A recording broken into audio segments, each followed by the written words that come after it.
All those settings are set. Turn off record. Go to manage, stream 17. I did put in the right stream, right? I'll be able to tell there. Oh dang, I forgot to open up Discord. So I need to go ahead and do this really quickly. Bam. Open up Discord. Yeah, it went to the wrong side. Alright. Now I can set it back to programming. Alright, I need to set the stream. Set the playlist that we're in to Stream Archive and Skeletower. Cool. Boom. Share. Copy. Yo, welcome to the stream, Harry Mario. Glad you can make it. Thanks for joining us. Please, it's 5 a.m. Let me out of the basement. You're not in the basement. It's called the fun zone for a reason, not the basement. Basement sounds bad. Alright, add notification squad. Where is notification squad? Oh, it's just an appear there. I have to actually start typing it in. Add notification squad. I'm gonna say, oh boy, never one. I said another one last time with an A. Now I'm going to say just never. Oh boy, never one. I'm just gonna degrade the message I sent to the cool people on the Discord until there's nothing left. Alright, I can pull this out. Please pull the chat out. There we go. Alright, I can see the chat now. Hooray. That is so cool. So last time we left off, we started making a tile set. We made it so now you can actually, build levels with a tile set. And yeah, we fixed some bugs that were happening with walls and slopes. But today, the first thing we're going to be doing is fixing slopes. Now, last time I tried to fix it, but I was doing stuff in fixed update, which explains why it wasn't working. Essentially, I have an idea for fixing this. Essentially, I go ahead and take your current velocity and I say, hey, I first normalize it to be parallel with the ground. And then I go ahead and say, okay, point a vector in this current direction. If it's touching a slope and you are currently going, against the slope, it'll basically reset it. I guess we should just start working on it. No need to mess around.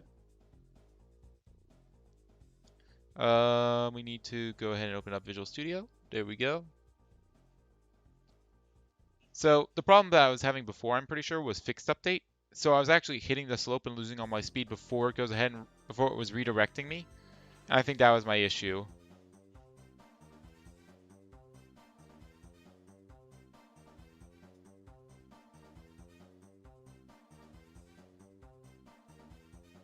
So I guess what I should really say is my approach to this is going to be essentially always shoot out a raycast from your position out, and if it hits a slope, and it's going to be like right at your feet. If it hits a slope and you were not on a slope, you're on a slope now, so it'll redirect your velocity upwards. However, if you're up here and you're on a slope currently, and it knows you're on a slope, and then you get up here, now you're not on a slope, but you still are. You have that velocity, so you'll go ahead and bounce up a little bit. This prevents you from jumping after going up a slope. So it'll actually redirect you to the right. That's my plan, at least. So what I should need is a private variable here. Internal values, yep. Ground normal slope. We'll go ahead and put this right here. So we're going to call it private bool on slope. And we're going to start this equal to false. Equal false. Cool. Now what we're going to do is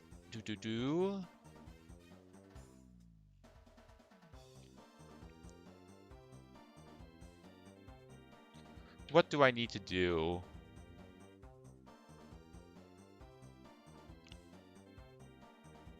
Fixed update.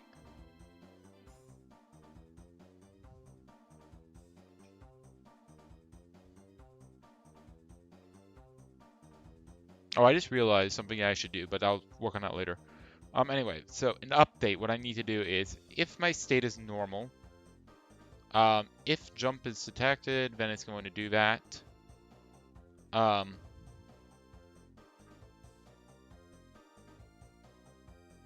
can make this an else if, because you're not going to jump and self-destruct on the same frame. So we can make this an else if statement.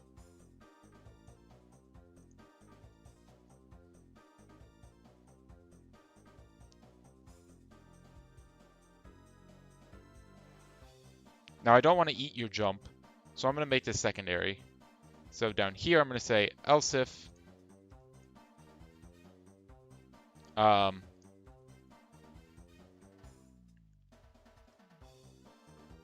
wait, I guess I can't do that. Oh well, then I'll just make this separate. I can't make this an else if statement. Well, I can, but then I would have to do physics every time. So instead I'll make this an else statement. Else if. So here it'll actually be able to do this physics statement. Yo, welcome to the stream, Awesome TMC. Glad you can make it for joining us. Yes, he had a good sleep schedule, and then I came along. I will say, it has been interesting streaming so late. I'm kind of happy that I'm in this habit because it lets me actually get some good stream time in. But on the other hand, like, is it good to have a sleep schedule where you go to bed at like 1:30 or so? Well, I guess I haven't been going to bed at 1:30, but you know, go to bed late and then wake up relatively early. I don't know. I think my sleep schedule is not the worst yet. I mean, I'm still getting 6 hours of sleep. I think that's good for being in school. All right, so what we're going to do now is we're going to get a physics. So we're going to go ahead and say raycast hit 2D. And we're going to call this hit equals physics.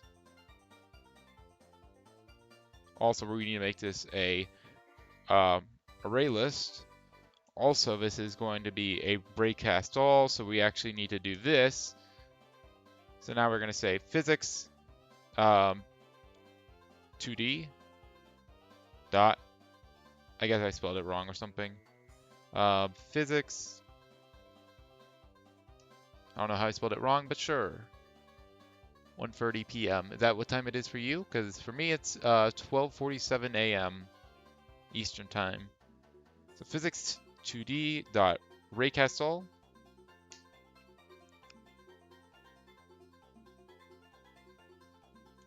And we're going to be going from the base of a skeleton, so that's going to be transform dot position plus vector 2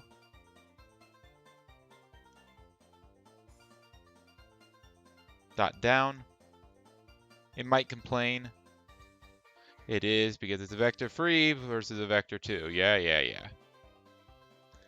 I think I should be able to cast this, to be honest. If I just say vector 2, can I cast it? I can. That's so cool. So I am actually just going to be going down by 1, essentially. Maybe a little less. So I'm actually going to multiply it by 0.95. Because I don't actually want to go down by 1 entirely. I want to be right before you would go down by 1.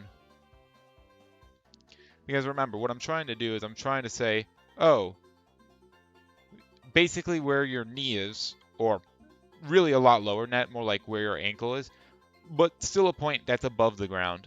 If this point, if you go out to the right, and this hits a slope, that means you're hitting something.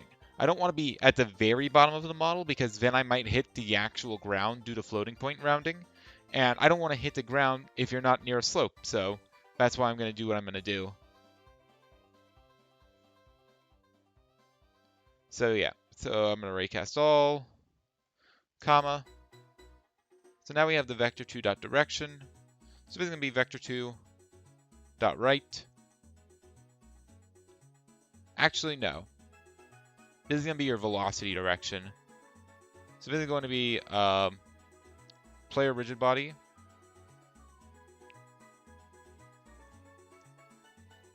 dot velocity. There we go.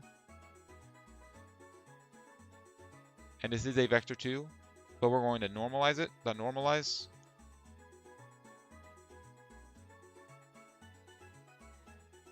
There we go.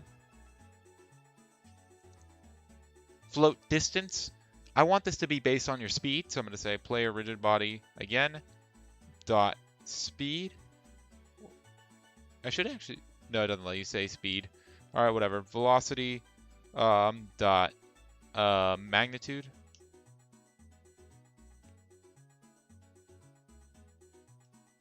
Actually, something I need to do is I need to actually make this, because this could be like angled. It's actually not going to be your direction normalized. It's going to be this compressed to the perpendicular to gravity axis.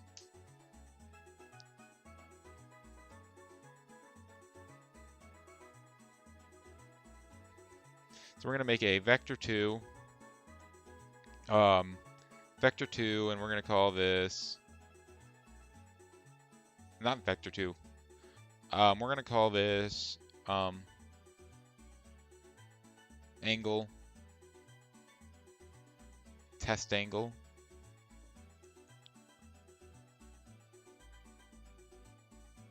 Test for slope angle. Direction. And it's going to equal, well, this is going to equal this. That is a YouTube link to this stream. Not the thing that I need. Player rigid body dot velocity. And yeah, we're actually going to leave it as velocity. We're not going to normalize this, because we're going to need to get the magnitude from this as well.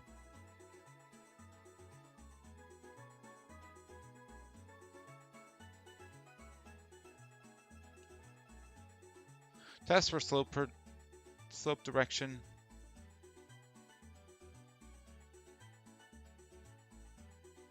Dot normalized. And then this is also going to be magnitude. Test for slope direction. Dot magnitude. I could probably rename this vector, honestly. Okay, like I said before, 5 a.m. So me honk shoe. Okay, have a good sleep. So we're gonna call this vector actually, because that's more correct. Now what we need to do is we need to compress this, or we need to project this onto the perpendicular to gravity direction. Do I have a projection method in vector math?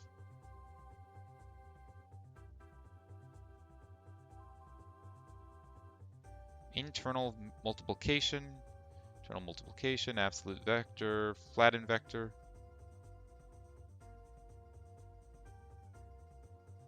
A lot of these shouldn't really be used, because I can like cast a vector 2 to, or a vector 3 to a vector 2.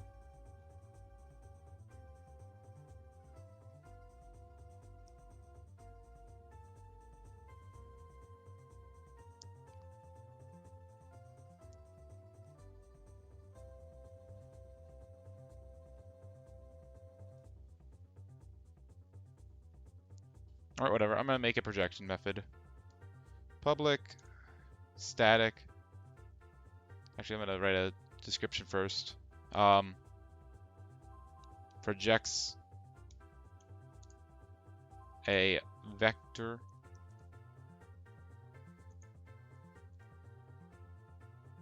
a base vector.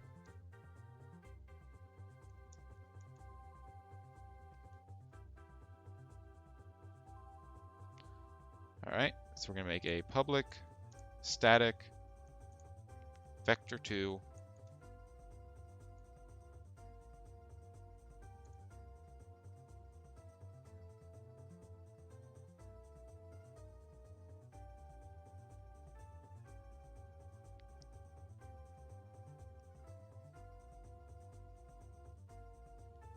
and this vector 2 is, wait, what am I saying? Yeah, actually it's a vector 2. Project vector.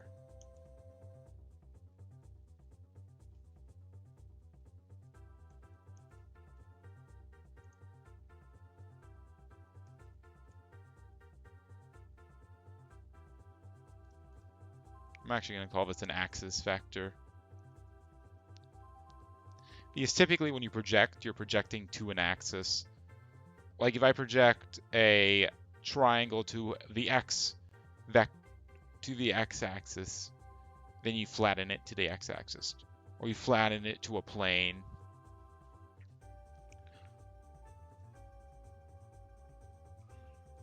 So now we're going to have vector 2.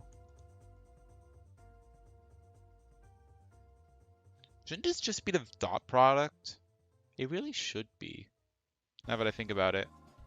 Now the dot product is just a value, but it's on the same vector, so yeah, it should actually just be the dot product.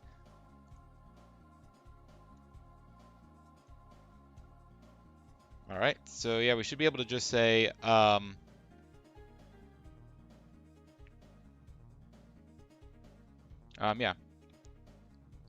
So we should be able to say float magnitude equals, this is going to be the dot product of these two values. The dot product is multiplying each value by each other value and then combining them. So it'll be original dot x times original times y, or no, times axis dot x comma original dot y times, also why I put a comma here, this should be a plus,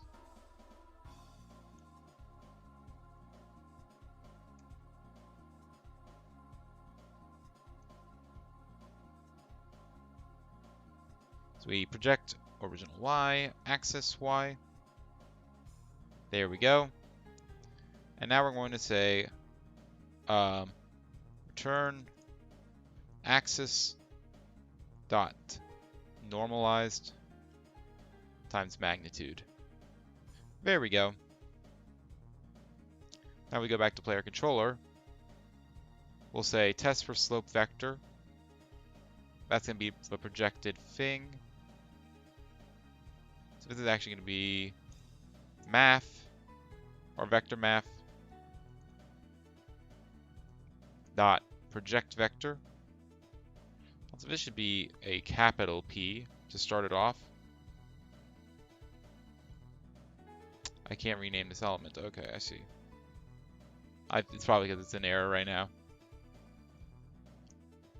So we're going to be projecting this onto the perpendicular direction. So vector 2 dot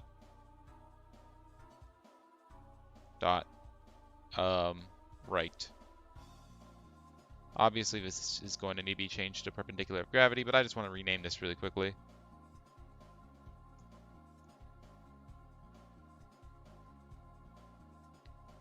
So now what we need to do is we need to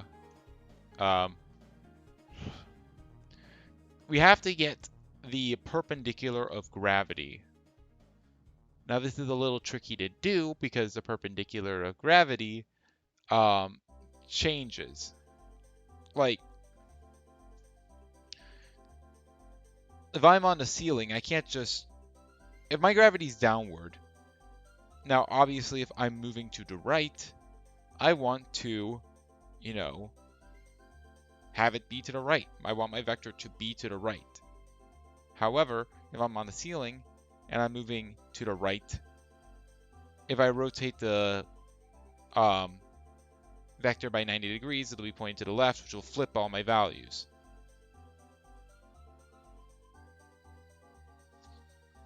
I guess I can just absolute value it, actually.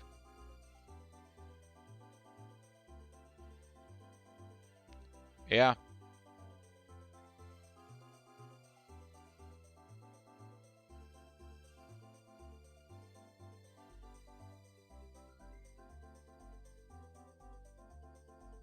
Wait.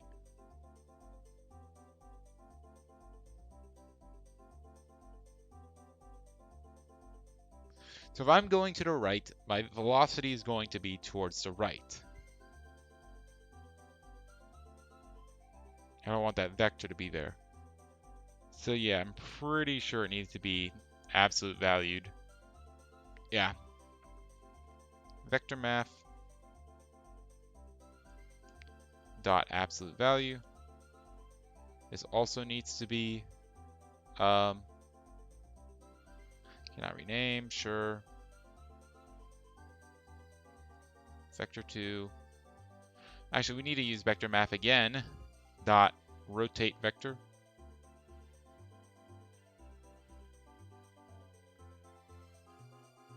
Angle vector. We're going to be angling the gravity. Gravity dir. And we're going to be angling it by 90 degrees. Do I use degrees or not? That's something I need to figure out.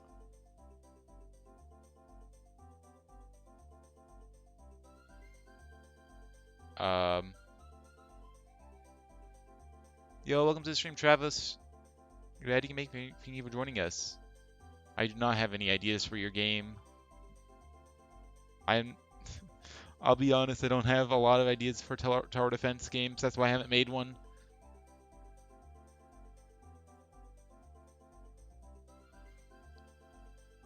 Angle vector. Angle vector counterclockwise. Does not tell me if it's radians or not. Great. Let me see if I can find references to it.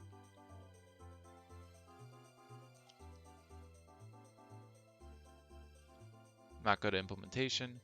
Find all references.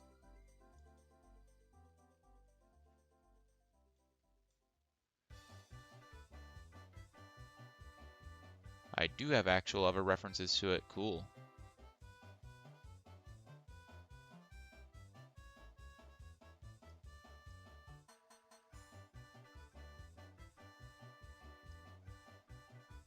So we have angle of normal, which is angle between normal to use. So is this radians or not? I think this is radians. It is.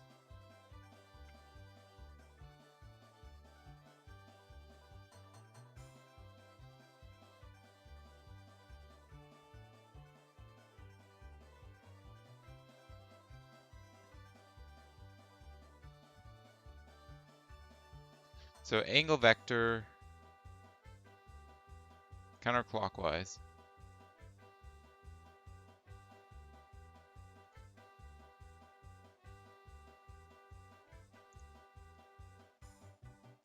Float angle is in radians. All right.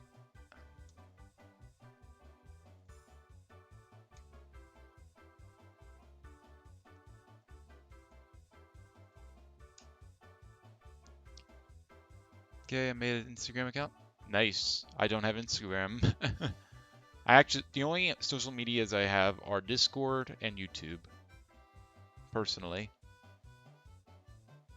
Alright, so anyway, that's this implemented. So now I need to say, where was I up here? Here we are. So this is in radians, so I need to angle it by math.pi divided by 2.0 f.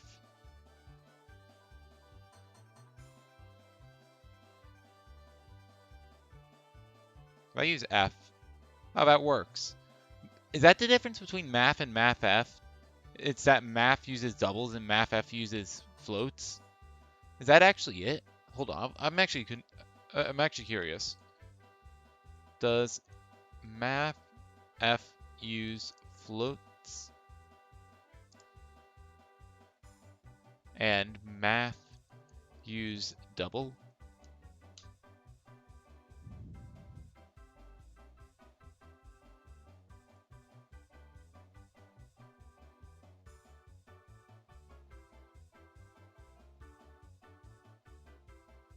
I think that's it. Wow, that's kind of surprising. I never knew that. Yeah, MathF uses floats.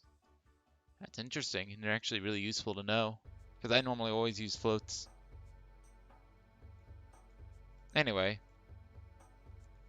so what this big wall of text does is it goes ahead and it says, basically it projects a vector, and a vector it's projecting is your current velocity to the perpendicular direction of gravity. So if you're moving to the right, it says gravity is down. It rotates that gravity to the, I'm pretty sure it's counterclockwise, 90 degrees. So it takes your direction and projects it to the right direction. Now, if you're on a wall, gravity is now to the right. Let's say you're moving up. So you're moving up. It'll rotate the direction up. It'll be moved to the right up. So yeah, if you're upside down, it'll rotate gravity's direction by 90 degrees, so it'll be to the left, but then the absolute value will flip it to the right. So if you're moving to the left, you'll have a velocity of -1, and that'll be projected onto vectors of 1, 0, and that will give you a value of -1, 0. So that should be correct.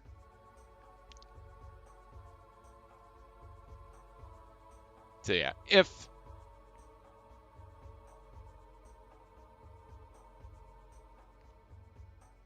well, first of all, test for slope magnitude. That's going to be how steep it is.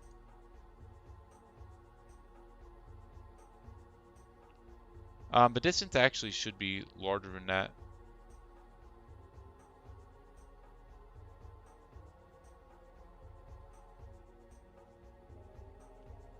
How much should I make it?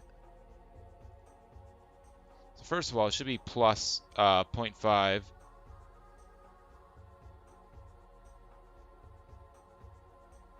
F.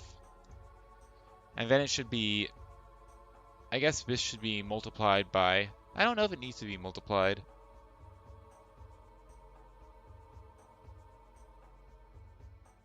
I think I'm going to leave it for now, see what happens. So anyway, what happens next? Next is layer mask. I don't care about that.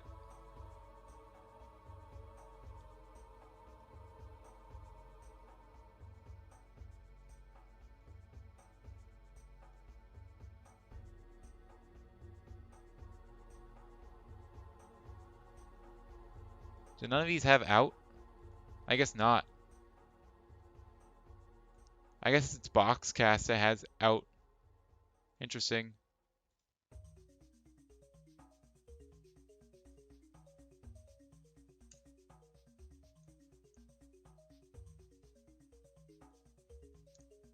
Equals that.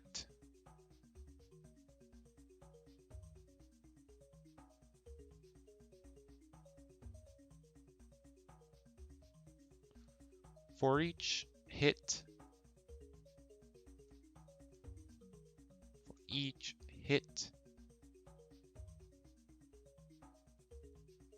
raycast hit 2D,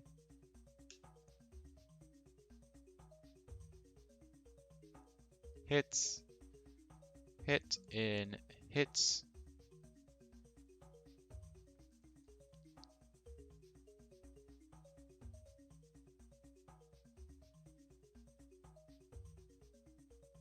so what should I say?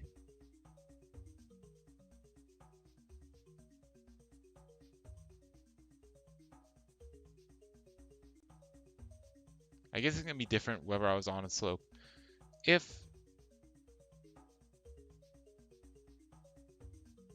first of all, if I hit ground, if hit dot collider dot game object dot tag is ground, I should probably use a similar thing that I use down here.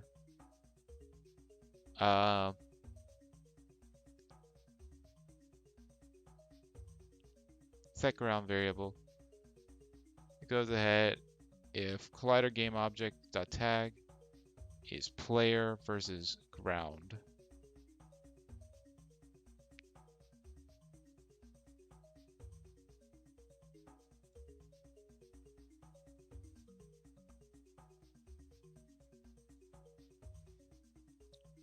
I guess it just doesn't have to equal player. So if tag dot equals player,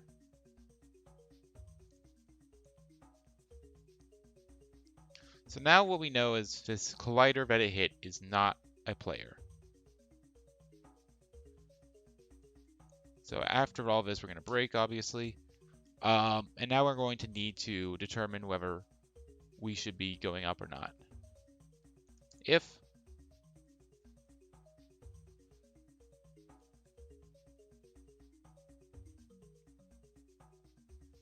was slope on slope, that's what I called it.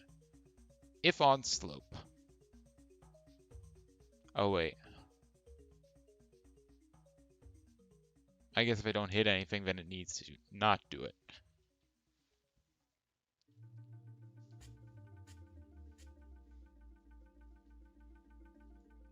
I guess we can do it like this. Oh, wait, but...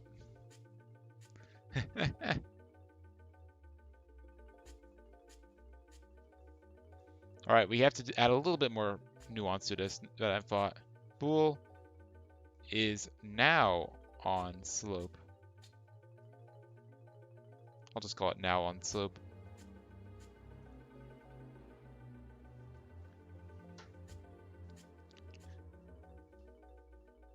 Okay. And that's going to equal false. Now if we hit something that isn't the player, if collider hit.collider dot or hit dot normal. The first thing we have to detect is whether what I hit is a wall, because if I hit a wall, then obviously that's not a slope and I shouldn't get height from that.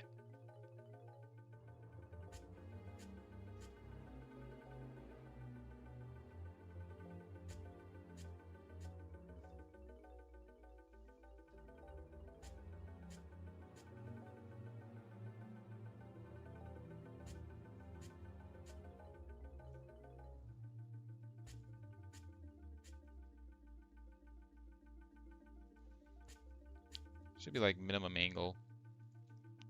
Vector math dot minimum angle between the hit normal and the gravity vector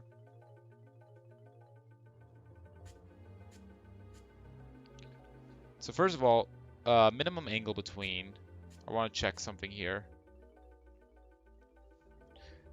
Minimum angle between says angle, so answer is equal to angle between first vector and second vector.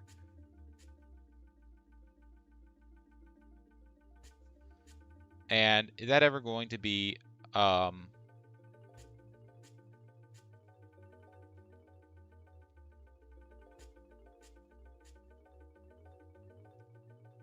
wait, it's right here. So if my answer is greater than math pi, then it goes ahead and gives me the negative answer.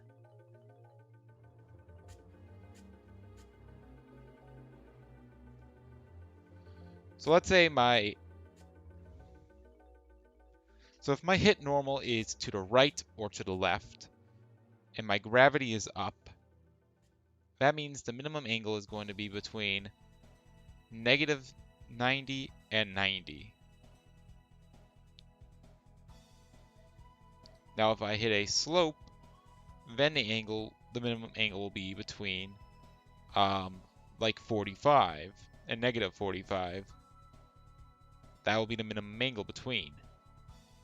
So What I should be able to do is I should be able to say if it is, negative 45,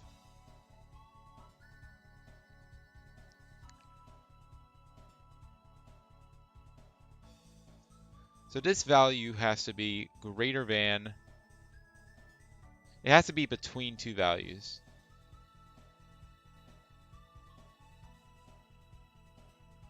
It has to be between negative 90 and 90.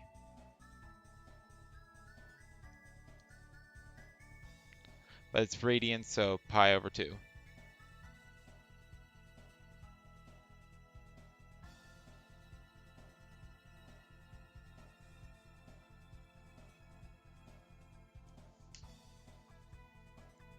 I'm just going to make a vector here. Or I'm going to make a float so you don't have to recalculate it. Float. Minimum angle equals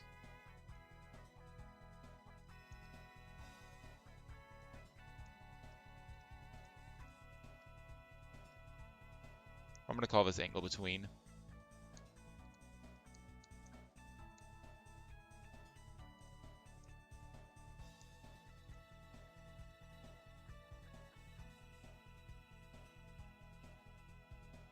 Wait, hold up. Gravity is down. Hold up. Hold the phone. Gravity is a down direction. I was being stupid and I thought it was up because that's going to be normal direction of regular ground. That changes a couple of things. Also, did I screw up the other thing that was gravity? I do project vector. No, I just rotate gravity by 90 degrees, so that should be fine.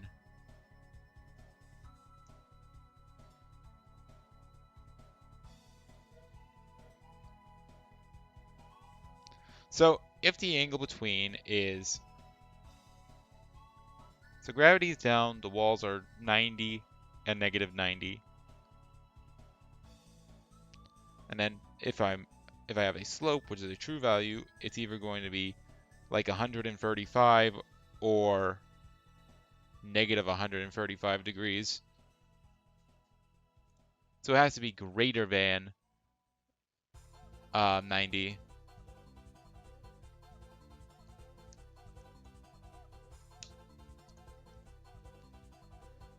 If it's greater than that,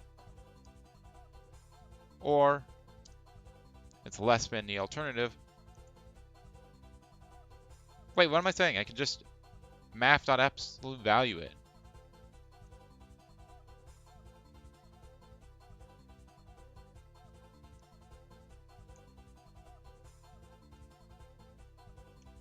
Here we go.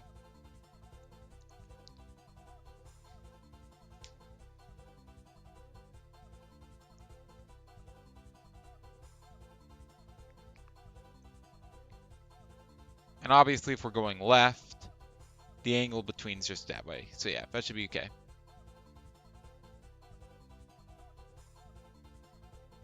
So now what I can say is, if on slope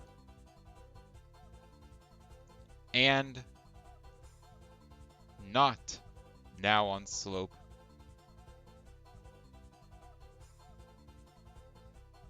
then do this. Else if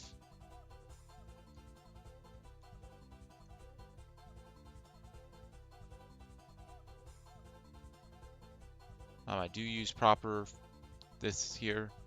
So else if I am not on a slope and now on slope,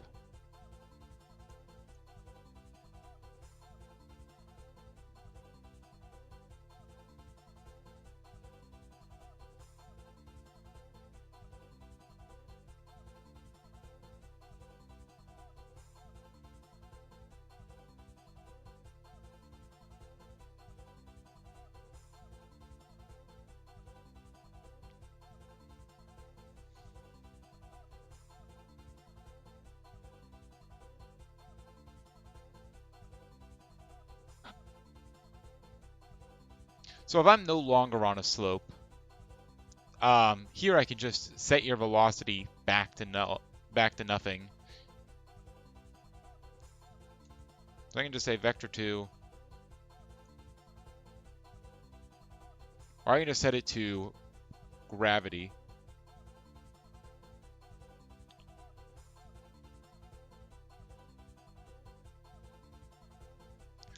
How am I going to do this? I have to say player, or yeah, player rigid body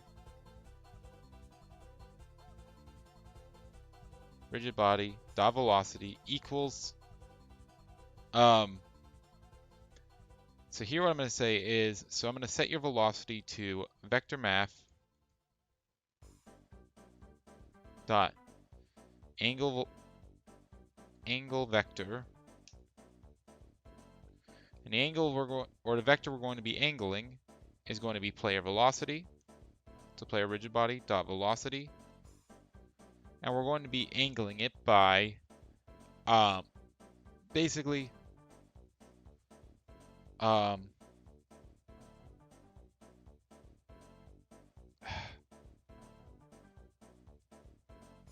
whatever the angle is between that and that.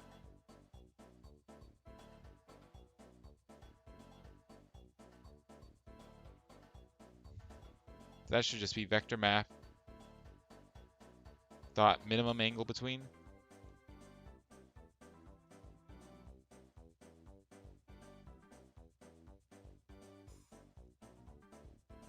Should be this way, player rigid body dot velocity, and the second thing is going to be the perpendicular of gravity. That's going to be math. Oh wait, but you could be going left.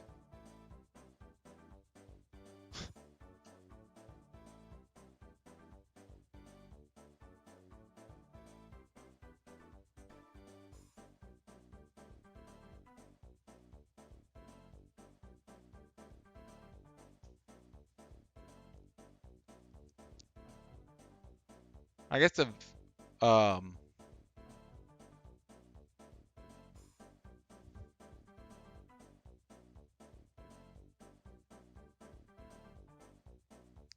I have to think about math. Why? So I'm going to try to find a minimum angle between this and this.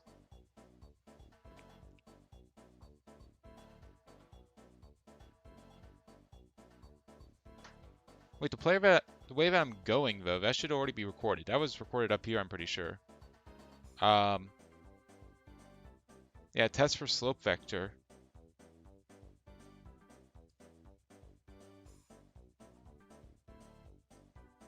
And I can use just tests for slope vector. That actually is perfectly valid, because that has the direction I was going, norm projected to the direction of gravity. The test for slope vector, that actually should work. I might have it backwards though. Hopefully I don't. Let's just try running it. This might break everything, but it probably won't. It should be fine. I think it'd be perfectly fine, in fact. I trust my code completely. This is a lie, I don't.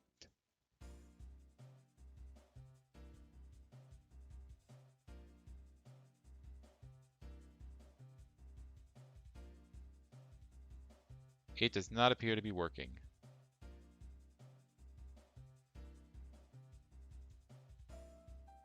As you can see, I am not doing great.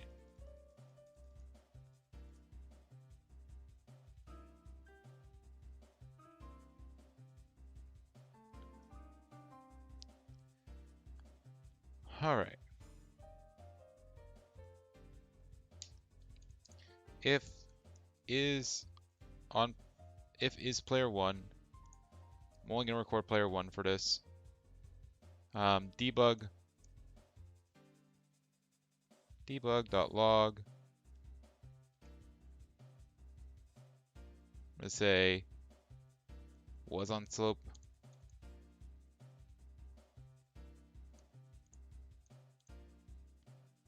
Plus on slope.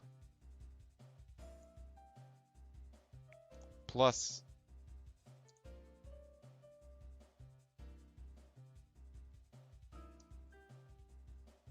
is now on slope.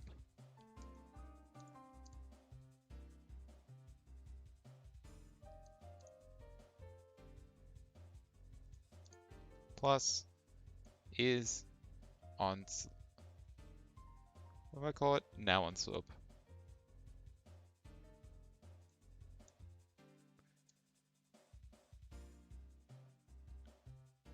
So now I can at least see if it's detecting it correctly or not. My guess is that I actually put in the values backward at one point, and that's what's doing it.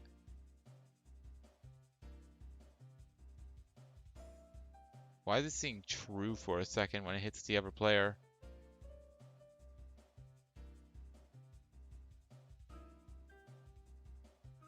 It's false here.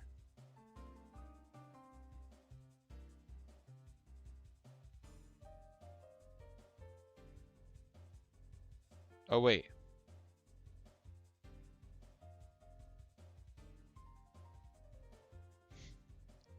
I was using player 2.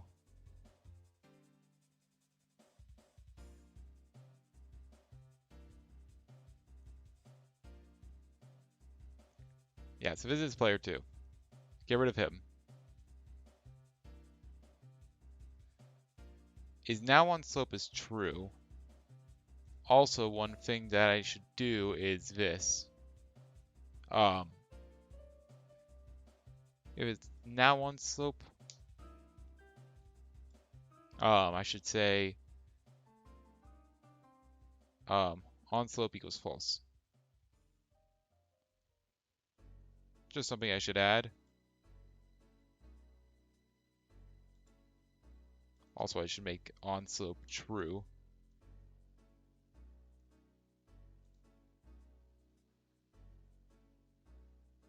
So it's weird that it's seeing it from so far away or something. Something is happening. I don't know what's happening, but something is.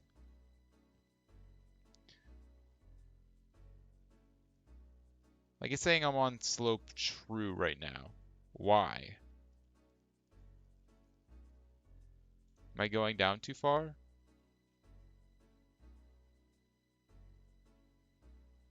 When I do my test for slope vector, so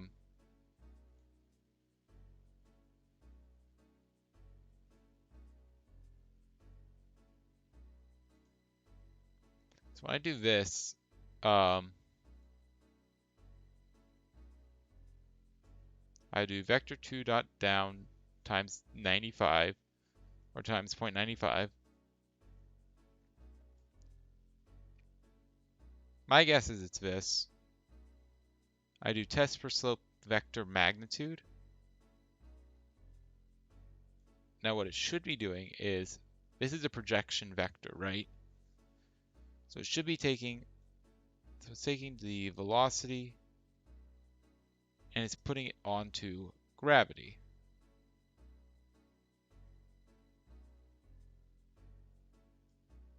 Hold up.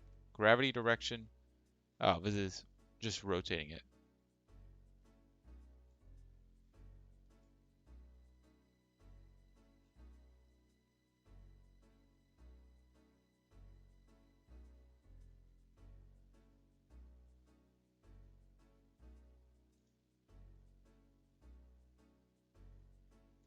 Let's make a hit here.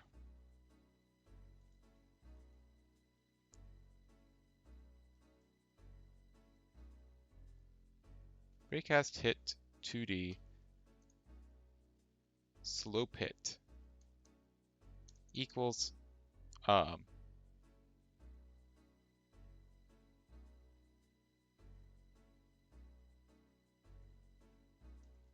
just gonna do this.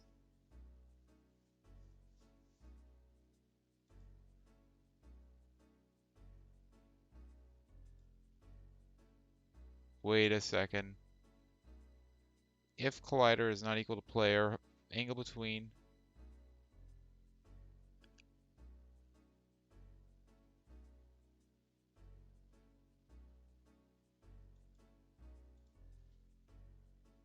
this break should be higher up.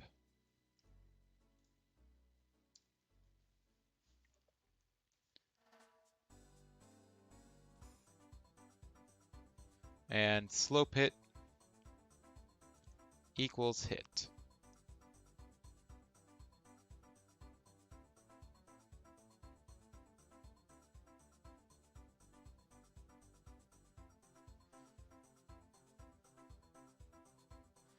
That's interesting. Control D duplicates the line that you're on.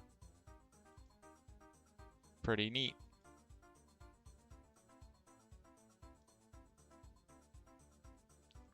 All right, so now this should be a little bit more accurate.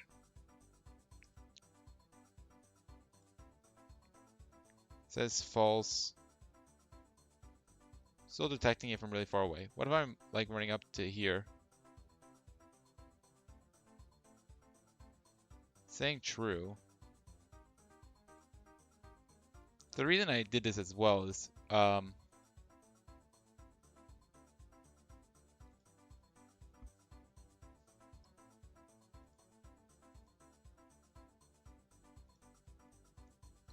plus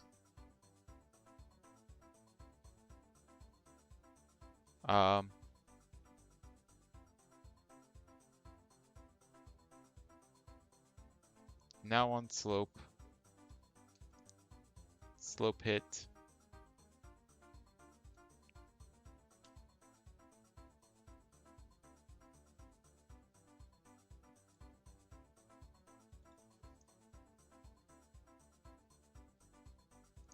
else it's just going to be nothing.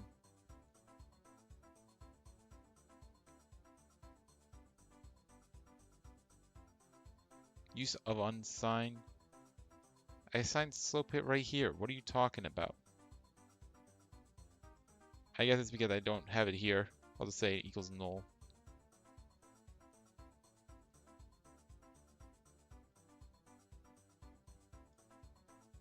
So it'll say slope hit. I also need to have this.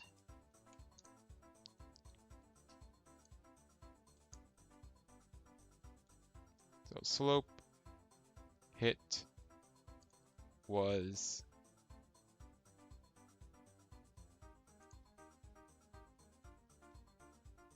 I'll say distance actually. Slope hit distance.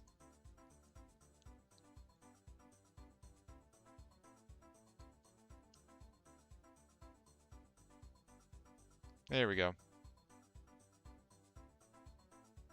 It's yelling at me.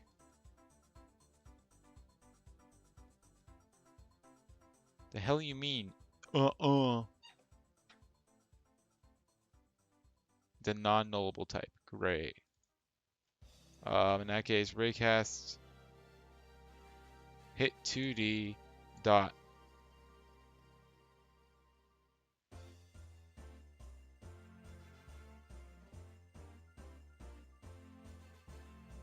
new raycast hit 2D.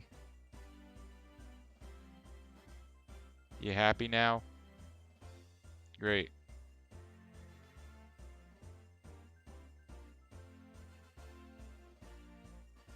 Alright. So now it'll give us the distance.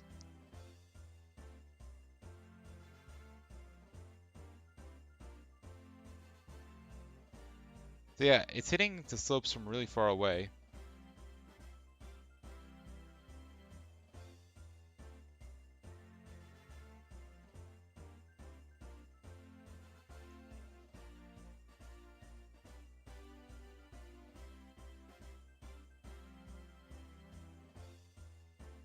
Also, for some reason, I'm not on this mode. Go ahead and click Inspector.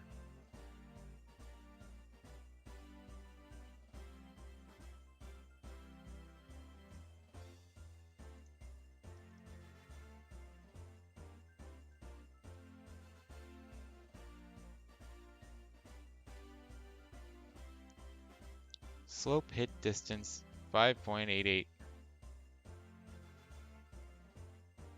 Like, it's hitting it for 5 away. How is it hitting it from 5 away? Oh, I know how. Okay, I know my problem. Kind of. Well, I don't know why it's hitting walls and still, like, accepting that. It shouldn't be. That's, like, the whole reason I have this here.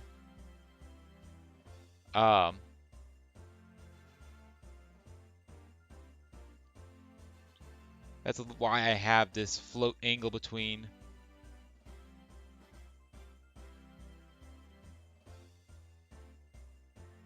No, that should be true as well, because that's just the angle between. I can do mathf of that. Mathf.pi is a float, so yeah, that should be dividing correctly.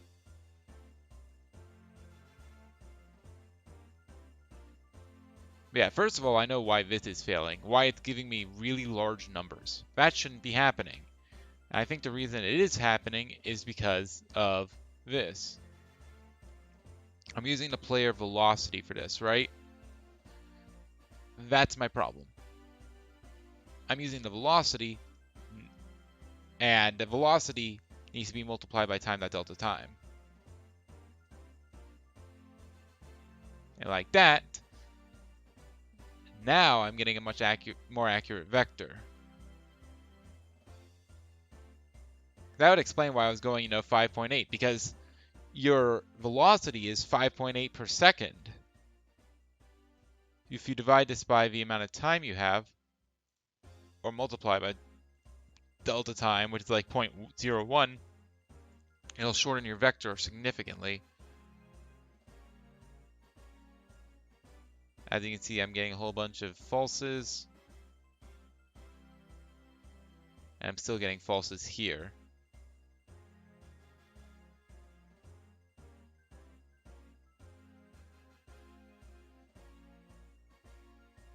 I'm actually really stuttering to get up. Is it only giving me falses? No, it's not.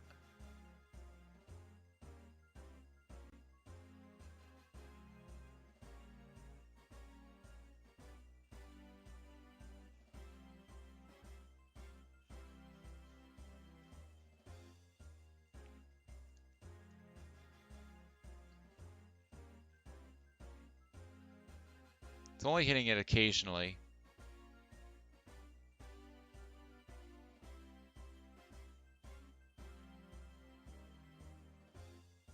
It hits it a couple of times. My guess for this is it's hitting it every once in a while.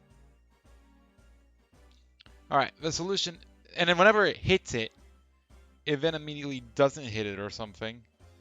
And then it goes ahead and flattens the vector and it says, oh, you're not on a slope anymore, and it screws up.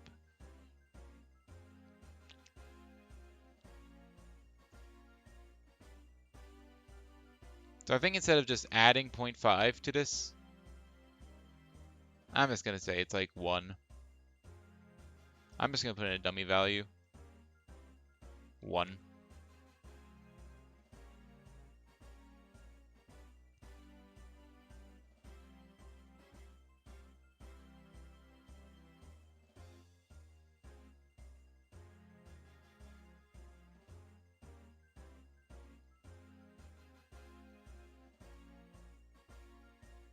And I stick to the surface, kind of. I am stuttering to get up, but that's because I haven't implemented that yet. That isn't working. So going to the right isn't working, but going to the left is, which is interesting. Why is that?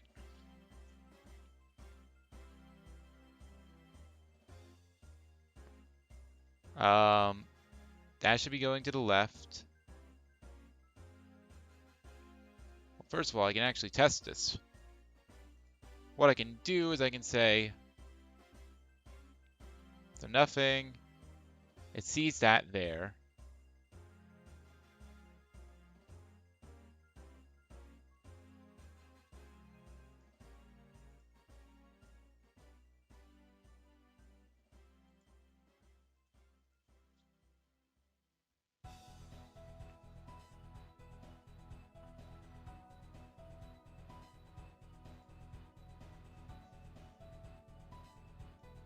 is now on slope. False, false, false, false, false, false, false, false, false, false, false. Plenty of false. What's on slope is true, now it's on slope false.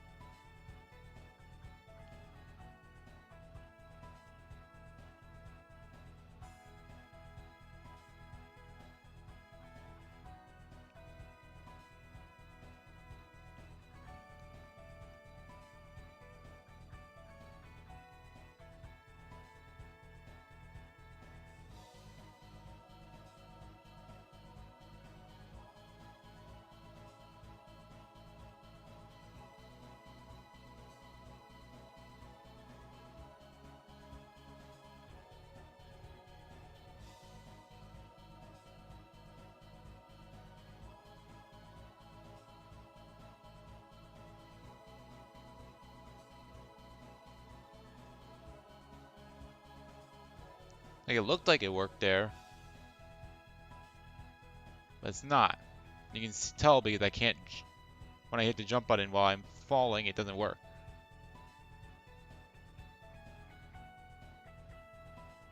Also,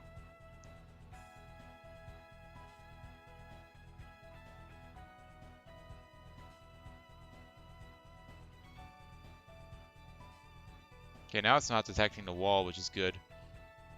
Wait. Oh, I think it's because I did that.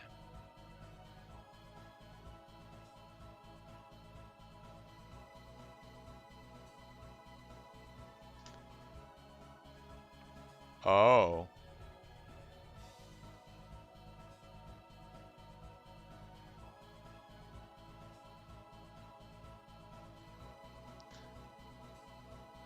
So I guess jumping causes some problems as well.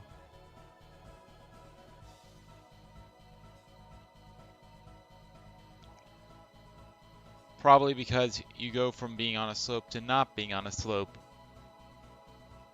So I need some way of, telling the game, hey, only do this when not jumping.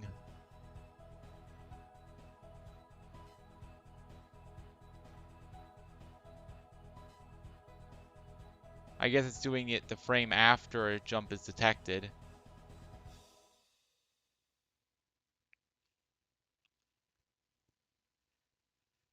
I mean, that would make sense.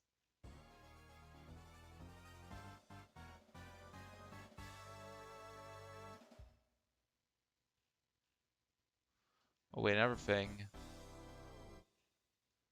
Um,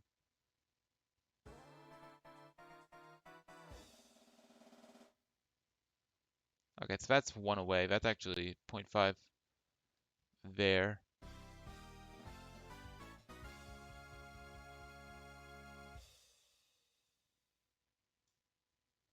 Let me actually decrease this to 0.6 F, just to make it a little bit cleaner.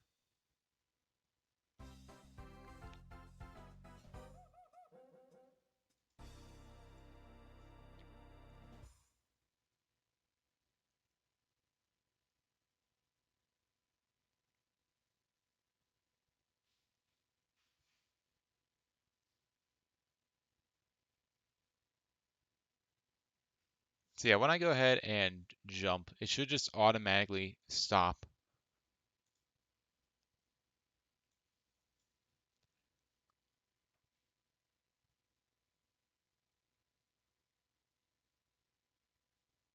If current ground type is ground.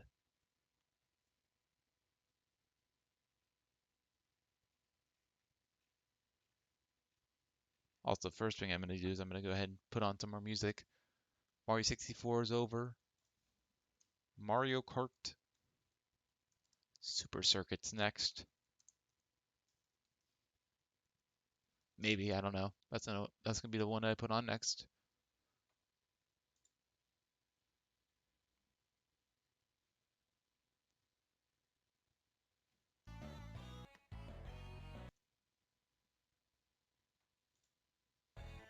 All right, there we go. So now what do I need to do? So when I jump,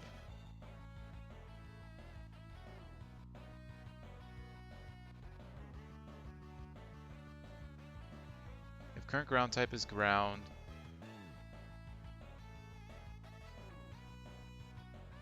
Else if it's air.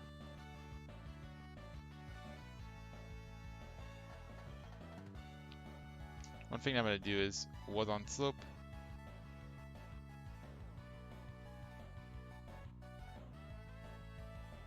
Or on slope. I can just say on slope equals false.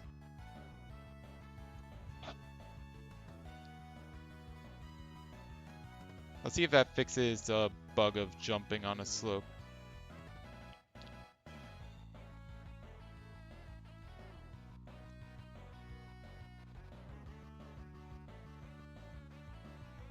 It did not.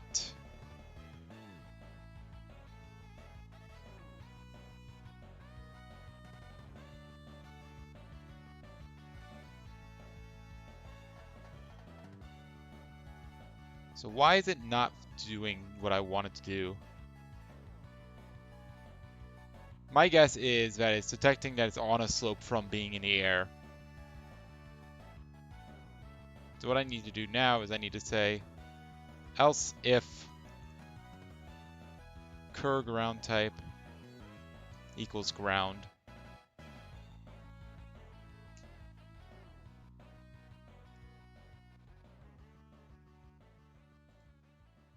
Equal. Alright, there we go. So now if I'm off the ground, it shouldn't do it. It shouldn't be checking. It's still messing up though, because I guess you leave the ground, you're still technically grounded for a couple of frames.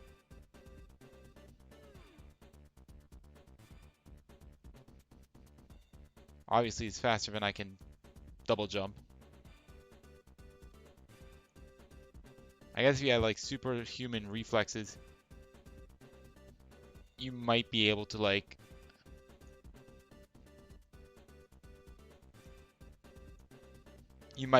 double jump because you'll be on ground for long enough. So that's obviously the issue. The fact that it's basically saying, hey, you are no longer on ground. Obviously, this comes with the question of how can I basically prevent it from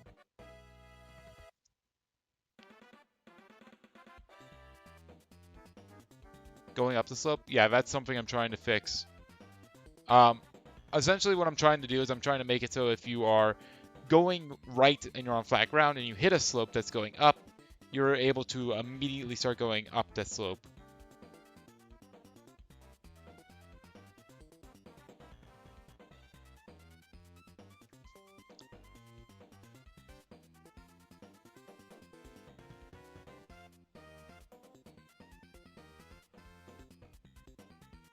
Now, one thing that I'm thinking about is similar to how I have a timer down here.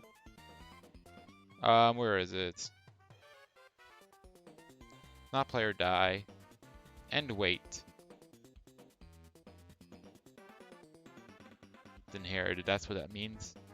So dash complete, pull heart, pull bones end, pull set bones fused, heart merge, heart ricochet, try dash.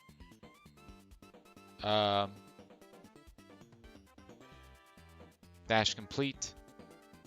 Here it is, can dash. I basically have a timer that prevents you from dashing again. So what I'm thinking about doing is I'm going to set a can jump dash, or can jump flag.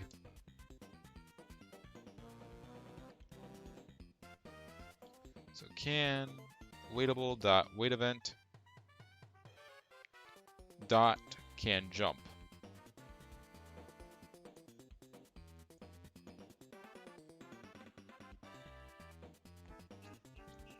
I obviously need to make a can jump variable. So that's going to be up here somewhere. Can dash, so that's right here. So we're going to make a private bool can jump.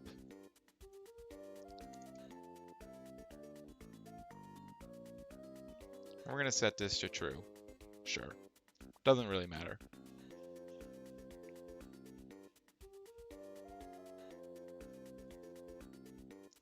So can't jump. This is going to obviously have a break. And it's going to say can jump equals true.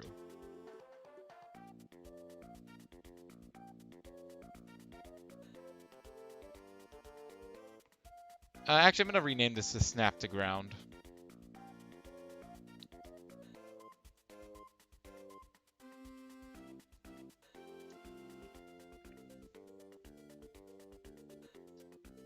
Also, I didn't think about going down slopes.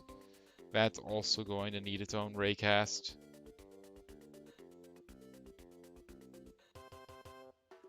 What I can do for that is if I have snap to ground on, and I'm airborne, I can then check, oh, is there something slightly below me? And if there is, I can snap myself to that position.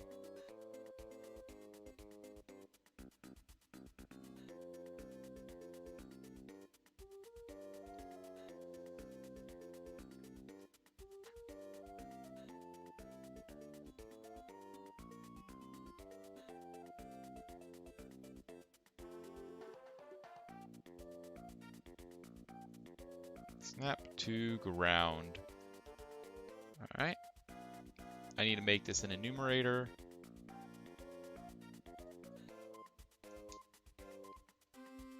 There we go.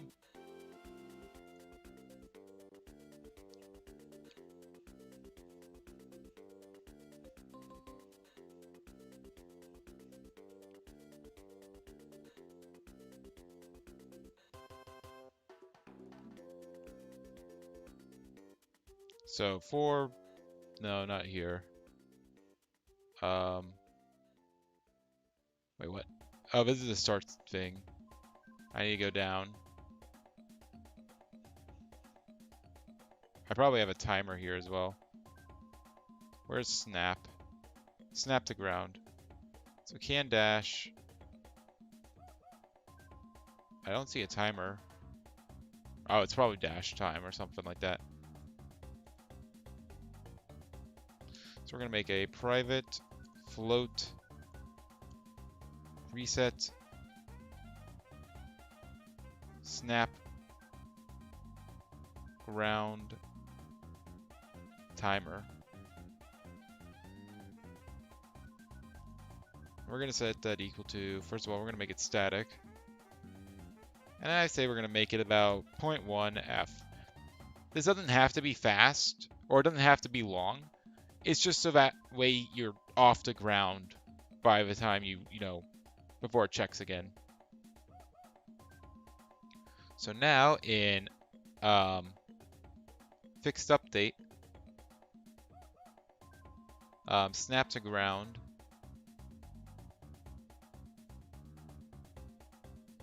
if ground is this, wait, what?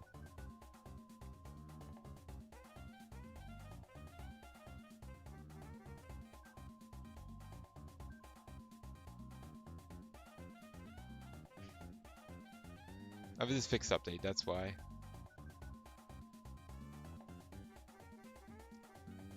Snap to ground equals false. And we're going to say snap to ground or tween dot wait to execute. And we're going to be the waitable is this. And then the waitable wait event key is going to be snap to ground. Then the time the wait is going to be snap reset timer. That says rest. Reset snap ground time. Cool. And now here we can go ahead and say else if instead of current ground type is ground, we can now say snap.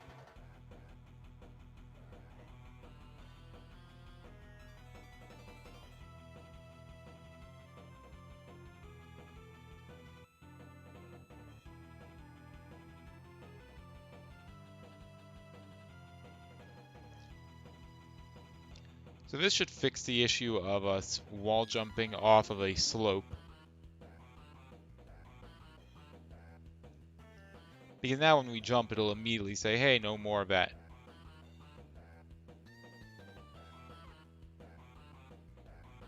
Yeah.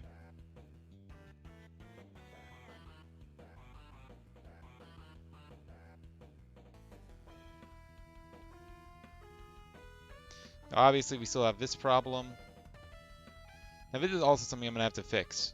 Running off of a slope like that, you can see that I fall off. I'm not sticking to the slope. We're going to fix that as well. But first, I want to fix this. Why is it that when I go over a left-facing slope, it works, and when I go over a right-facing slope, it doesn't?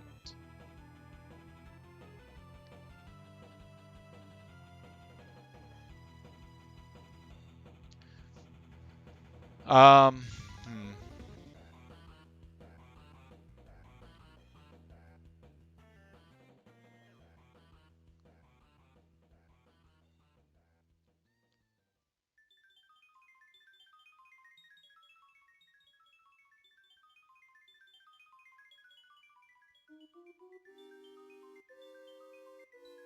I'm going to go ahead and comment this out for now. And now I'm going to just see what the player velocity is.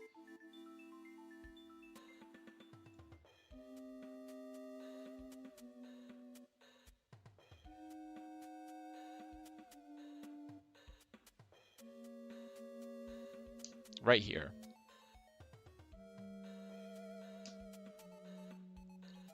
So I'm going to say debug.log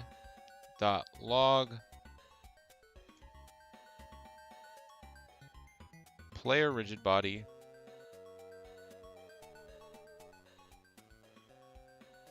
so player rigid body dot velocity. Now what should happen is when you go ahead and you're on slope and now you're not on slope, it should go ahead and say, hey, you're not on slope anymore, rotate it to the right direction. My guess is that it's always rotating to the left. I didn't save, did I? I did not.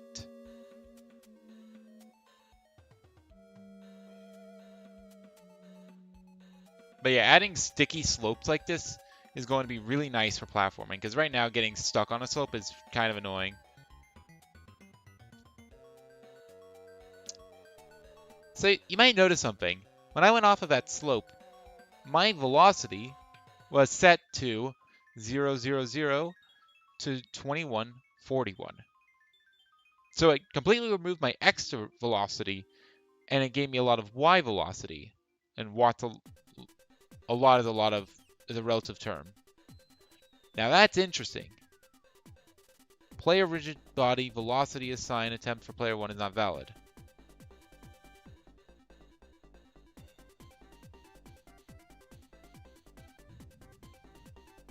I wasn't getting that error before. Why am I getting that error now? That's interesting. Is it because of a debug statement? It's just not how to react? I don't think it can be that. There's no way that that's it. It might be that, actually. I wouldn't be surprised. Okay, yeah, it is that. It actually is the debug statement. No, it's not. What the hell?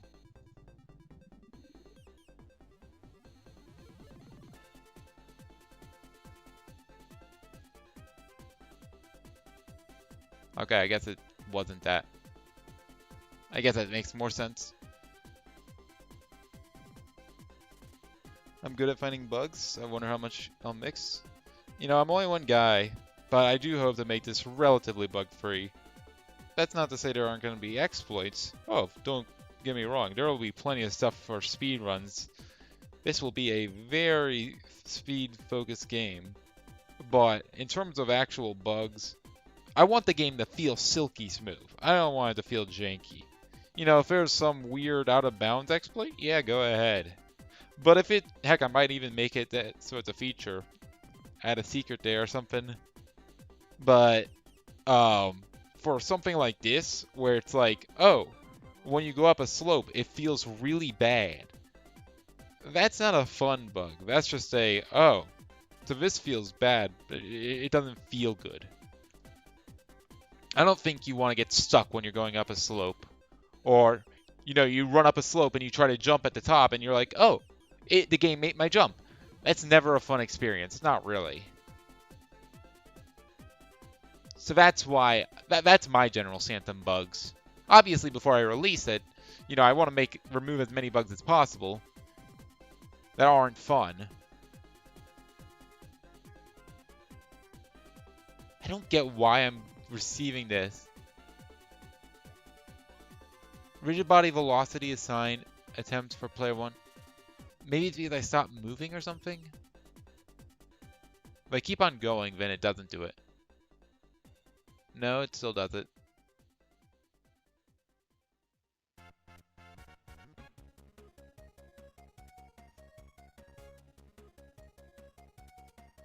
Weird.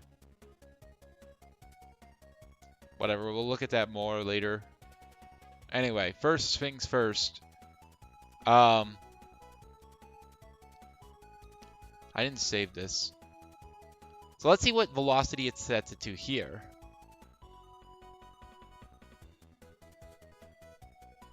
If the player runs into bugs. In my opinion, if the player has to physically do something that you would never do in order to execute the bug, then no. I'm not going to fix that.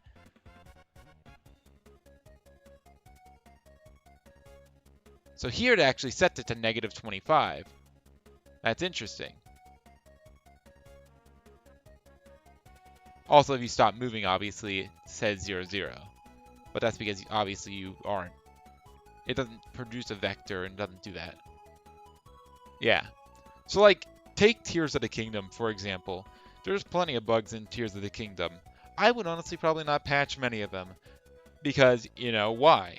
Oh, wow, people can force execute a Blood Moon? Congratulations. They can do whatever the hell they want. It's not affecting anyone else. It just means that maybe they can exploit that to make the game a little bit easier. They had to figure it out. They're puzzle solving. Puzzle solving in the most unconventional ways, like half of what Tears of the Kingdom is. For something like duping. That, in my opinion, is by far one of the saving graces of Tears of the Kingdom. And, fun fact, my copy of the game got force updated. I literally turned automatic updates off. And I go ahead and at one point my controller breaks. For some reason my controller wasn't connecting to my Switch, my Crash Bandicoot controller.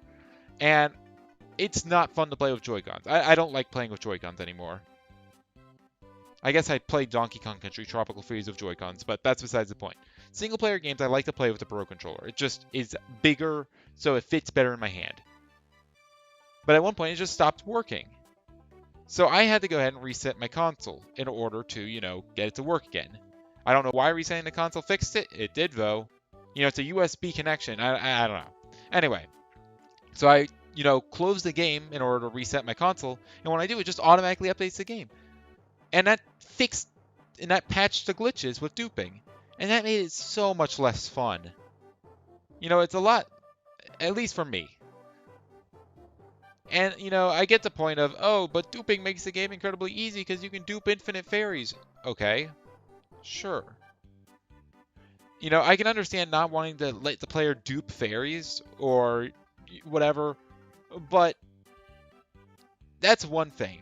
It's another thing when I've already beaten the game and I need, 15 bug parts in order to upgrade one piece of armor. Then it's just grinding for 100%, and I don't want to do that. That's not fun. Duping made it bearable, so I could have that 100%.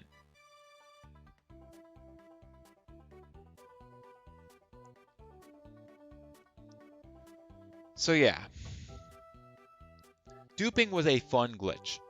If you were not trying to dupe, you probably wouldn't dupe. Now, obviously some duping was very easy, like the just paraglide and exit and sort at the same time. But even that, you have to intentionally be doing that. No one just sorts and closes at the same time while also already having an item out. That's a very specific set of instructions. Is it easy to do? Yes, but you have to know how to do it.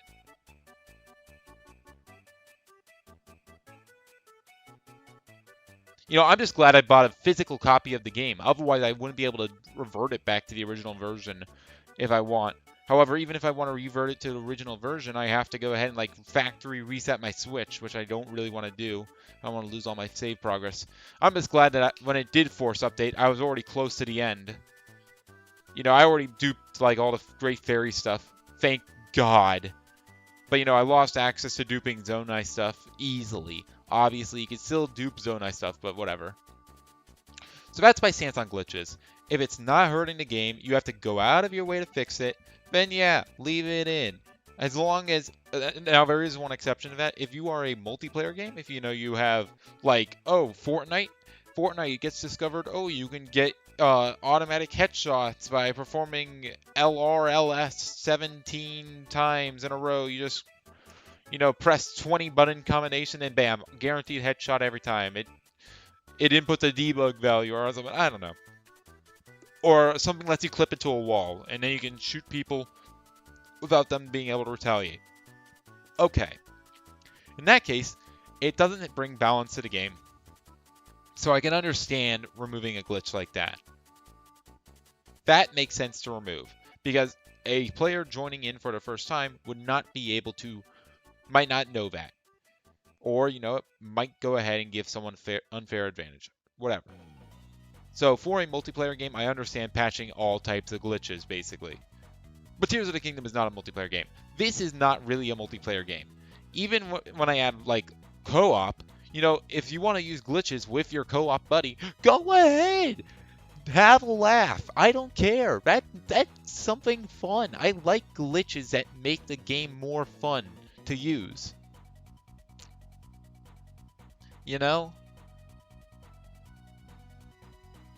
Ugh.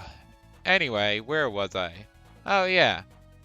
So yeah, one problem that I'm having here, that I'm assuming is, so I angle vector. I think,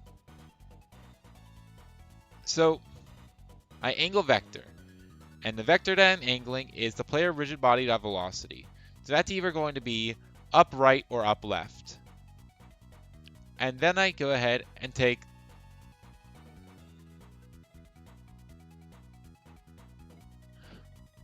the minimum angle between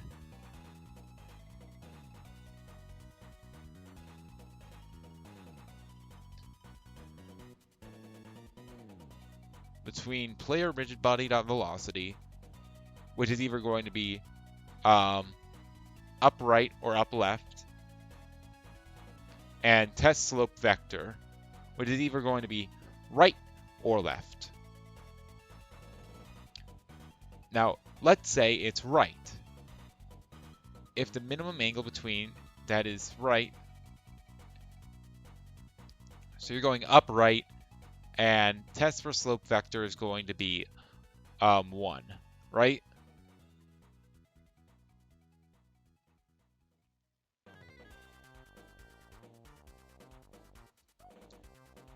So that's 1, or it's to the right.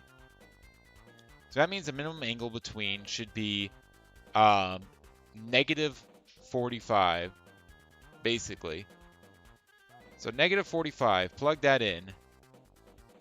So I'm angling this velocity by negative 45, which should work. Angle vector, I cosine angle. Negative 45 is going to be, I mean, it shouldn't matter if I'm using the regular angle or not.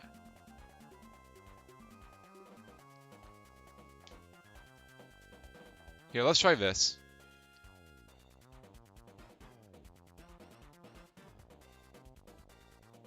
Let's say debug dot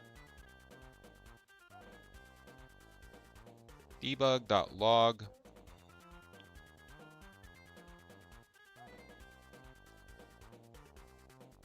So we're just going to debug, first of all,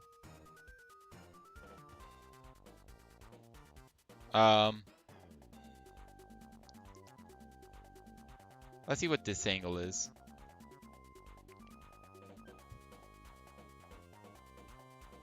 Oh. The minimum angle between that, if one of these is 0, 0,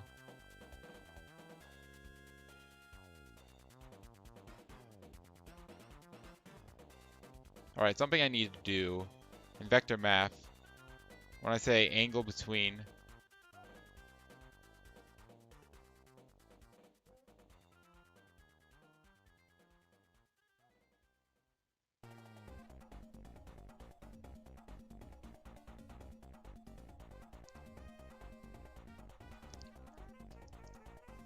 if first vector equal vector 2 dot 0,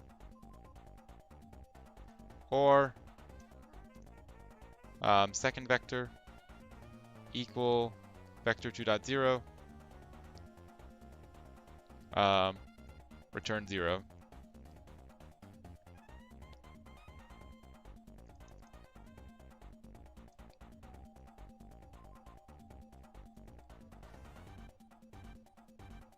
So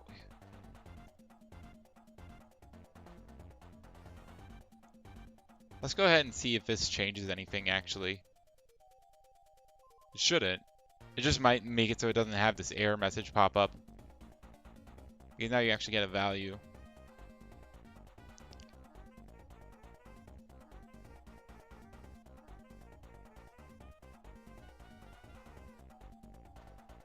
Yeah, I'm not getting an error now.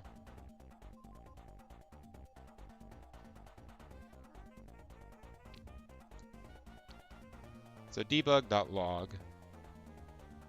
First of all, save. Now I want to go ahead and... Oh wait, I actually did save. What the hell? What? I'm not pressing down. What the hell?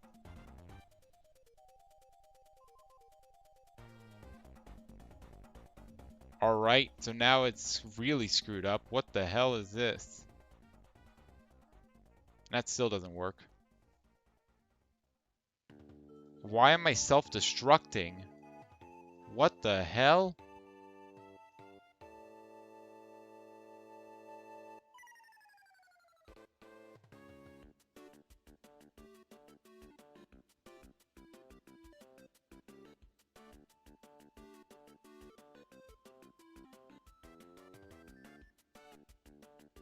Why is it doing this? What the hell?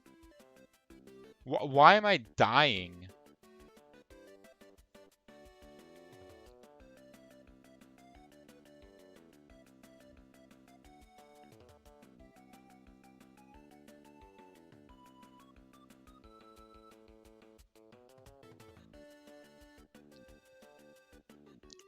Like, the only time am I... No, I have to be dying. It should be... The only thing that makes sense is that I'm dying because it thinks I'm self-destructing, but the only reason I would be self-destructing is if it's, you know, if I press the down button.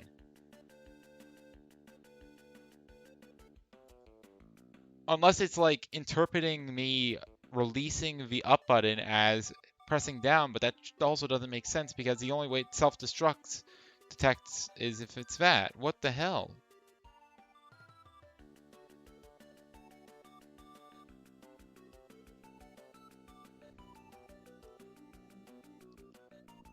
Input, character, delta direction.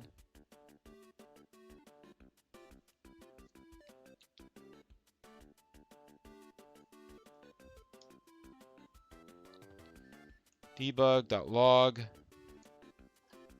Self-destruct.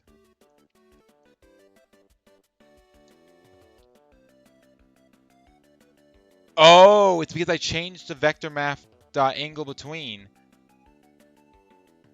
I guess it was throwing an error before.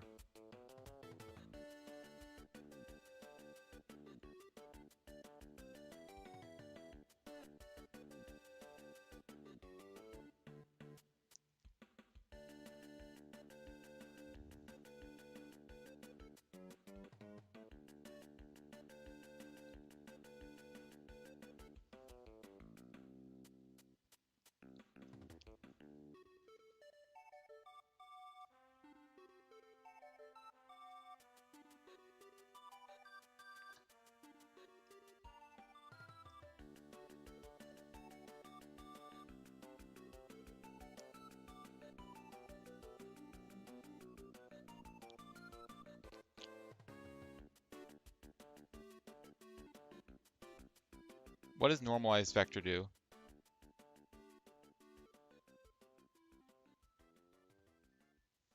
So why is this not throwing an error? That's what's really weird.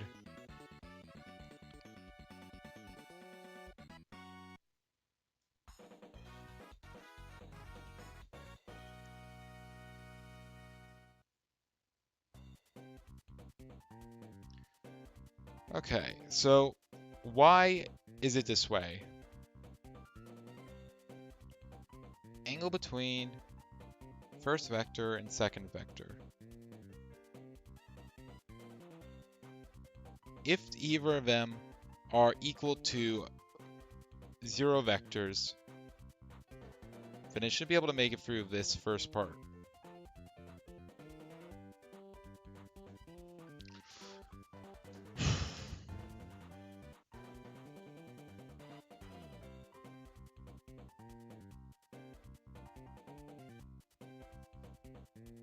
The problem is that because I'm releasing that, it's thinking that it's 0.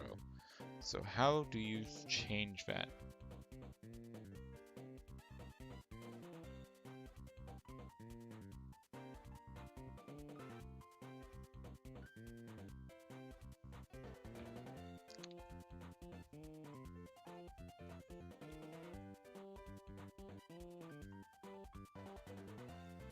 Throw new system.exception.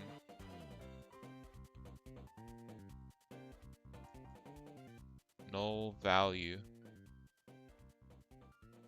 Not SQL. I want to use a regular null exception.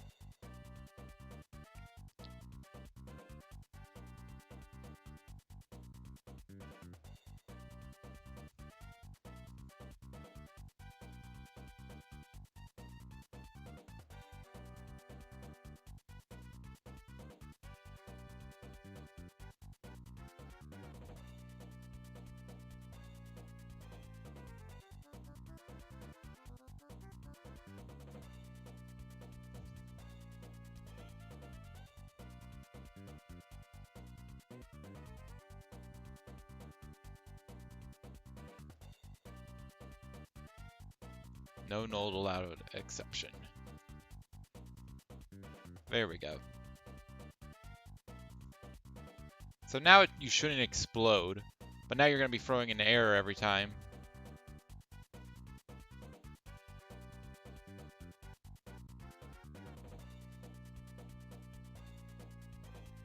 Yeah.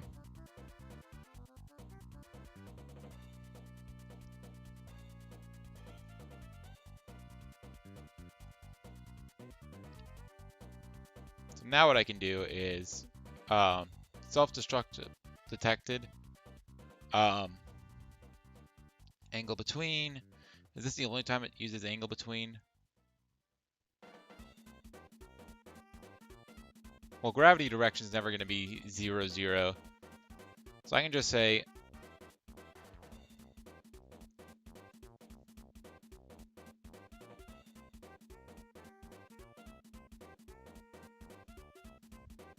if character input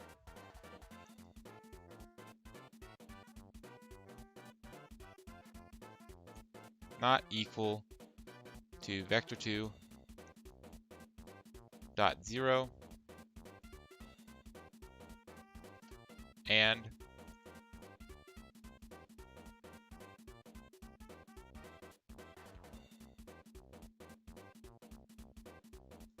character input dot cur direction vector. All right, that fixes that problem. Now going up a slope still has a problem, but whatever.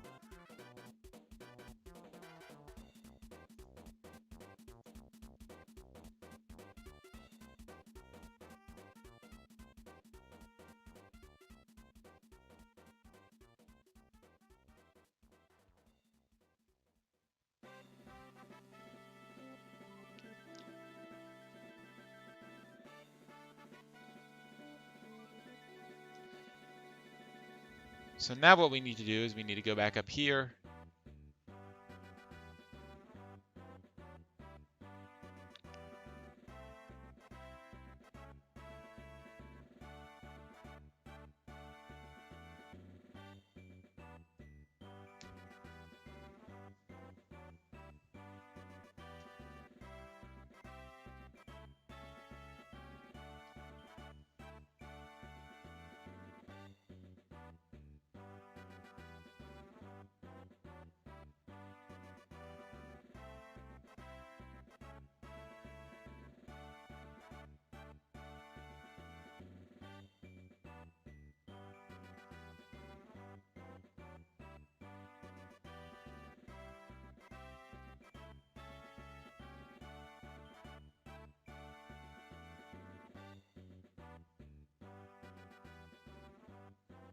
Alright, so here, the raycast all should be fine. Angle vector here. That's also always going to be fine. The angle vector here, though. Actually, it's the minimum angle between player rigid body dot velocity and test for slope vector. Why, hello there, MigZ1. Glad you can make it. Thank you for joining us. I am doing pretty well. Right now I'm trying to make slopes work better. Fun fact, slopes are hard. That's why Mario Maker 1 didn't have them. But yeah, right now what I'm trying to do is I'm trying to make it so...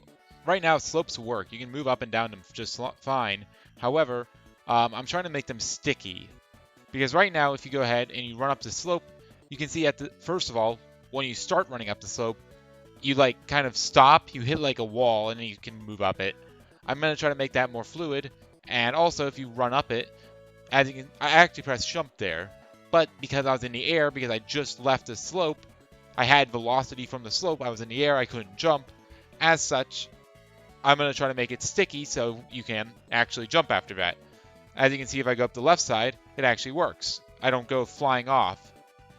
I do get a little bit of extra velocity to the left, but that's for a different reason.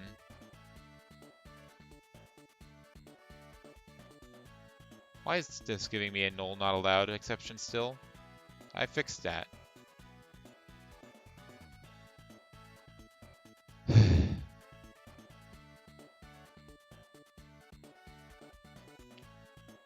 I did save it. That's what used to happen on Minecraft stairs.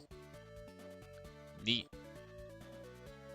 So why is this being stupid?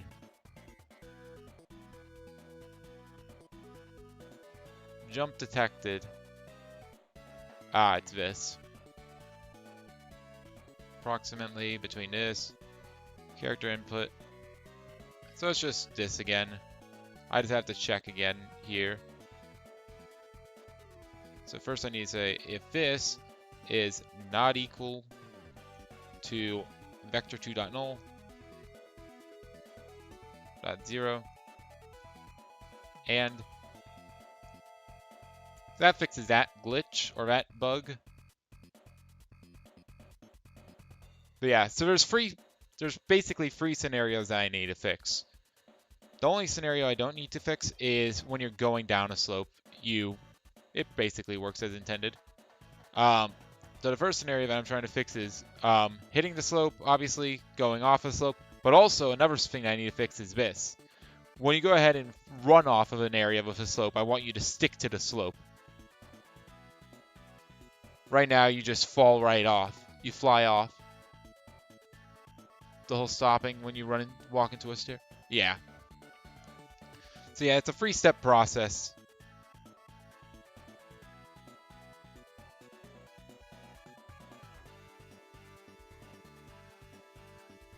Alright, so now what we need to do is... Oh, also, I'm not sure if I showed you what else has been going on since the last few streams, or over the last few streams. Obviously, you can clearly see the outlines now. Those are pretty cool. Also, I'm pretty sure this is giving me a lot of errors. It is. But yeah, whatever. Stuff like ricochets work, I was going to say. Don't know how that bug happened. I don't know how you're able to clip out of bounds. That's worrying. Is it because I had so much speed I was able to, like...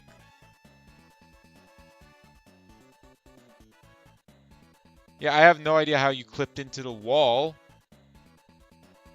Corner, maybe? Maybe that's how? No? Unity! Want to explain that one? Alright, I like clipped into the floor that time.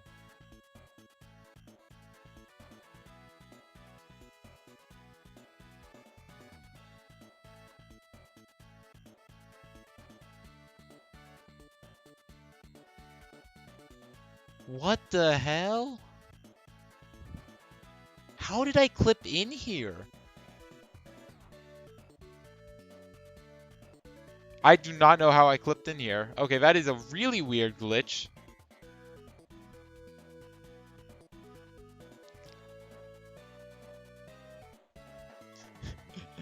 Somehow I'm gonna need to fix this. I have no idea why this is happening. This is weird. It has like double face collision. Let me go ahead and change the rigid body type. Well, it's already static.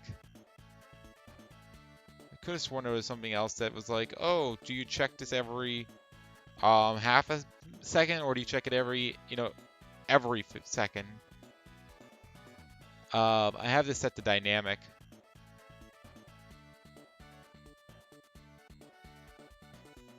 I want to set the kinematic. Dynamic's correct for that.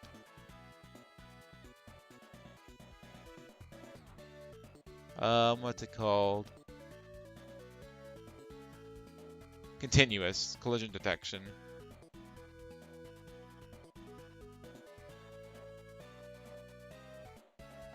Oh, can I just not actually change it to continuous? Oh, I just can't. Okay.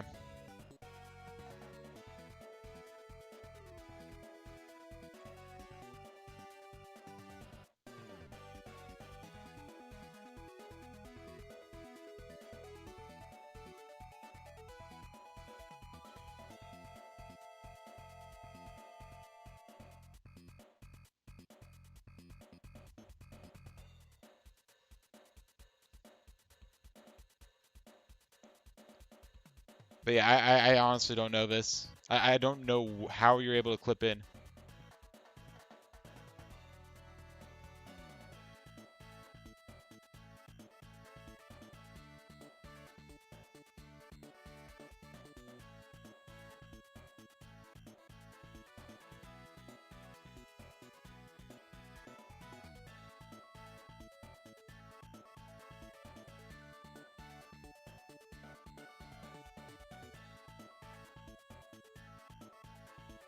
It's weird.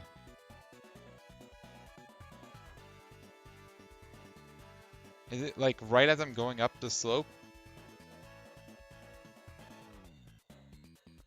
That's probably it, actually. If I go like right here, top of the slope.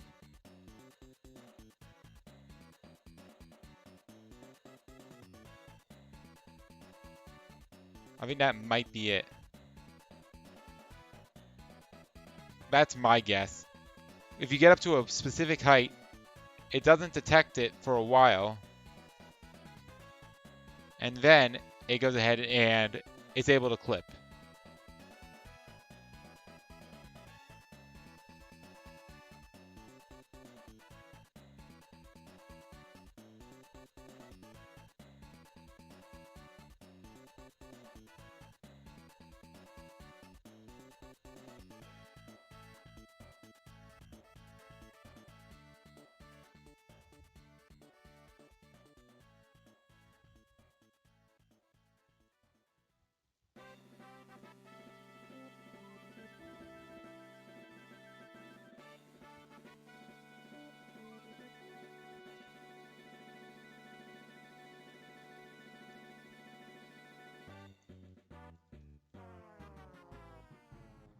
Um,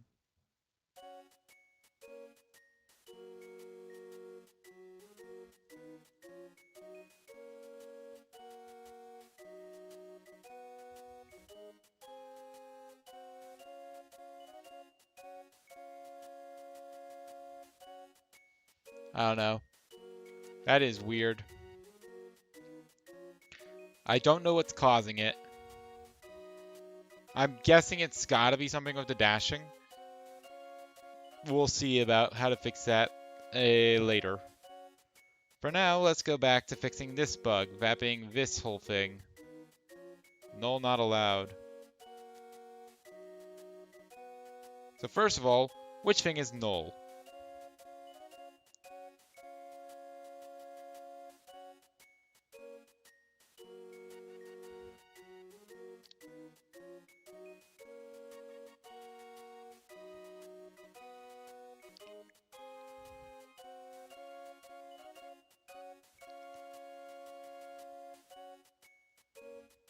I guess test for vector should never be null.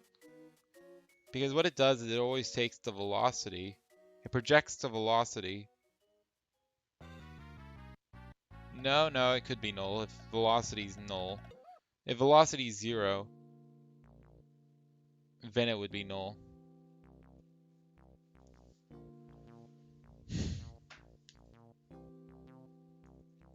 So let's just say player rigid body velocity and test for slope vector.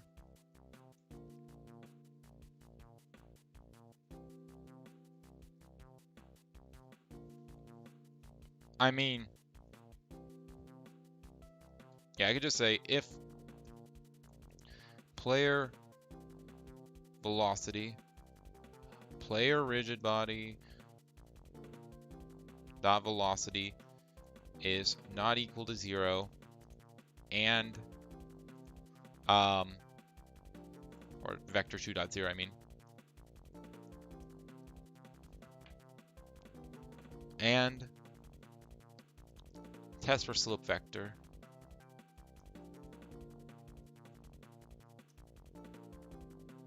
is not equal to vector 2.0.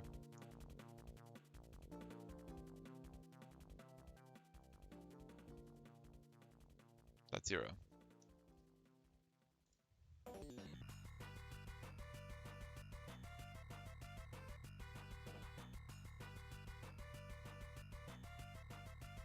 I guess I don't need to check test for slope vector, because if actually no. I think I do need to test both, because if you have a completely vertical movement, in that case, test for slope vector is going to be 0, while rigid body is not.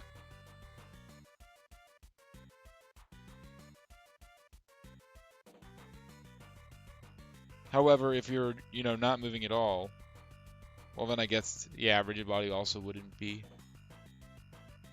Yeah, if rigid body is 0, then test for slope vector is going to be 0. So I can just check this.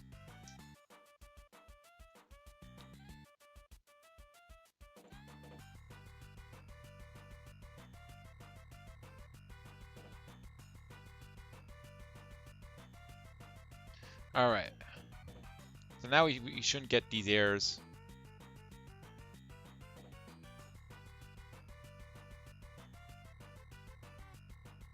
Yeah, no errors anymore. They still pop up instead here. Why? I don't know.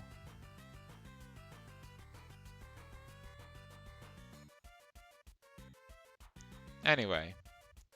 So minimum angle between. So we have our velocity, which in this case should be upright, and our test for slope vector should be to the right. Now so that should give us an angle of like -45. So then we're angling player rigid body dot velocity by -45. So player rigid body dot velocity should equal the angled vector by -45. What the hell? Why is it angling it up then? Does the angle vector take the absolute value? No.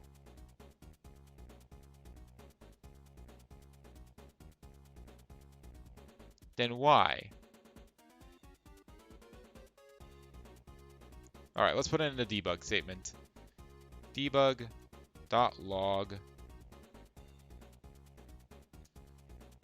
All right, so now we're going to go ahead and I want to see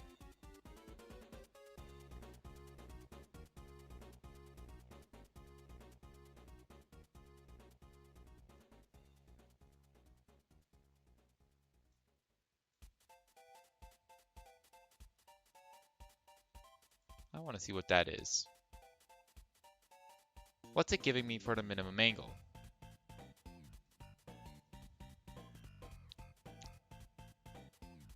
Now when we go up here, the minimum angle is 0.78, which is like, I don't know, half a radian? Or This is in radians, though.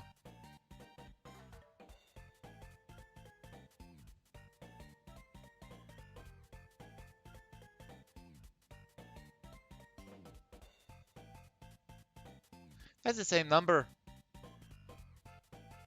That's the same number. That explains it. Why is it the same number? It should be negative. Why is it the same number?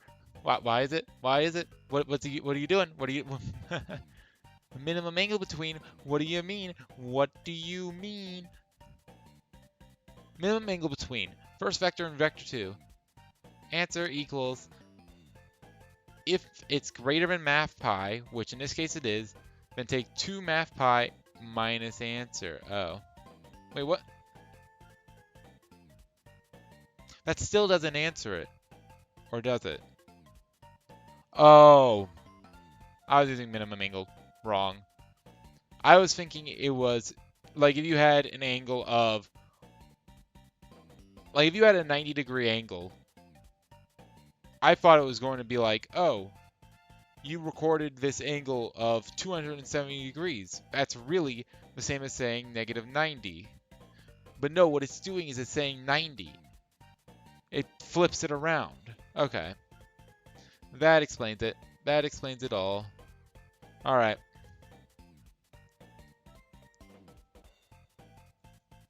Now if we change this to angle between, now it'll work.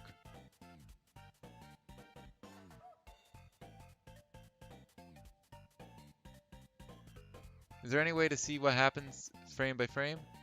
Kind of. I can progress frame by frame using this up here, this little toolbar. So I can go ahead and do this and go frame by frame by frame by frame. Only problem with that is it doesn't really do anything. You can't input anything while also going frame by frame. Technically, you could write a script to do it, but at that point, you know, a little bit too much work for what it's worth.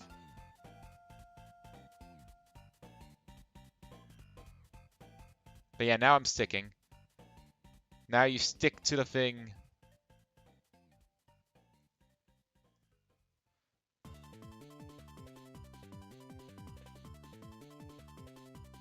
I guess you do normally get that much height. I was like, wow, you get a lot of height from that. No, it's just, that's normal.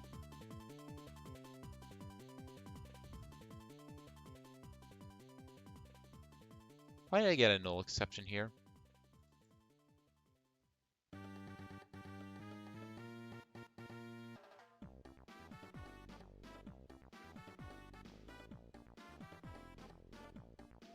If hit collider game object equals player.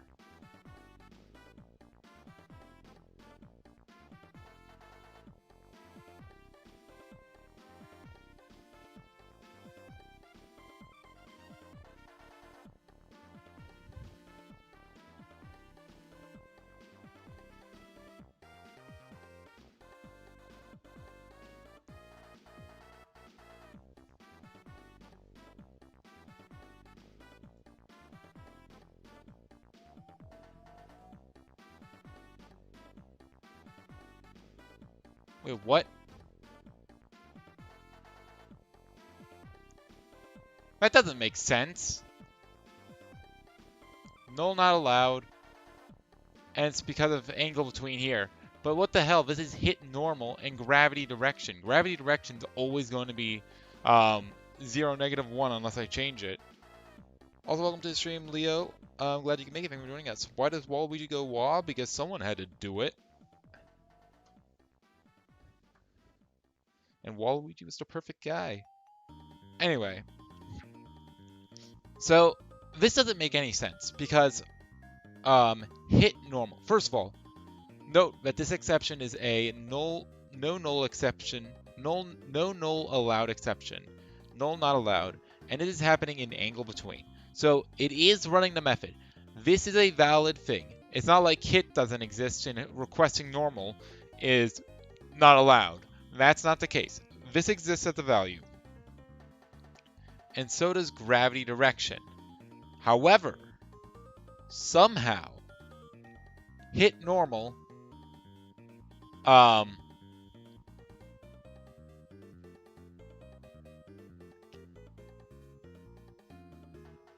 somehow one of these two values is 0. Gravity direction is a static, permanently 0, -1 value.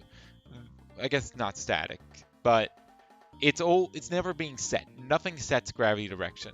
So the only thing that could be 0 in this scenario is hit.normal. But it's a normal vector. No normal vector is 0. That defeats the whole purpose of a normal vector. The normal vector is the perpendicular vector to whatever you hit. So if this vector, I have something hit, that thing has to have a value. And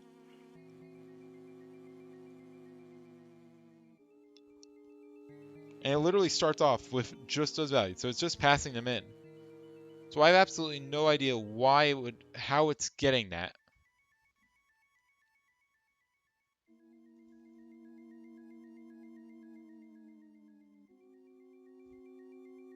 What the hell?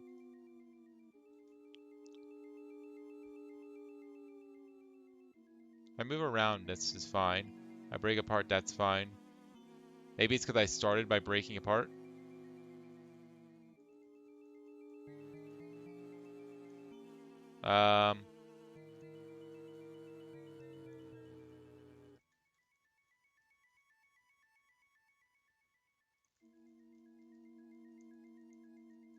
Nope, no breaking there. If I immediately start by breaking apart, what happens? Nothing. What? Huh? Why was it breaking before? What the hell?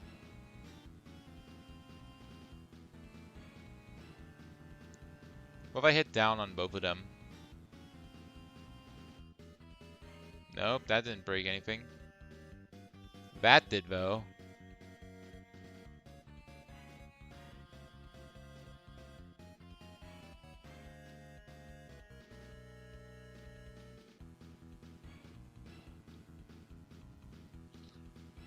So if I start off by breaking this guy apart, that did 1, that did not do 1.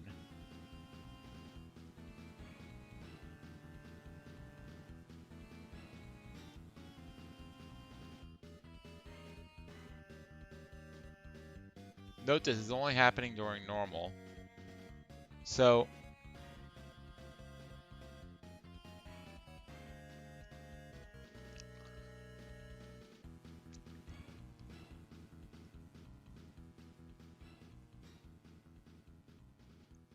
I don't know. I have absolutely no idea what is causing this.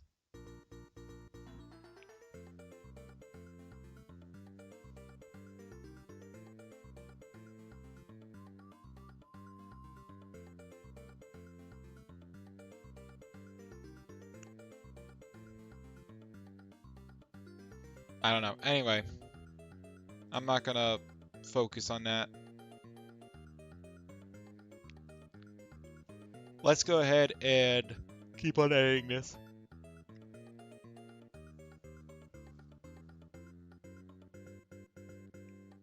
Also, should I be using minimum angle anymore? Right here I use minimum angle between.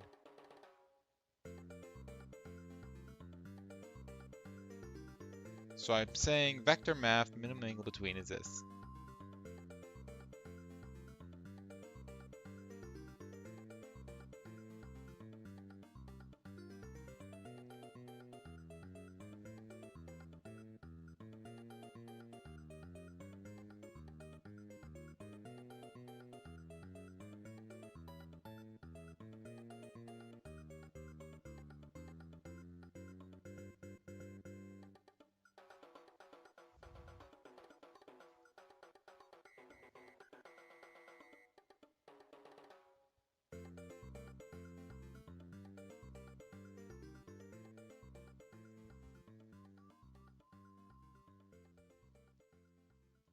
No, that's fine. Alright. So if on slope and not and not now on slope. It does that, and that works fine.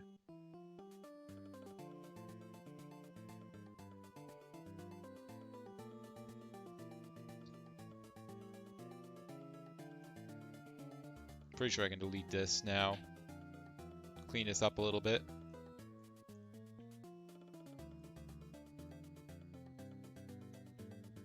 Alright. So now what we can do is say player. So now we're getting on a slope. Player rigid body dot velocity equals vector math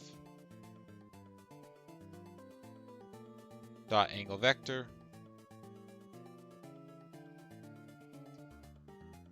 We're going to be angling the rigid body dot velocity again. Except now we're going to be angling it up.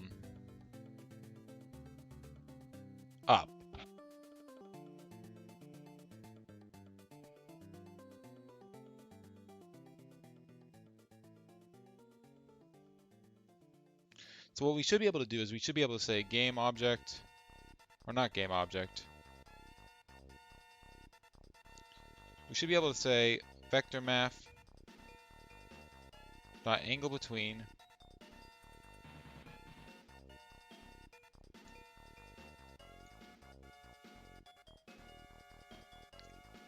and this is going to be between gravity and the slope that we hit's normal.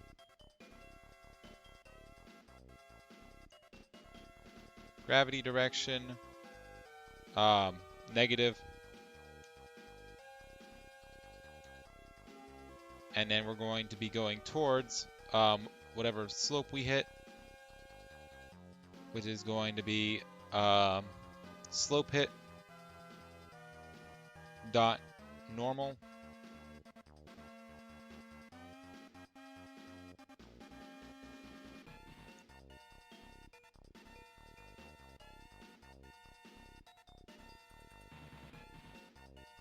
Why is this is convertible to? I said velocity. Okay, I still said velocity. You lying about it isn't going to change that. There we go.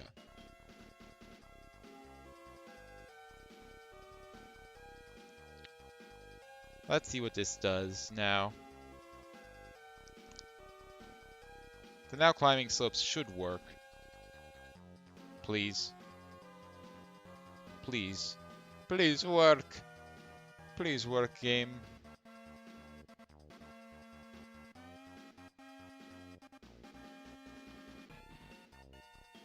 Does not look like it's working very well. Why is it not? I don't know. Sometimes it's working well.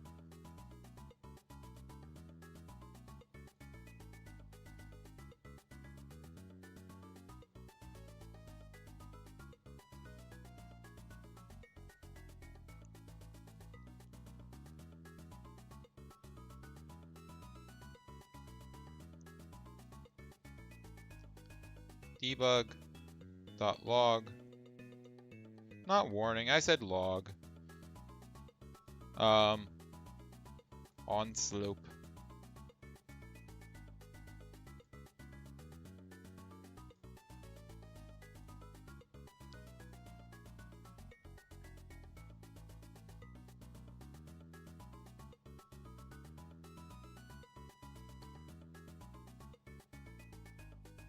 So it's not seeing it for some reason, or I didn't save. Did I save? I did not.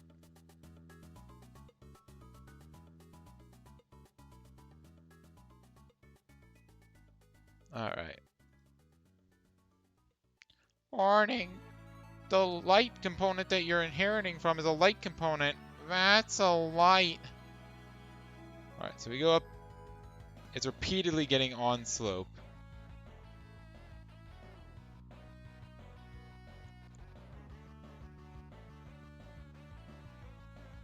Why is it getting on slope repeatedly?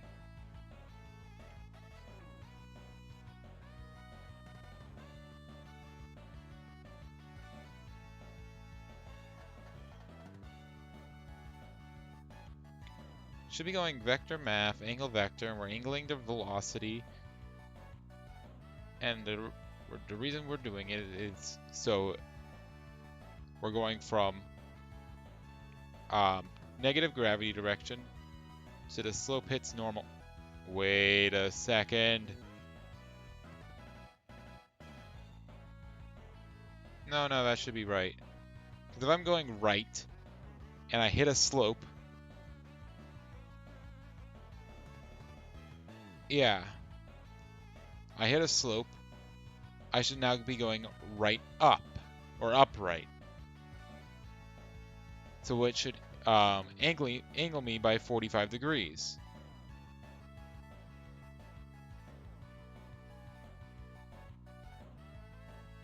Hold on. In vector math, angle between is first vector, second vector. Starting from vector A, how many radians counterclockwise is vector B?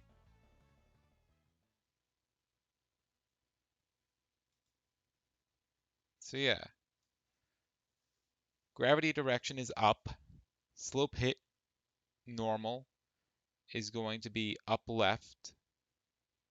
That should be 45 degrees. So it's angling my thing up by 45 degrees when I go right. For some reason, though, it's not. Why is that? Also, my soundtrack is off. Let's put on the DS soundtrack next, I guess.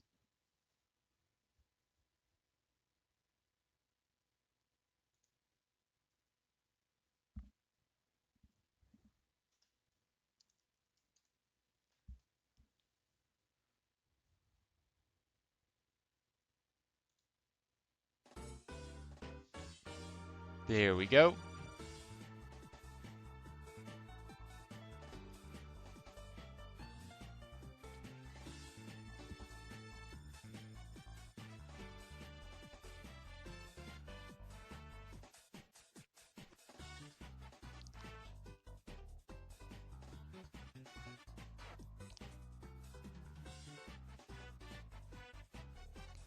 So yeah, it says on slope, player rigid body dot velocity is vector math dot angle vector.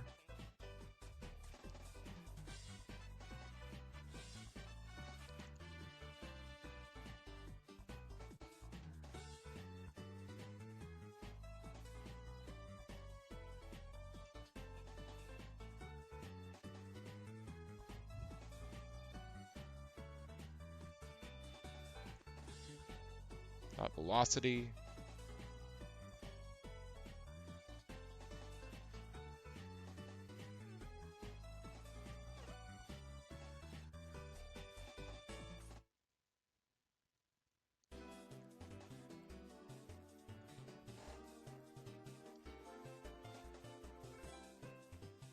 Bar.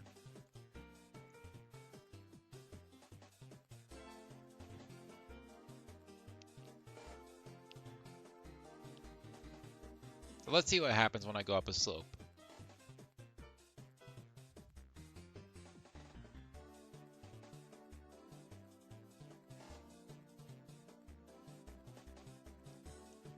So it says foo is 29.21, and it changes it to 20.66, 20.66. So that one actually worked. This one didn't. Why? So it says foo 0.72.72. Interesting.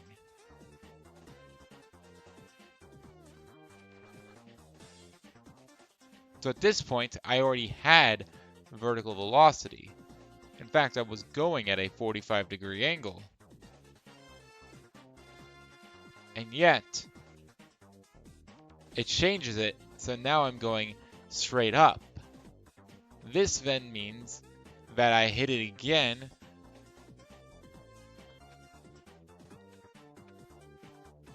at 2.7.2.7.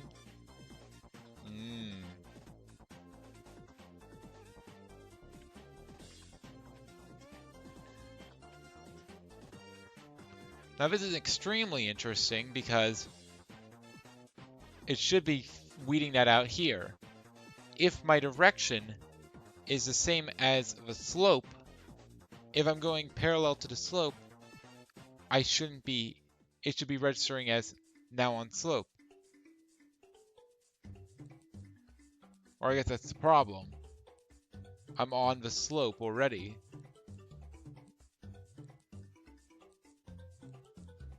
Or at one point I am not on this.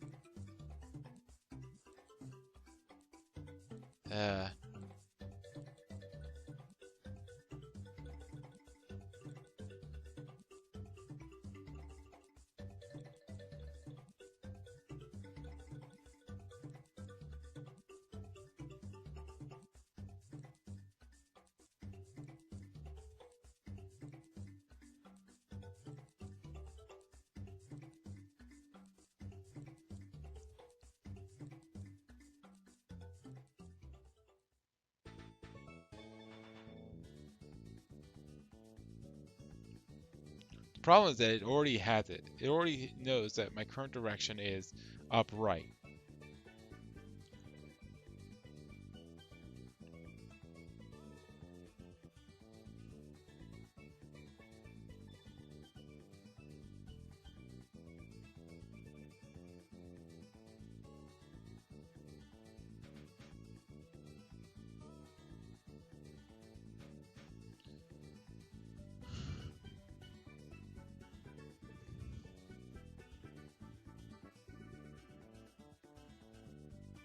Now what's really weird is...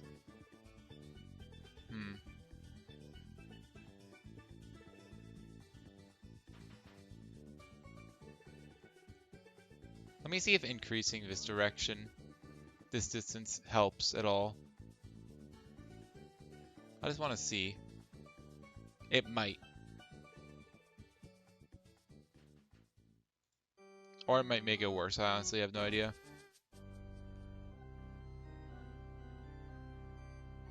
It made it significantly worse.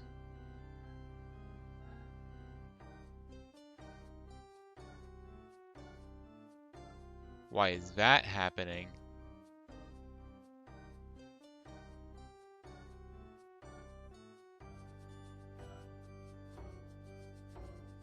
Now when I bump into a wall, it's also happening.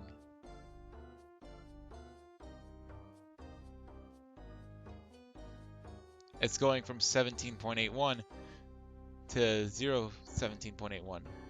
That is definitely not right.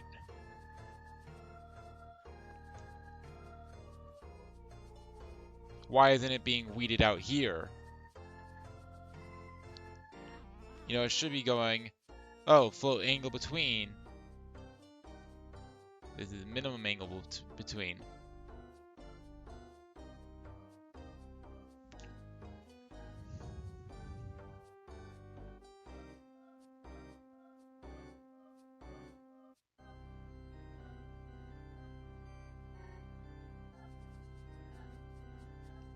And this is between normal direction and gravity.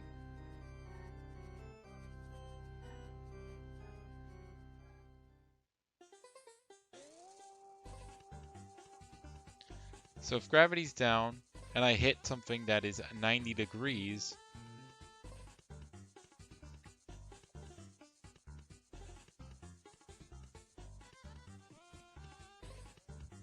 that shouldn't work.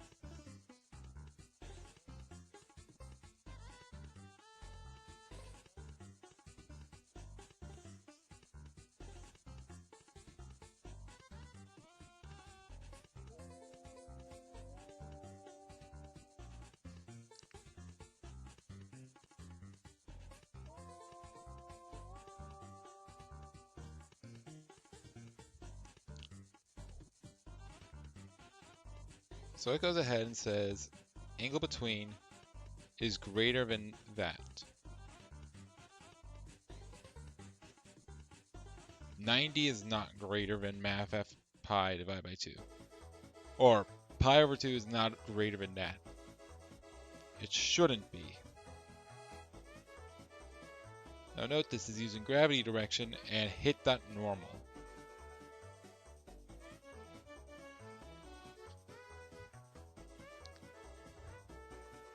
So I guess the first thing we can do is just make this a slightly larger barrier of entry. 1.05 times... Wait. So yeah, now you have to be like 105 degrees. Or something. Instead of just 90.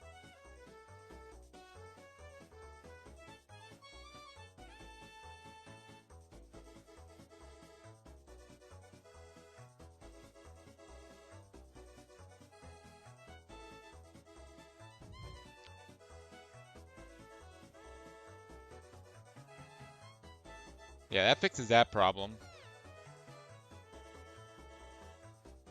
I'm still stuttering up these, though.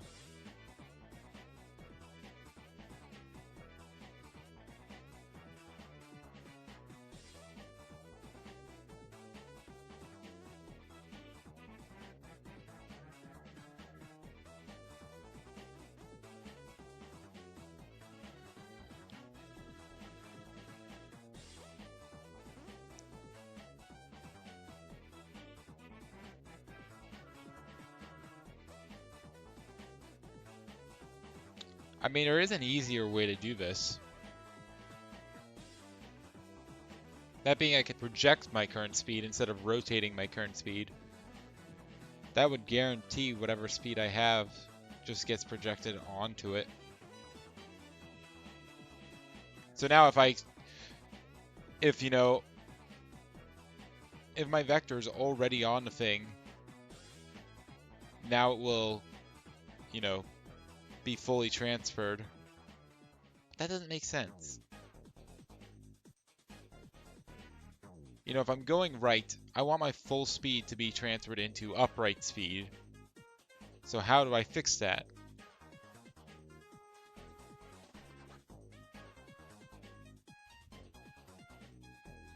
How do I fix this?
So player rigid body dot velocity equals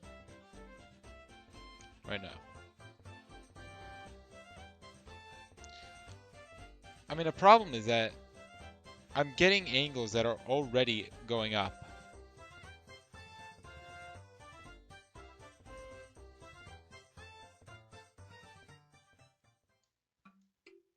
If player rigid body dot velocity dot direction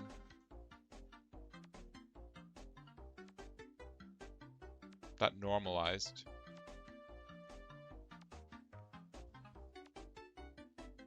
dot minimum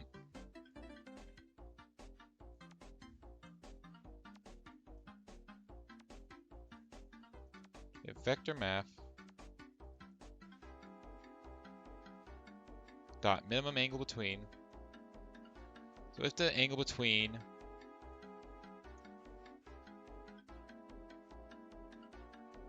the normalized direction that I'm going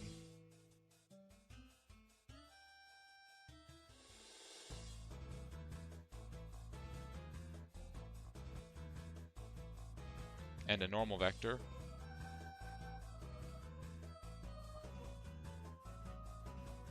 and slope hit dot normal. So it should be about 90.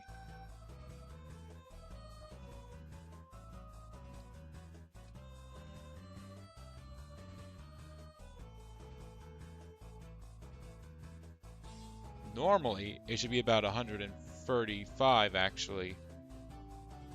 Wait, no. No, I'm right. It should be about 135.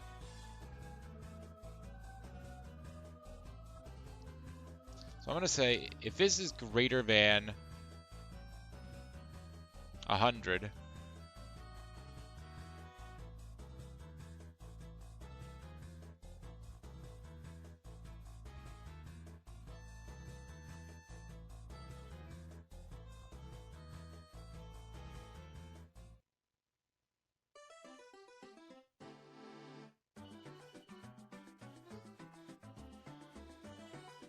actually, what am I doing?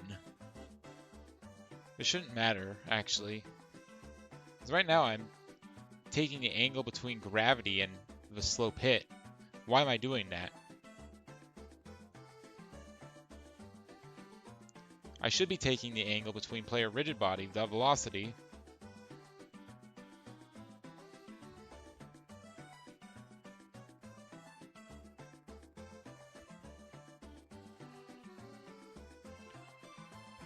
the problem is what happens. I obviously don't want to rotate this, 135 or whatever.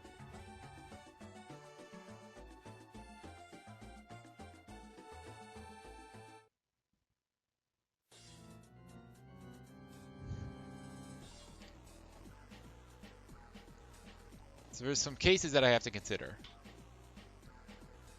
So in one case, we're going into a slope like this, right? My normal vector is like this, and my current direction is like this, right?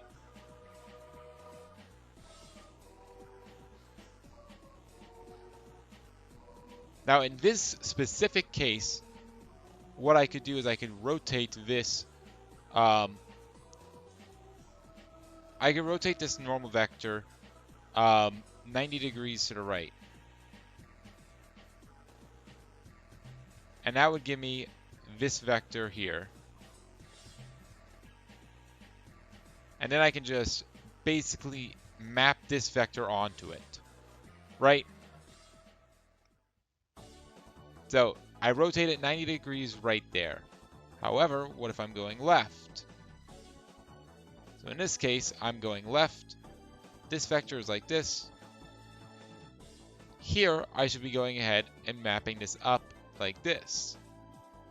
However, if I were to rotate this 90 degrees to the right, now I get this vector. Obviously not what I want. So I need some way to know, hey, this is wrong, flip it.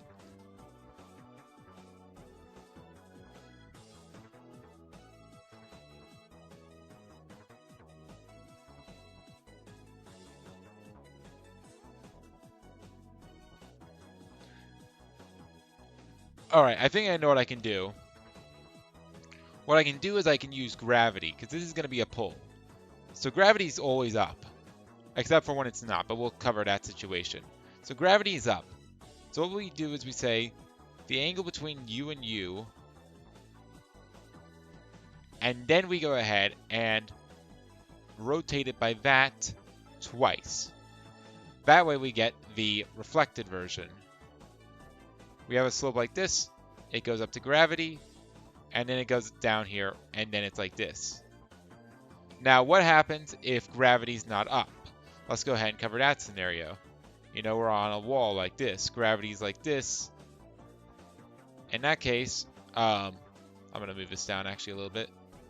So gravity's like this. Our normal vector is like this. So our normal vector is like this. We are currently going... Yeah, we're currently going into the slope like this. Gravity's here. Well, what we can do is we can flip this over here. So that should still work. Now, what about in case where we have a very shallow slope? So we have something like this. In this case, our angle is like this. Now, this actually is a problem because if we reflect this, yeah, if we reflect this, we have a problem because now it's like this. And if we go up here, we are currently going into the slope like this. As such, we should be angled slightly like this. Now, obviously, this isn't here. So how do we do it?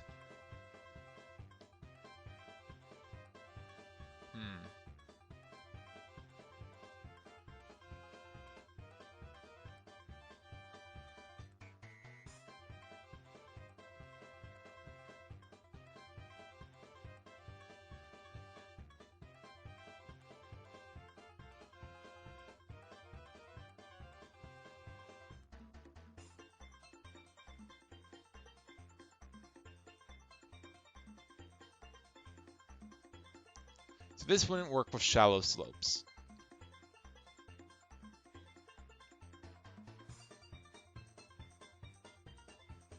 So let's go ahead and start over. Control A, delete.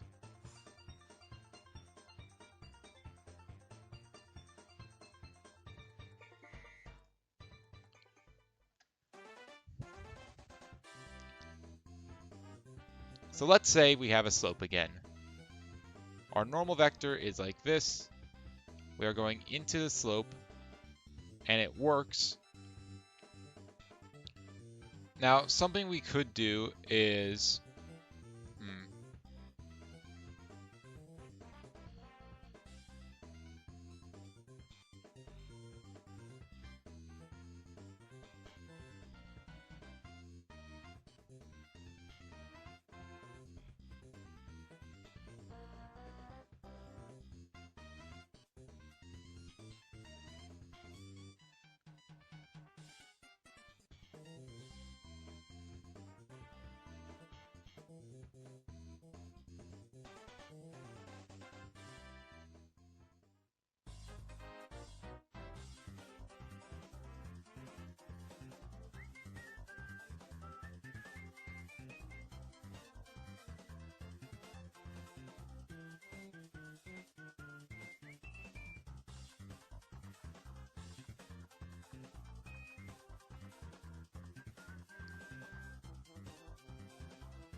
What if we did this? What if we use gravity again, but we use it slightly differently? Now we also have a test line that's here. We know that this line is always going to be flat. This is going to be perpendicular to gravity because we projected it on that vector. So what if we have this? We have gravity like this. We take the angle from here to here, and then we go ahead and map that onto here. How do we know what direction to go, though?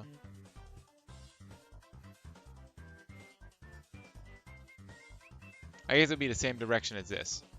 So here we would get the actual angle. This would be correct.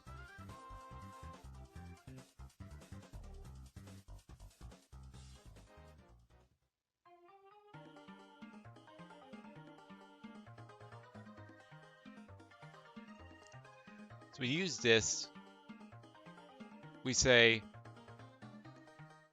this goes into this. So as such, yeah,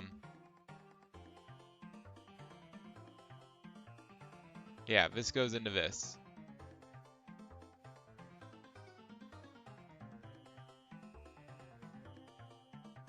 Then it's just a matter of going from here to here. All right. What about a left slope?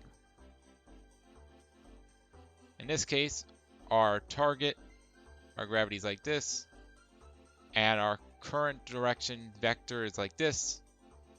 Our current direction is here.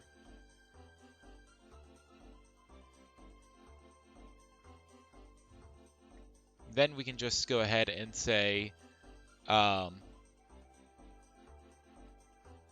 our normal vector is like this. So we can go from here to here. And I think we're in the money. That gives us this. Now, if we have a shallow slope, that's not flat enough. Again, not flat enough. Now, let's use an excessively steep slope this time. So here the normal is like this. Our gravity is like this. Our target direction is this. Our current direction is this. Well, now this absurdly steep slope is going to go like this. And that's going to be like a 80-degree angle. So as such, we take this and we go up 80 degrees. And that gives us that. So yeah, that should work. Oh boy.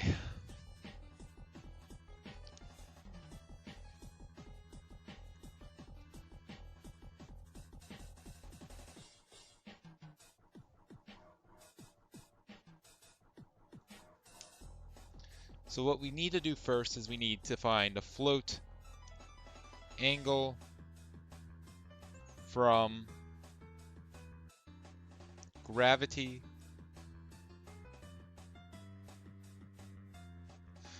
I was saying gravity's this way. Okay, I need to redo my math really quickly. The principle is the same, it's just that I have to do it a little bit differently. Ah. I messed up, though. Because gravity's not up, gravity's down. I guess I can use negative gravity. Yeah. Alright, never mind. I'm fine.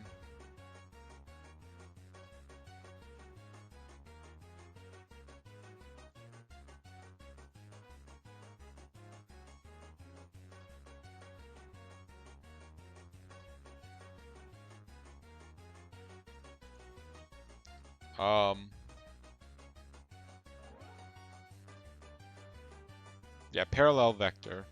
I don't think that's how you spell parallel. Parallel. I think I actually was right. Neat.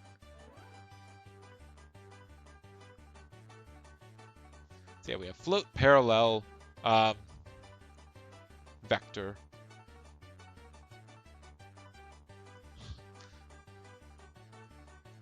Parallel slope vector. It's going to be a vector 2, actually.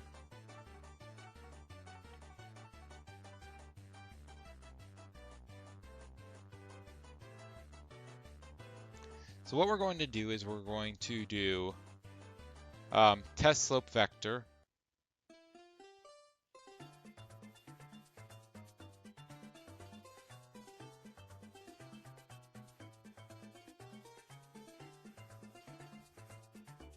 Did I test? Actually, let me test one last thing. If I have a downward slope and I go down into it like this, obviously you have negative gravity. You have the normal vector. And then you have the target. And you have your direction.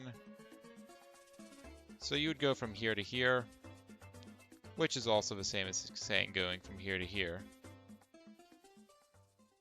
So that should work.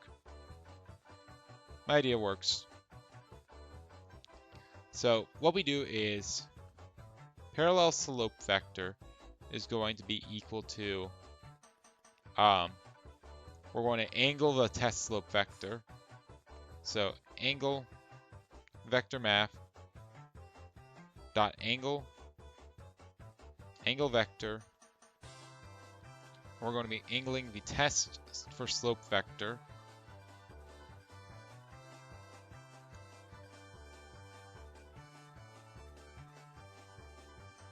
And the angle we're going to do it by is the angle between, so vector math dot angle between, I said angle between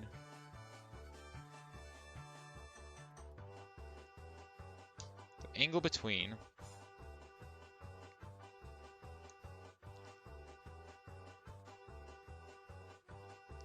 and it's going to be between negative gravity direction and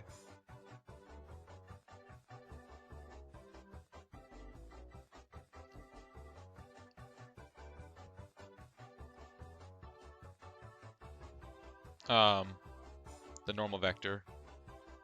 So it's going to be slope hit dot normal. Nice.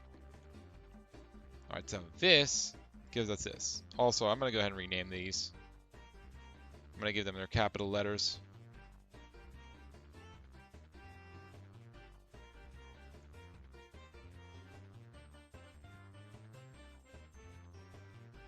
All right, so now what we can do is we're going to say vector math dot angle vector, and we're going to angle it. We're going to be angling player rigid body dot velocity. That stays the same.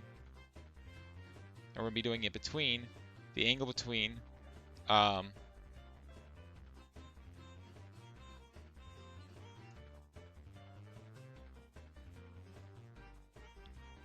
guess player rigid body dot velocity and this new vector that we just made, parallel slope vector. And now it should work. Hopefully. Please. Please work. Because now if our vector is already the same as the slope, it should just stay the same.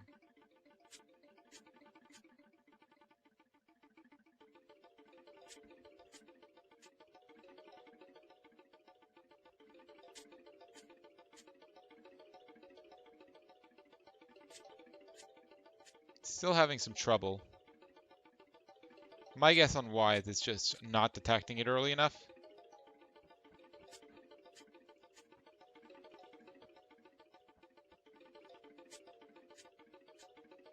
Is this moving my cursor? What if I put it right there? No, it is moving it. So angle vector.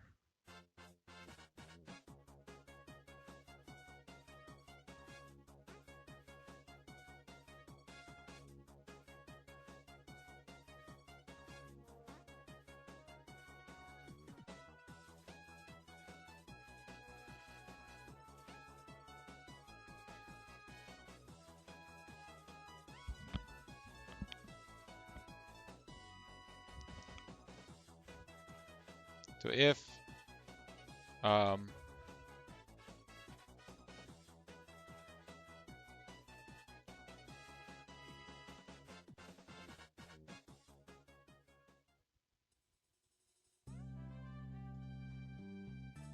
also I'm going to say dot normalized here.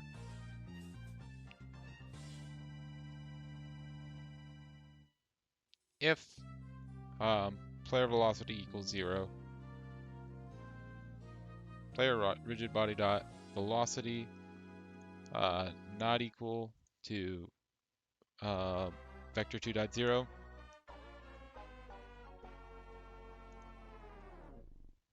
Then we're going to do this. Boom.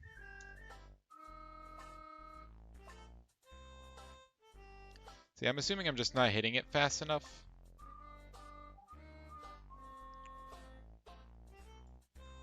Let's increase this to 7.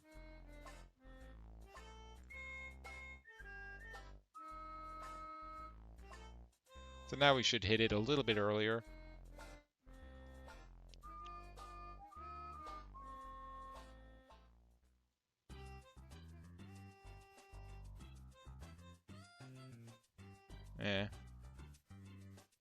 It's hitting it more accurately now, but it's still missing it often. Let's increase this a little bit more. Let's say 0.8. Let's just increase it gradually.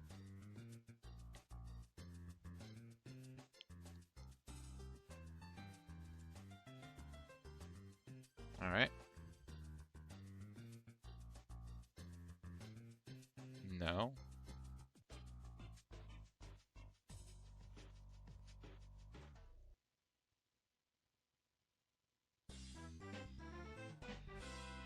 Still hitting it. Feels like it's a little more accurate. Why am I getting this now?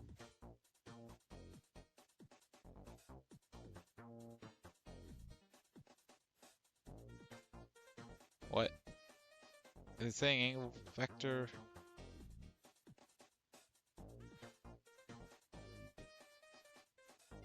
Rigid body 2D velocity assign attempt for... Ah.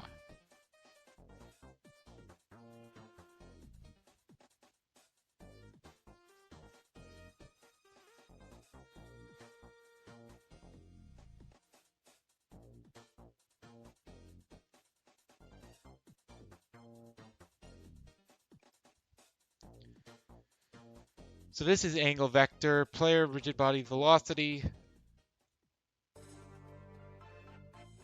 So we know this isn't 0. So we're angling it based off of its distance to that.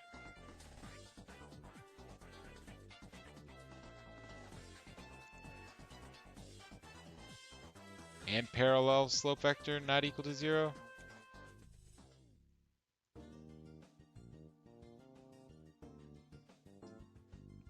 I guess.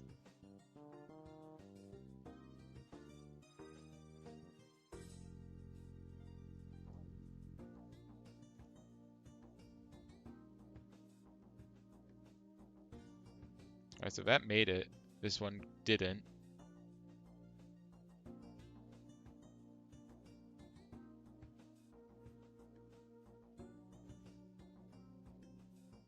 It's inconsistent, but it's not... I don't know. Still getting an error, though. Why am I getting an error? Okay, I know a thing isn't 0.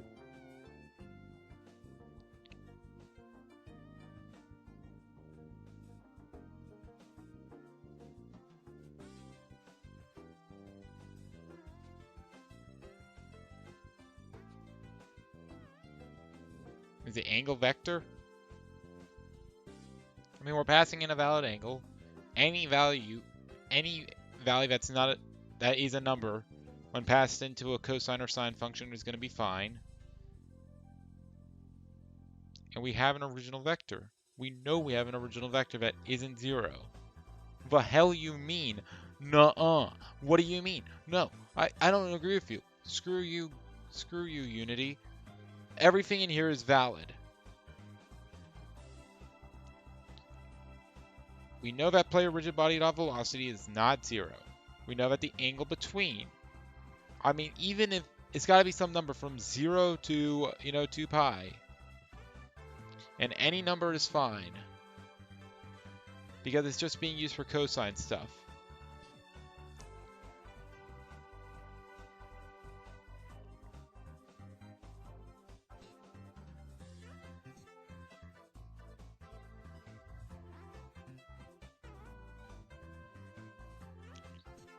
Anyway. Next thing I want to do that might help is bring this down a little bit. I'm going to multiply this by 0.99 now. Now Unity's going to yell at me. It's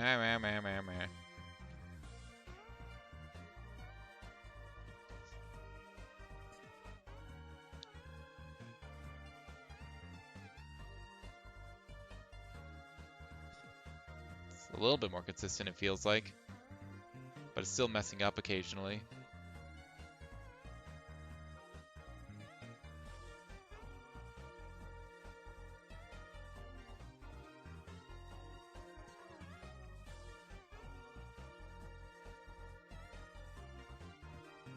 Yeah, it's still hitting it.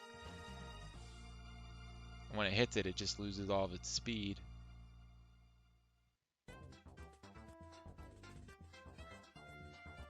Let's try going ahead and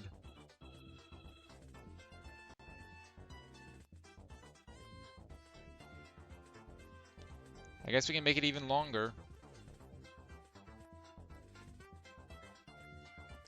Let's multiply this by 2, I guess. Let's see if just making it excessively long does anything. It should only need to be 0.5 or a little bit over 0.5 to see. Well, hello there, Tony. Glad you can make it. Thank you for joining us. Currently, I'm trying to make slopes work well. Yeah, making this increasingly higher does not seem to be doing anything.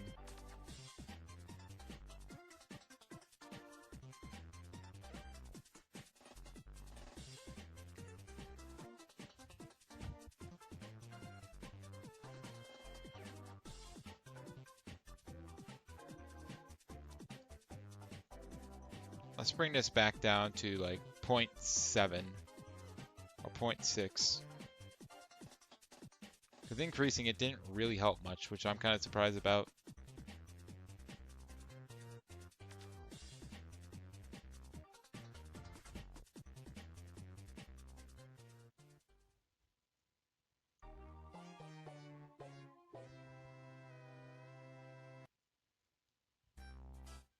It helped a little bit when it was a little bit higher than 0.6.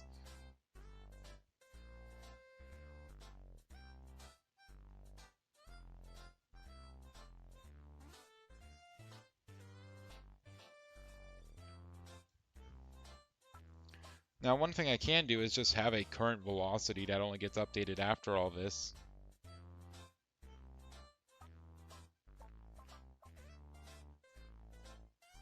Like a last velocity. Your bones are rattled, so these guys have a shared health bar? Kind of. If both of them die, you fully have to reset the screen or whatever.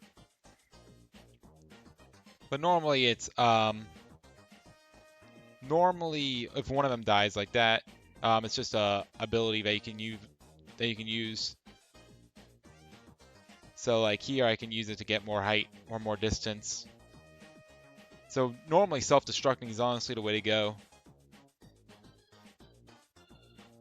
I'm not going to jump off this platform because there's nothing underneath.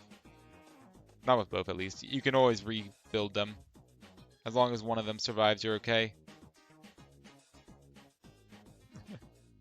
That's the way the health bar works in this. I still don't get why it's getting this.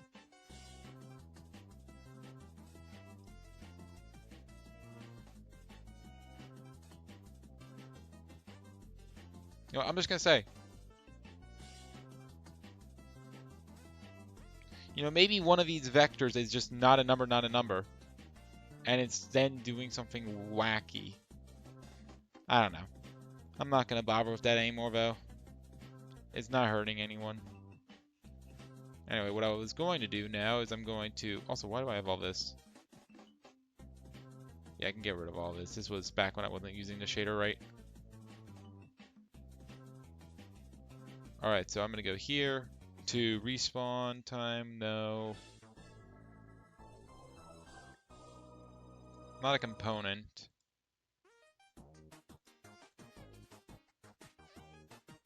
Private bool or float.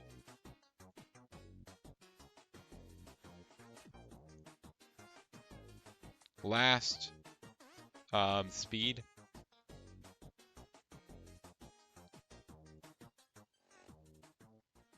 Yeah, last speed equals 0 dot f or dot 0f. So now what I'm going to do is in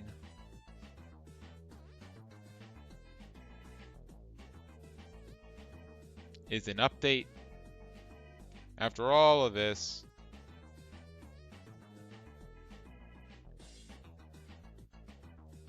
last speed equals player rigid body dot velocity dot magnitude.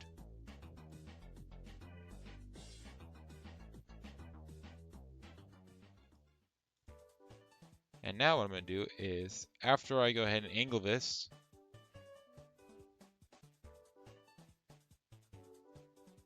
if player rigid body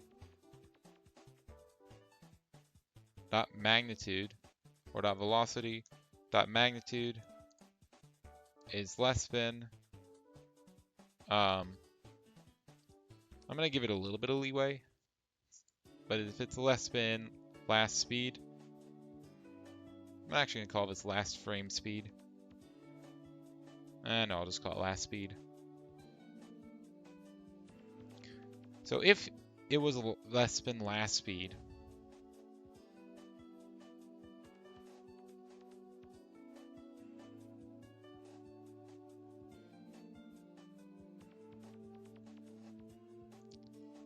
then player rigid body dot velocity dot magnitude equals last speed. It won't let me set it, will it? Nope. All right. That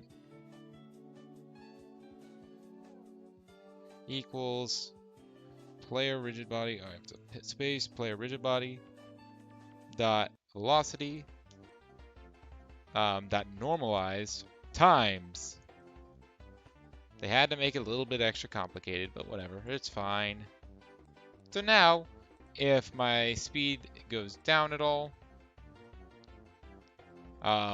it'll just automatically reset it. Nope. Nope.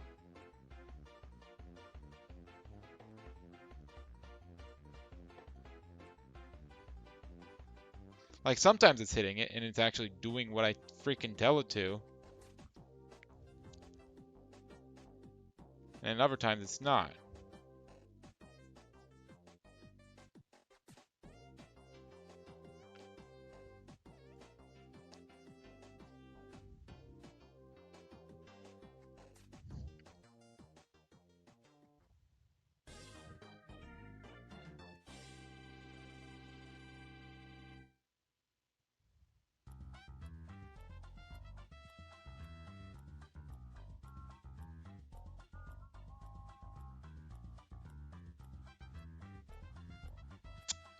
So why is it being stupid?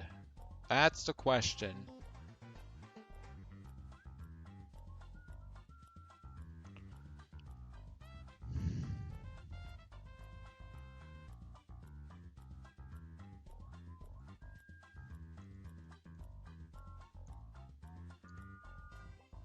Plus last speed.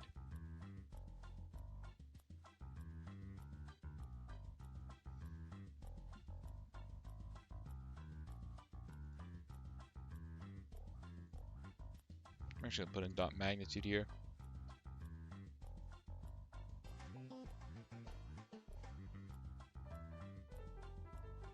Yo, thank you for subscribing, Tony. Glad you can make it. Glad you're joining us. I have tons of these streams planned, don't worry. Nothing will stop me. Alright, so let's compare my last speed versus my current speed. So we go from 1.01 to 5. Oh, but this is basically none.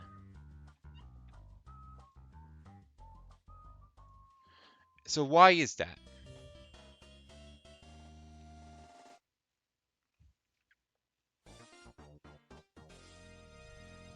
Somehow it's going ahead and saying, like, what?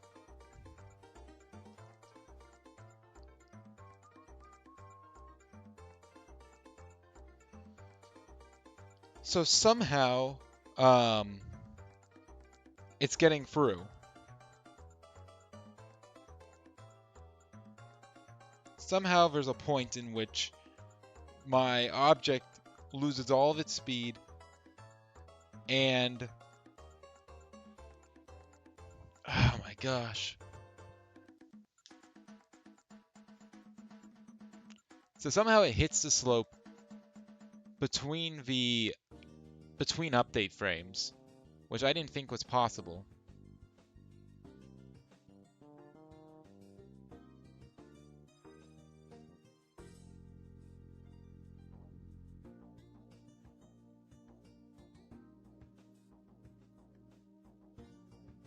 because somehow I'm hitting the wall, or I'm almost hitting the wall. My thing tries to detect it, doesn't see anything.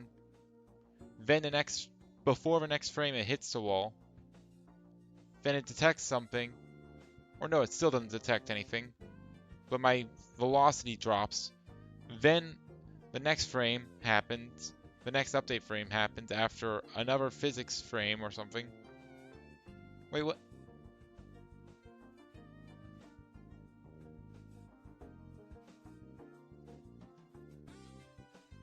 No, wait, no.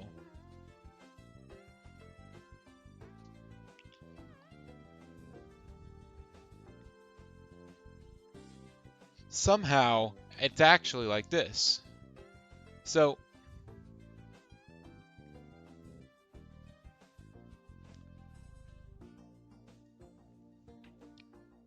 somehow, we're here.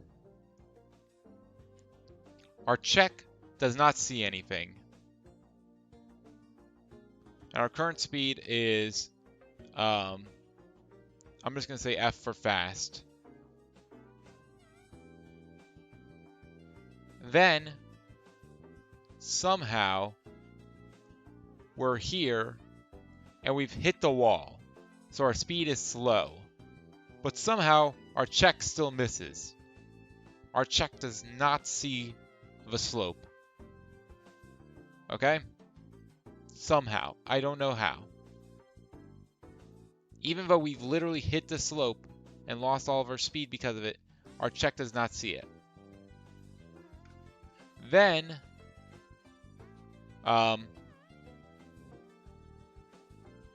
we have our thing, and it realizes its check passes and it sees that it's on the slope, so it copies the slow value into it, into the thing.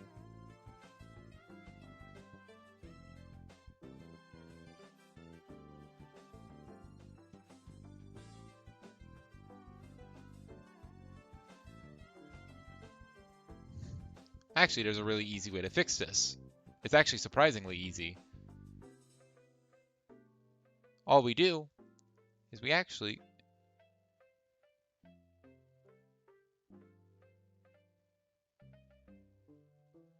wait.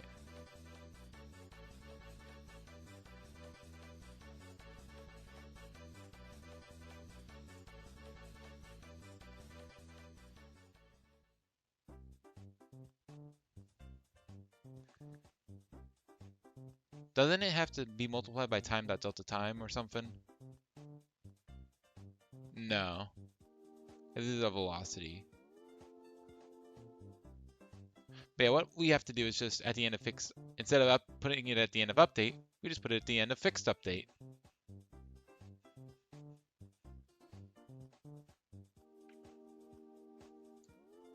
Last speed equals player rigid body dot velocity.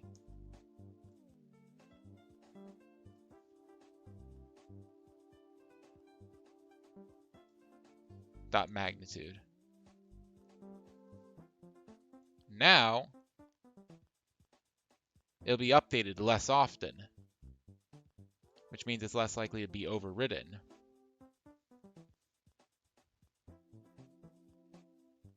And yet, it's still being stupid as hell. Why is it being stupid as hell?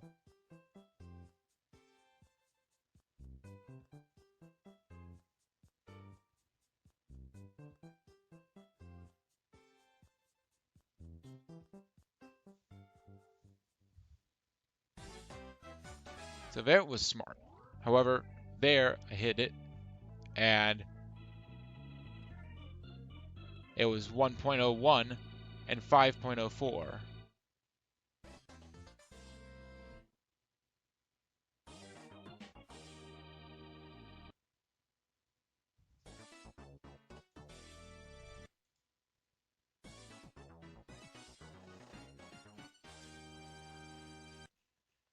Honestly, I'm tempted to just make a rolling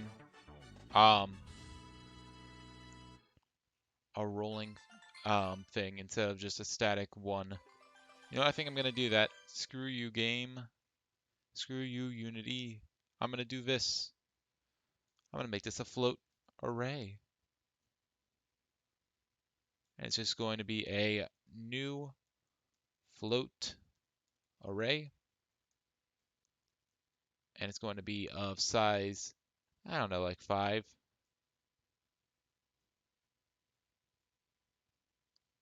And now what it's going to do is, with less than last speed 5,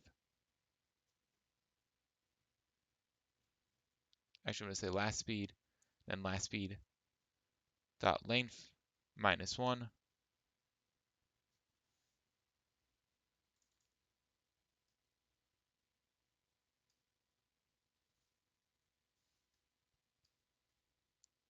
Also, the music's over. I need to go ahead and put on another soundtrack. Um,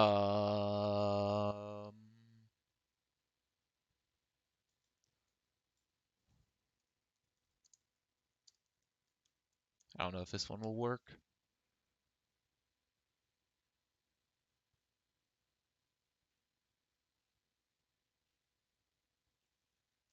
I might be able to put on a playlist. Put on the Mario Kart Tour OST.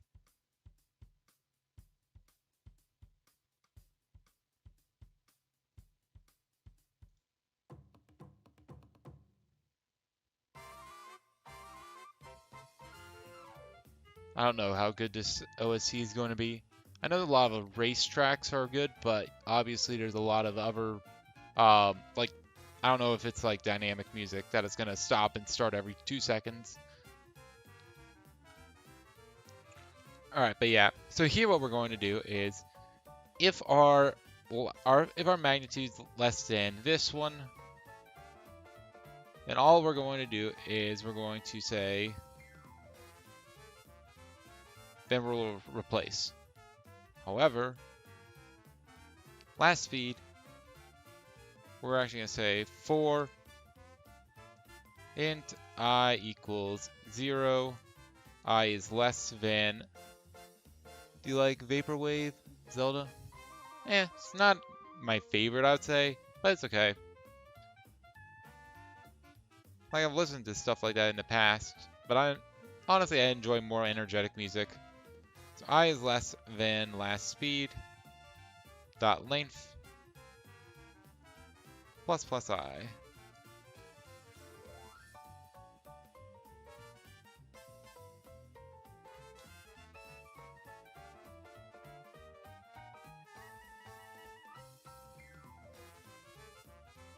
Actually, this is be -1. Actually, no, this is going to be 1.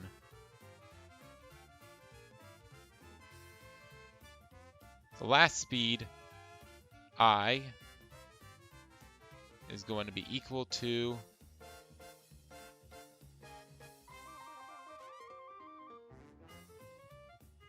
then last speed 1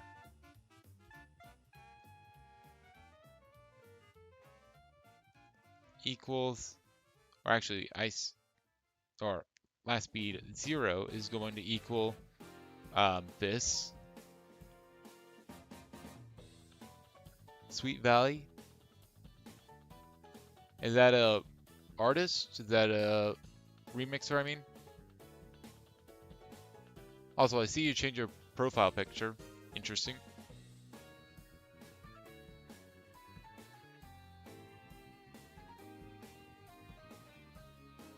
Also, I just realized I actually have to go backwards on this list.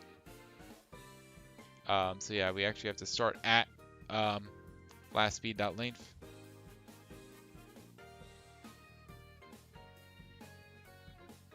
And while it is greater than 0, minus I, an artist, okay. The last speed I is going to become last speed I -1. There we go. That will essentially preserve your speed. I don't care what anyone says, if you run into it, there's going to be at least 5 frames where it works. for it to realize it. Oh no, it's being stupid. Okay. Index was outside of the array. Let's see. Int I equals last speed dot length. So that's going to be like 5. Oh, yeah.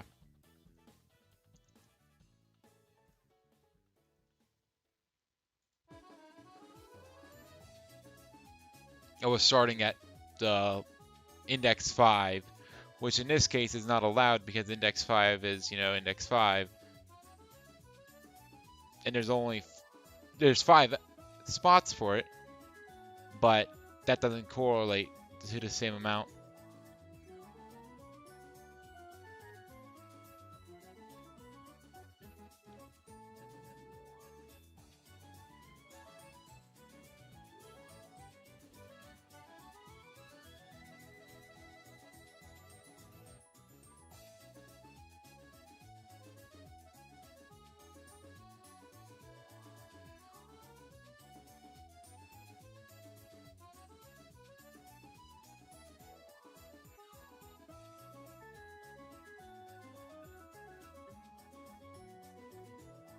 I'm not sure how music is allowed on streaming.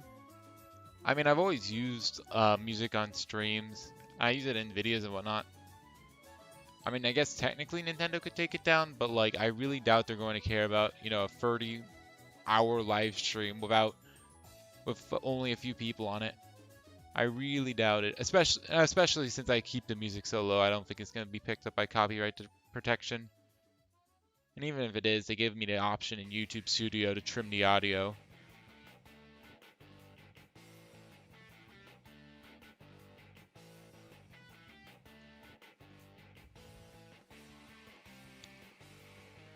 Damn, it's 4 in the morning. Yeah.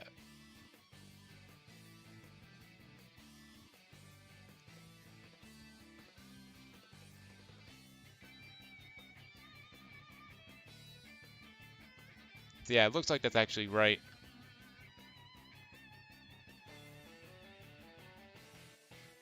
So yeah, pretty good. Sticky surfaces look like they're pretty good.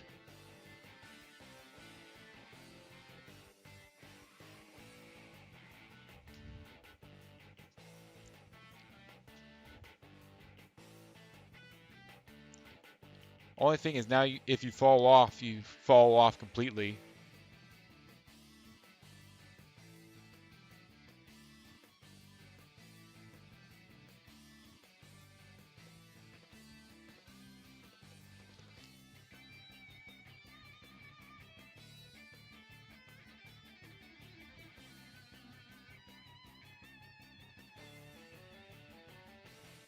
Now, one thing also I'm going to do, I think I'm going to try to fix this as well. I'm going to try to implement sticky surfaces here in, where is it? Not here. Where's like, set ground state. It's an update. Should be like right here. Set ground variable. Here we go.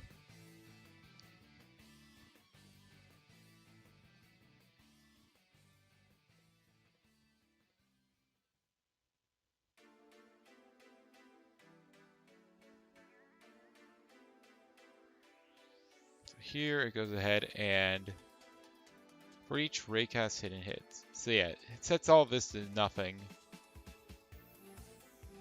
So after this, what I can do is I can say if ground type, current ground type is air, ground type dot air, and I think I call it like, what do I call it? When I go ahead and I jump, no, it's up here, right here. If jump input, then it goes ahead and snap to ground. I'm actually going to change this name to Sticky Ground.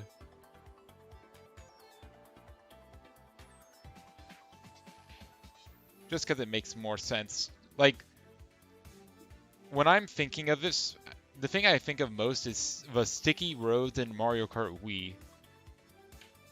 That's why I'm calling it Sticky Ground. Because in Mario Kart Wii, like the Pipe to Koopa Cape, the way it works is with sticky road. So your cart sticks to it. So that's why I'm calling it Sticky Ground. And Sticky Ground, but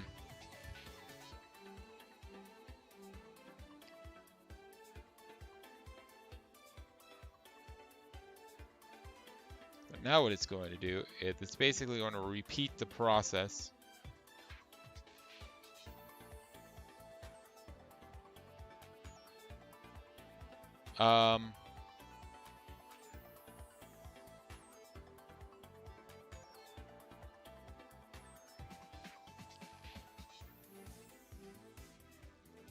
So we can just copy this, I guess, to start.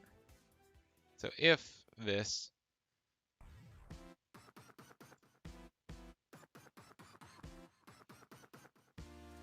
why does it not like this? I guess because I already have something called hits. Yeah. So I'm gonna call this extended. Extended hits. Extended hits is gonna be this. And what this is going to do is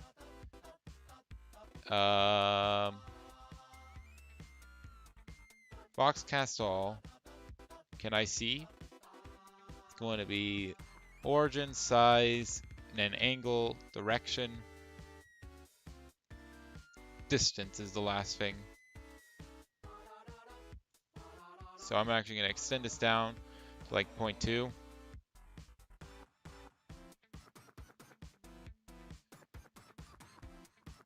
Heck, I'll actually put it down a bunch.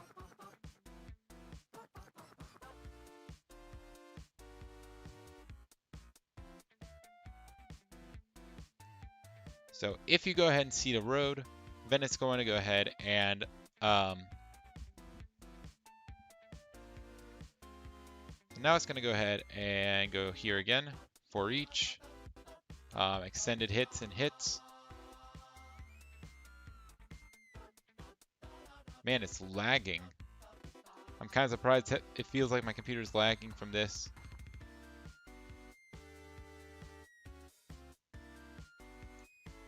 Just scrolling around. So for each hit and extended hits,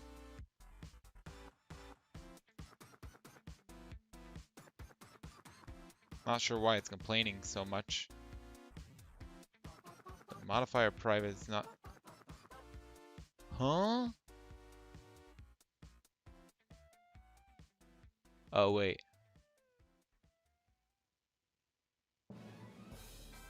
Yeah. It got rid of one of my curly braces.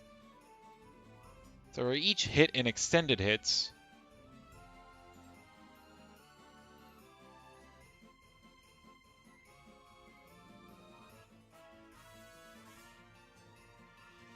if hit dot collider dot tag, or I'm gonna say dot game object dot tag, that equals player. So as long as it does not equal player, then what we're going to do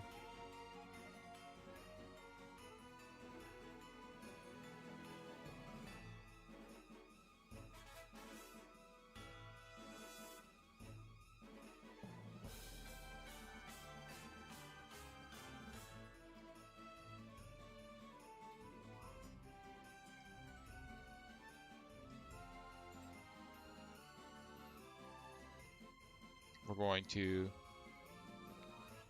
transform dot translate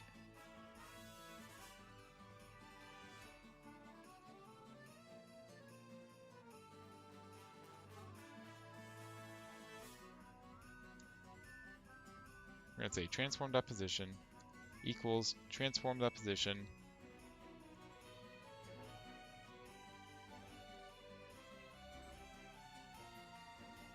plus gravity direction times hit dot distance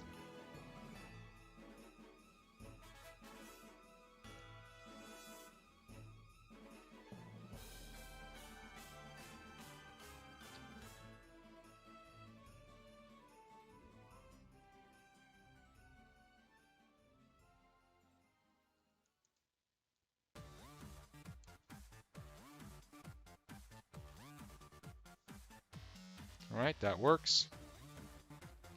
Transformed up position equals vector 2 transformed up position plus gravity times distance. I'm going to make sure this actually does order of operations.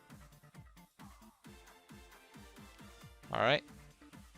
So gravity direction times hit distance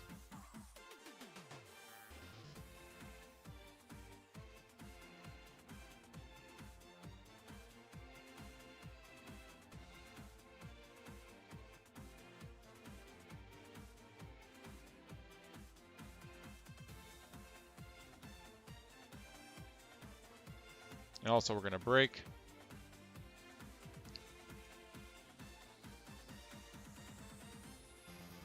And then we're going to run it again.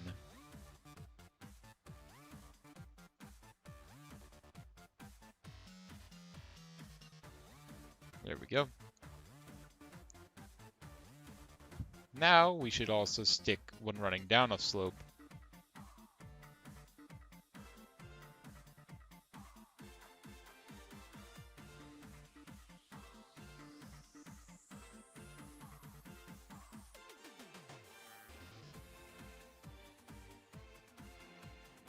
Come on.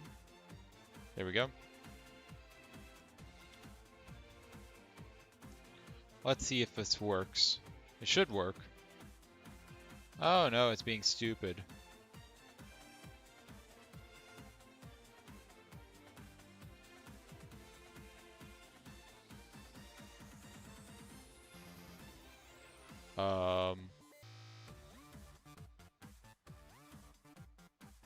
Did it just crash? It might have actually just crashed.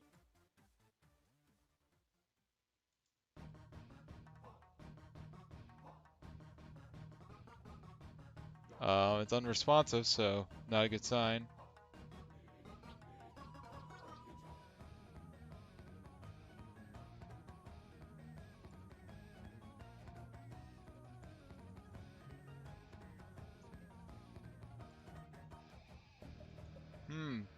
Temporary memory leak.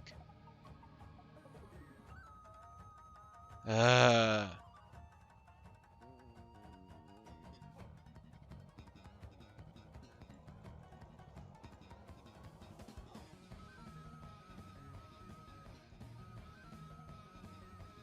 And it looks like I have unsaved changes. What those unsaved changes actually are, I don't know. I didn't really change the scene that much. Whatever. I guess I have to close Unity. Unfortunately, that means I'm gonna have to use Task Manager.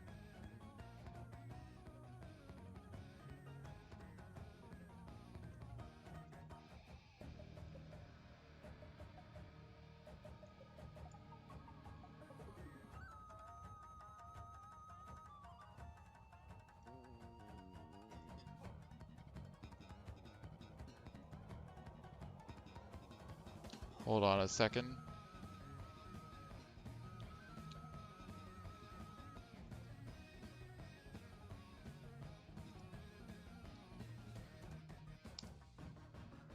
Give me a moment.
Alright.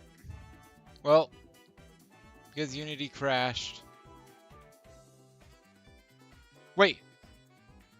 It didn't crash. It actually stayed alive.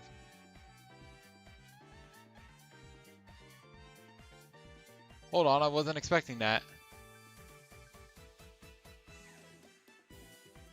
I thought it was dead for sure.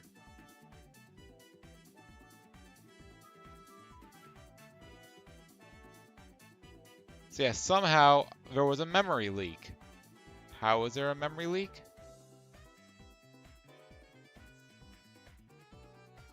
I don't know. Let's go ahead and go back up to the top.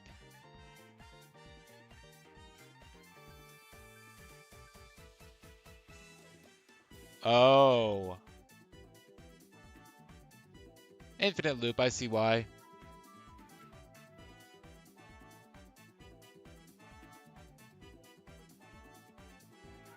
What just happened to the other person who joined? The guy who subscribed. What happened to Tony? All of his messages just deleted it. Just got deleted.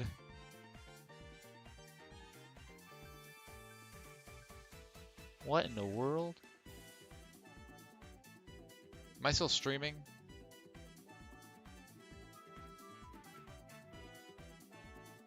Yeah, I'm still streaming. That hasn't broken. Alright, I guess his messages got deleted or something. Maybe he deleted them himself, or maybe, I don't know, maybe his account got deleted or something. I don't know. That's really weird. Anyway, I know why this broke now.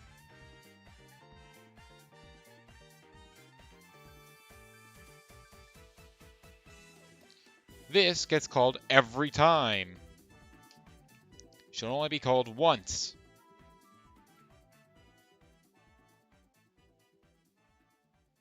Also, you spawn in the air, that's why that happens.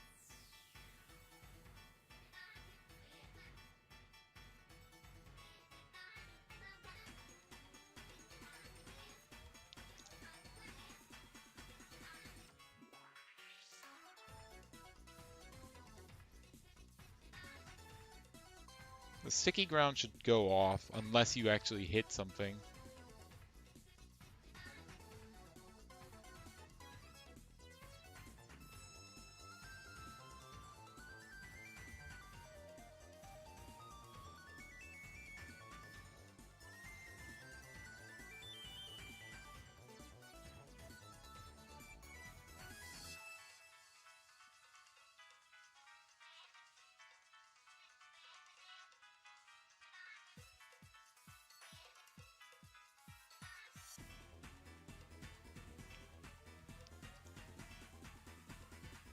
Actually, I'm not going to set sticky ground to false here.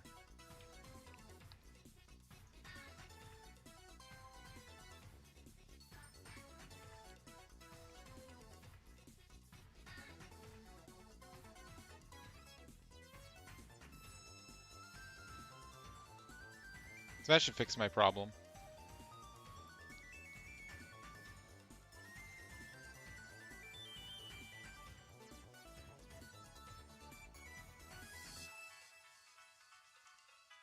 I will say this is a little jarring.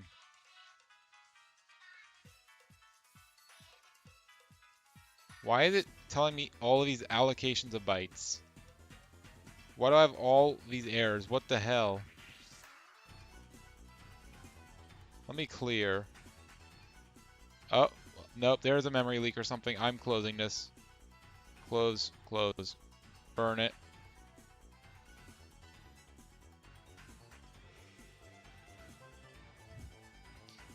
There was a memory leak somewhere or something, or doing something weird. Nope, just close and reopen. Don't bother with it.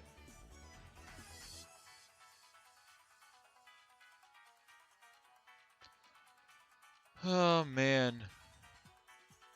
It's already 4:12 in the morning. I should probably stop the stream now, honestly.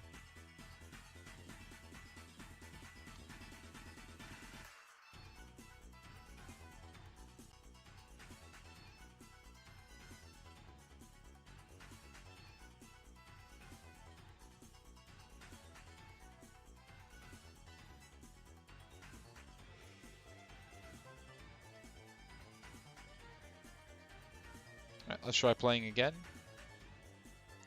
Let it recompile everything.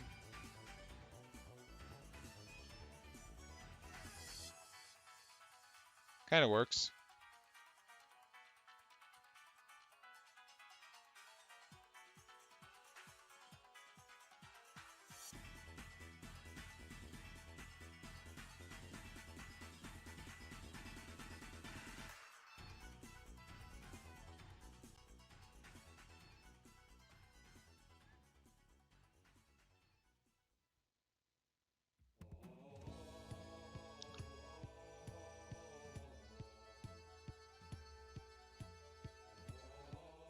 So what else can we do? So it kind of works as sticky ground, but doesn't change your velocity, which means you're going down the slope with incredible speed.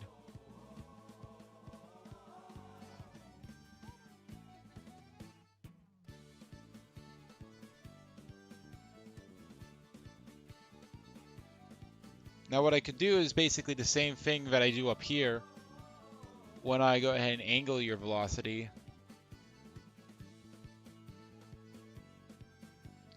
Up here. Also, I can get rid of his foo now.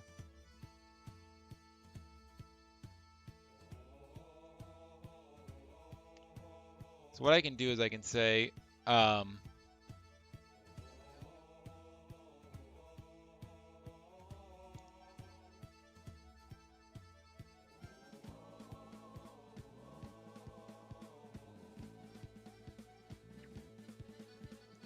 copy that.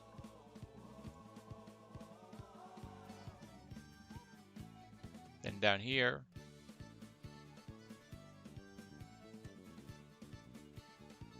I go ahead and do this.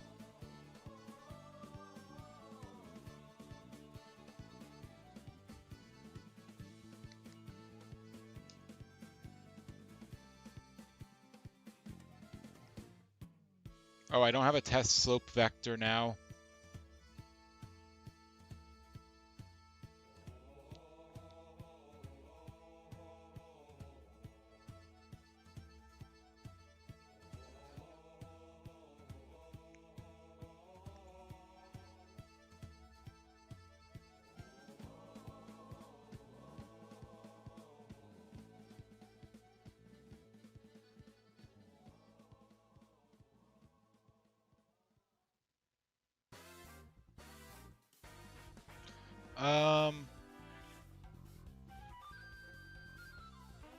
So how can I detect this? So now what I need to do is I need to do, if I have a slope that's like this, I'm going this way, and I know this direction.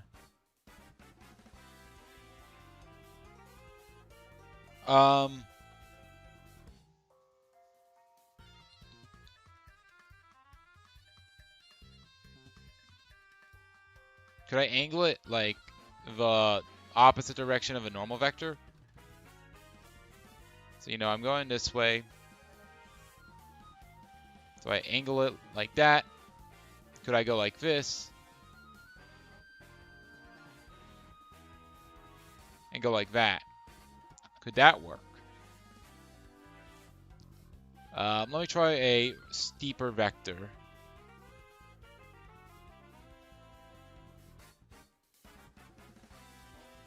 That's going to go like this. My current direction is like this.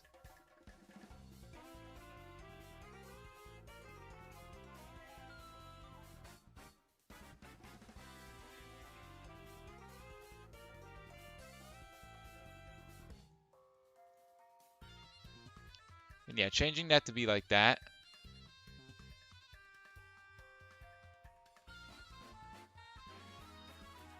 Wait, no.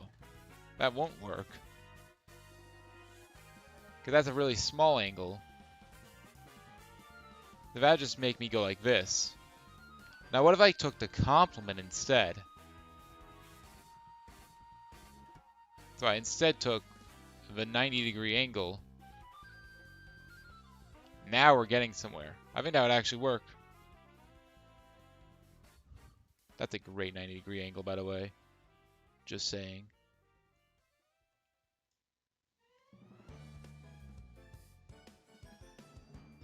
Wait, what?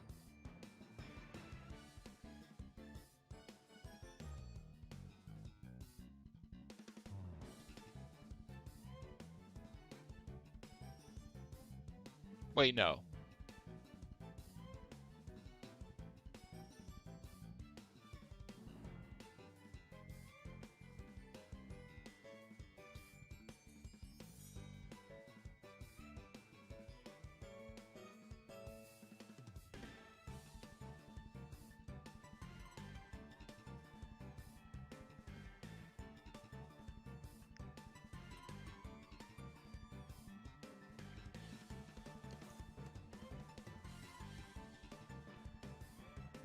Yeah, if I take the complement, it might actually work.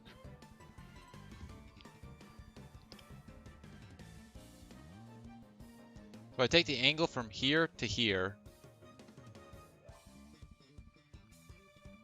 and then I rotate this by that many degrees negative, 90 minus. However, of course, this is actually going to give me, this is 270 or more. This is like 280.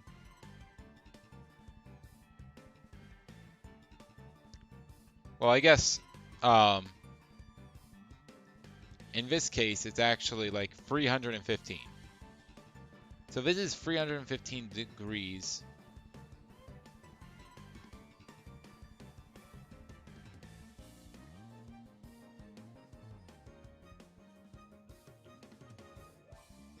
So this is 315 degrees.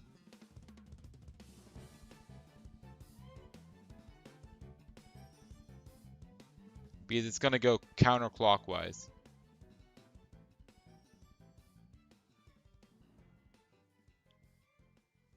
So what you'd have to do is essentially turn it into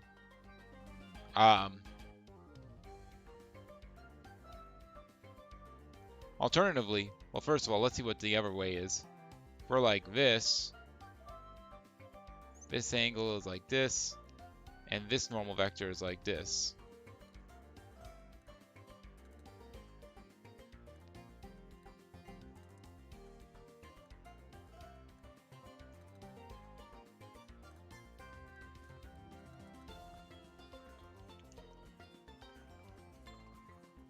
The angle from this to this is 315. However, the angle from here to here is 45.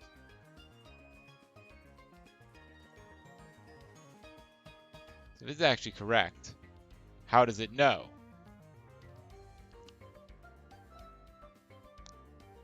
I guess we can just say if it's greater than pi, then flip it.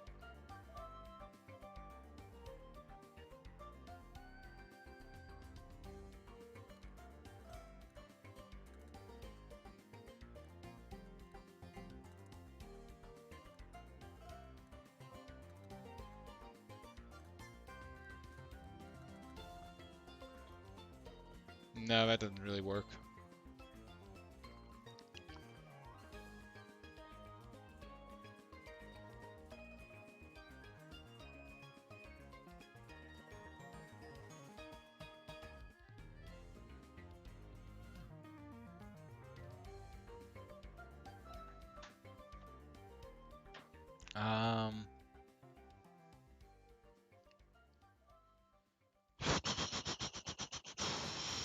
How can I do this? Somehow I need to be able to tell it, hey,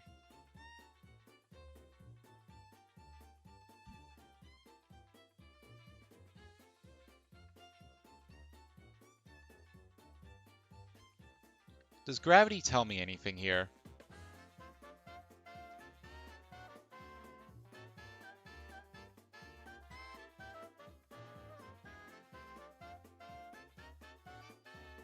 I don't think so. Maybe it does, actually. I mean, the problem is if we do it this way.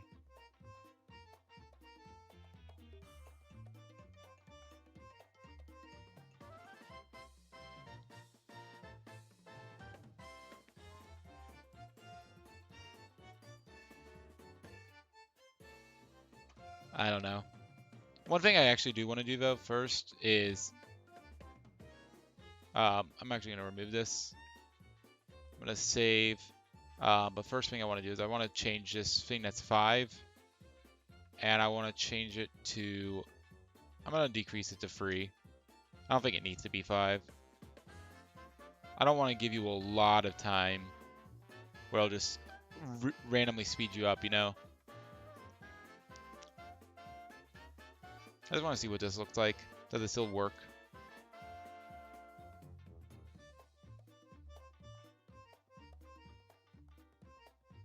You get a little bit too much speed from it, I think, actually.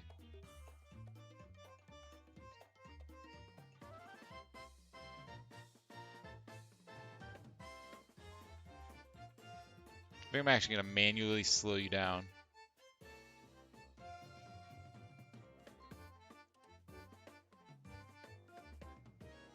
What's the slope speed modifier or multiplier?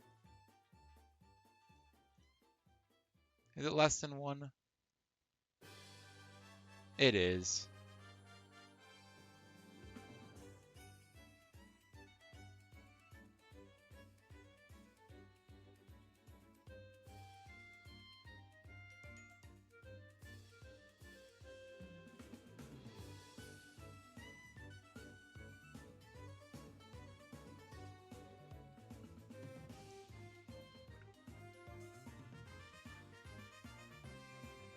I'm pretty sure that's actually how quickly you scale the slope, though.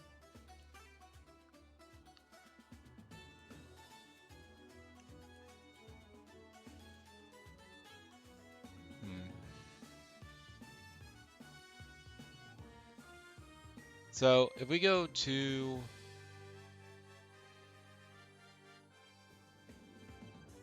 update,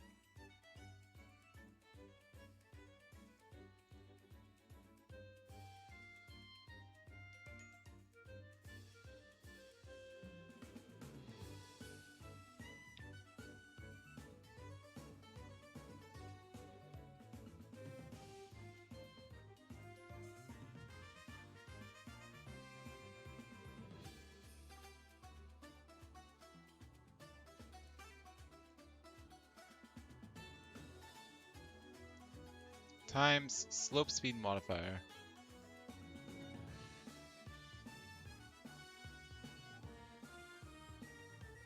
Now you should get a little bit slower when you're going up slopes.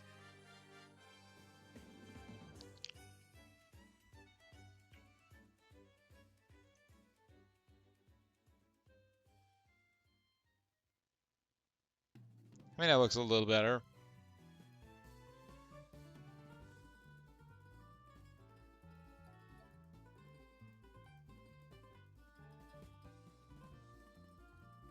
A little jankier.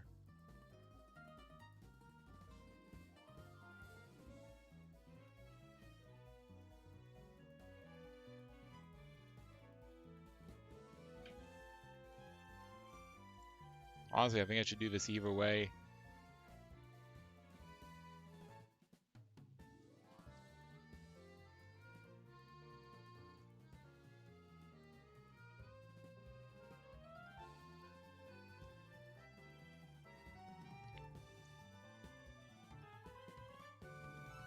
Player rigid body times equals slope speed modifier.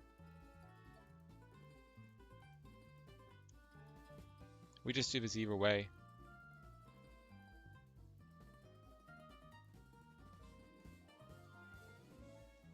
Oh wait, no. Times equals dot velocity. There we go. We'll do that here, and then we'll also do it here.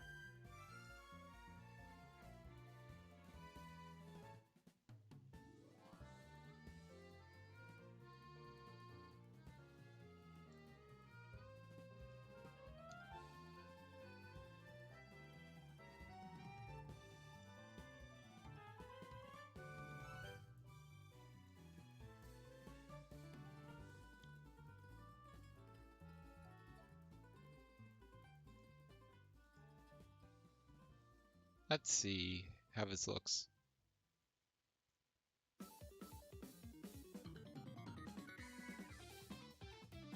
It feels a lot better than not having this.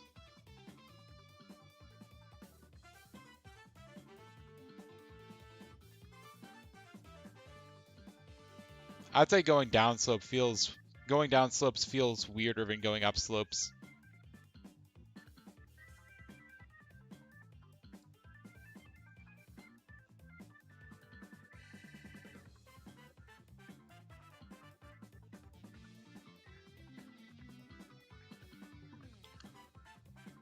One thing I'm thinking about doing is this. Taking this whole thing.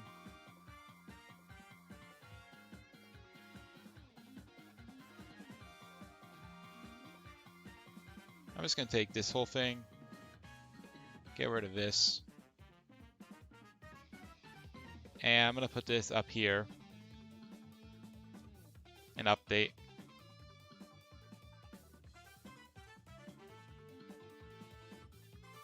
Here, if sticky ground.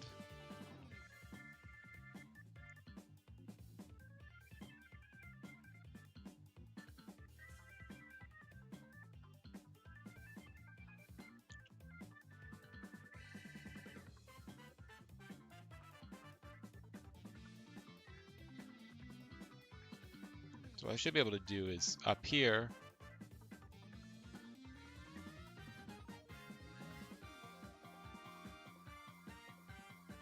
Right here, now I can start checking this.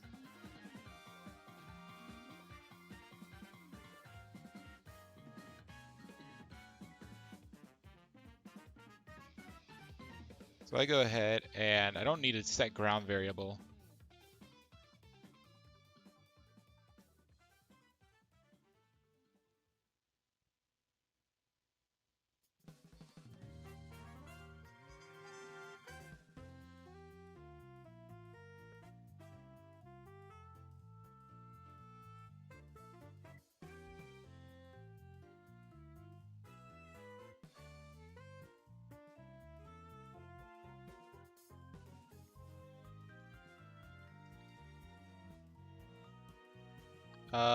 How far do I normally check for ground?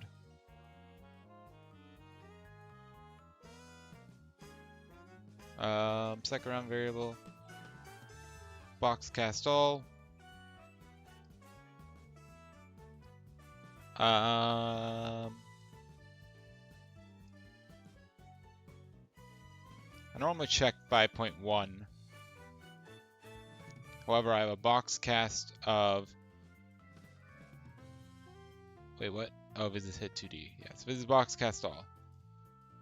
So I have a box cast all of vector 2 origin. So this is starting at 0.95.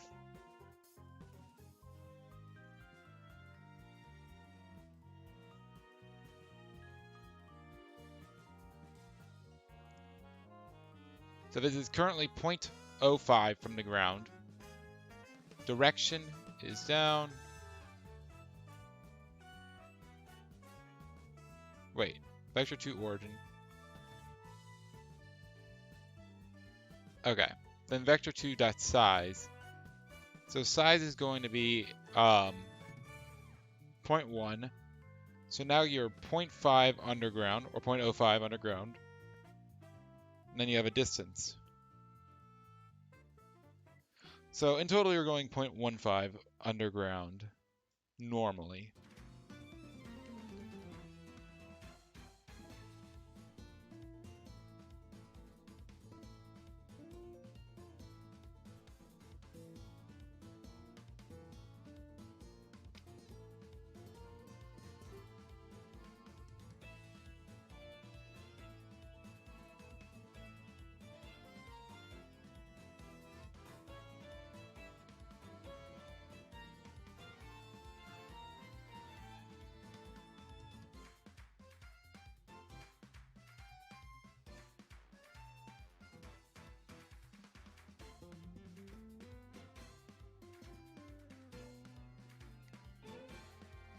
So if hit collider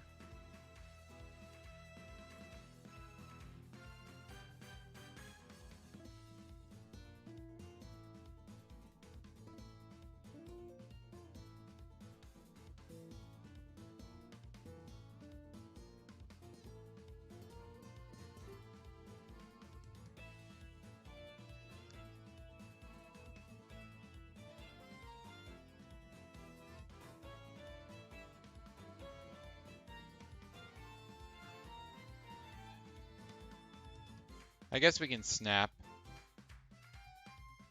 And then what we can do is this.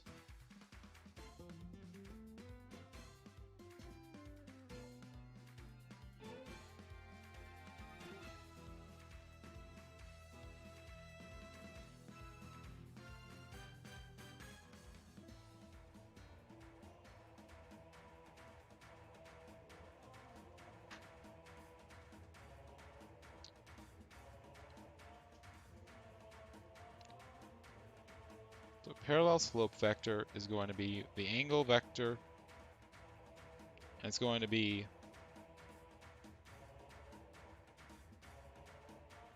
from this to this.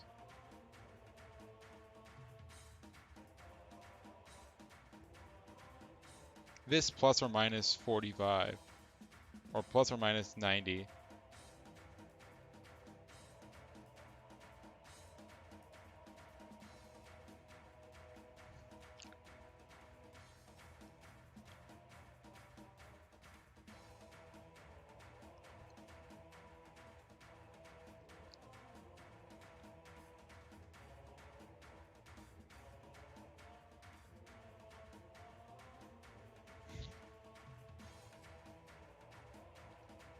What is the parallel vector of this?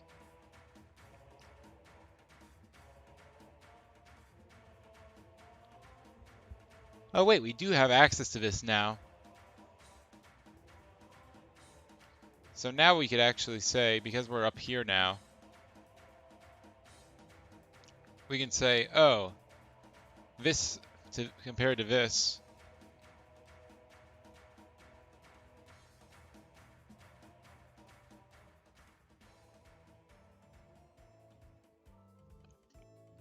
And we know this is perpendicular to gravity. Does this give me any additional information?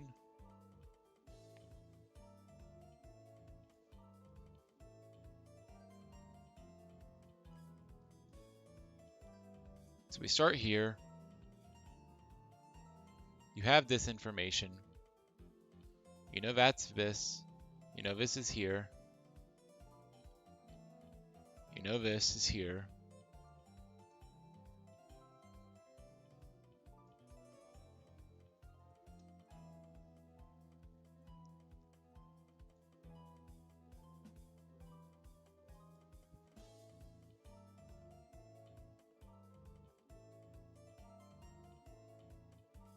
So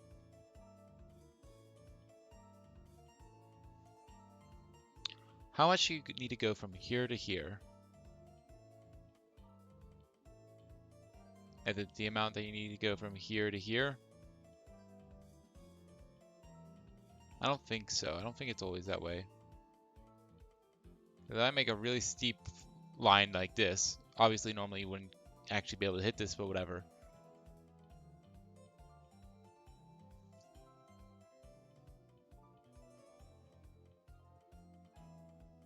This means the diagonal is going to be like this. It might actually be that way. So if you go from gravity to this, then you go from your this angle, you angle your current direction.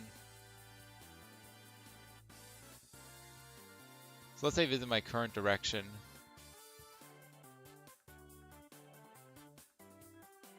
I need to go ahead and put it all the way on this.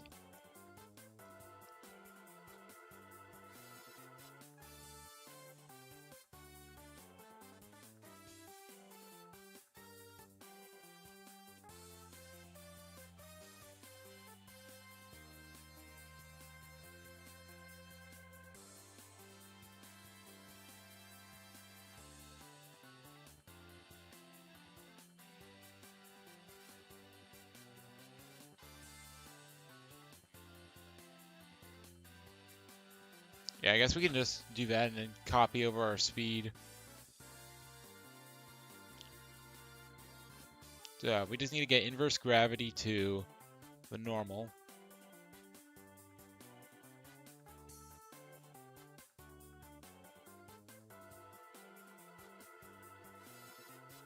Oh, wait.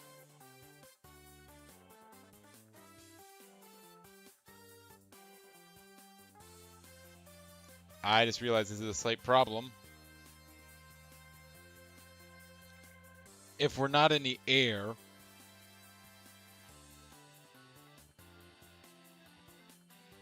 you know, if we're just on the ground, we obviously don't need to do any of this.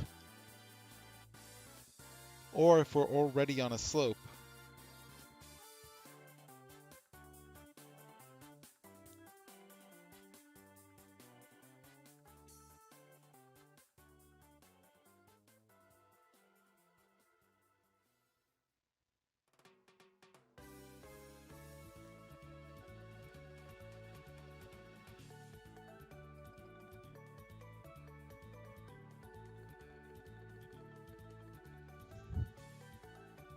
Yeah.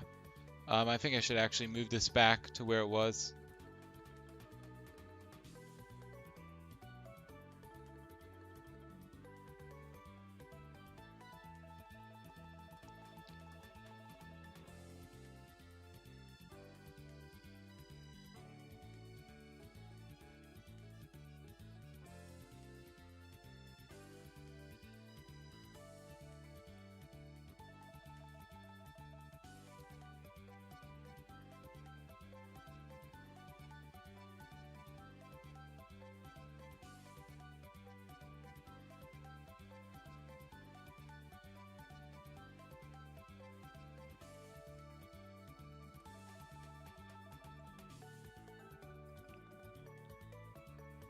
Let me try this. Player rigid body times equals or dot velocity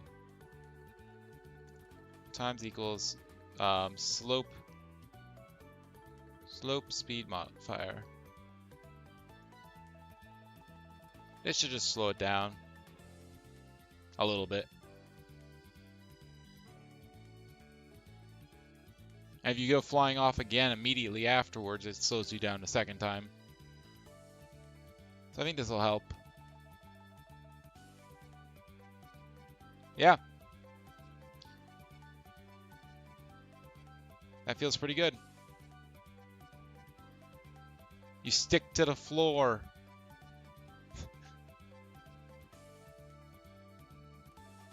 Let's go. Obviously, it looks a little weird because the camera's following you. I think that's part of the issue of why it looks weird.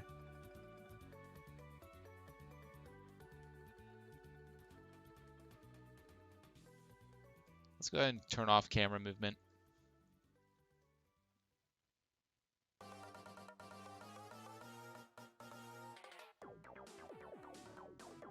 Yeah, like that looks pretty natural.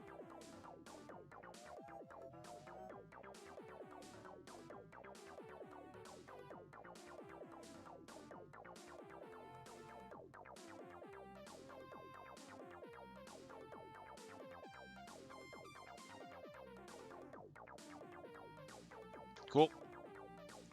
So yeah, just turning off the camera seemed to help a lot.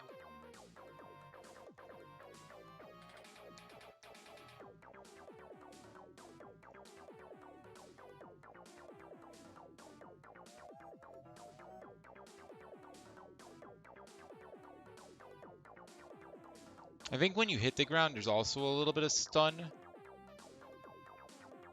or something. So that might be interesting to look into. But honestly, for now, I'm happy with this.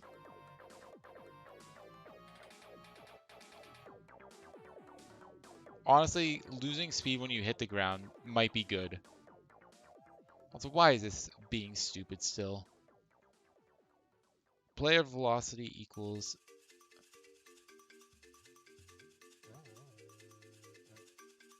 You know what? Screw you. Well, play your game.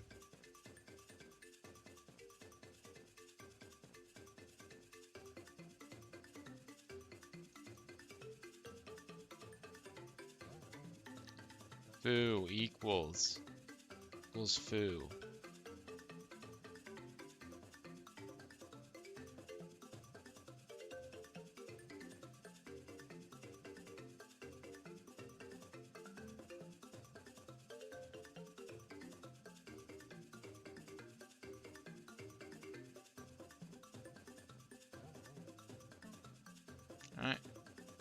I did not want you to not do it.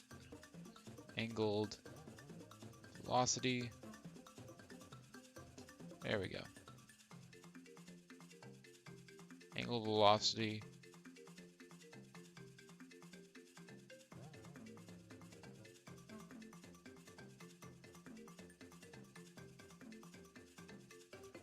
Dot.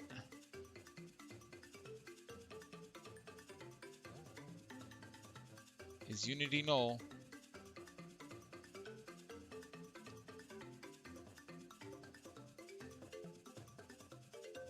Is unity null, then nothing. Player rigid body dot velocity. Else angled velocity. There we go. Now it'll never give me an error again.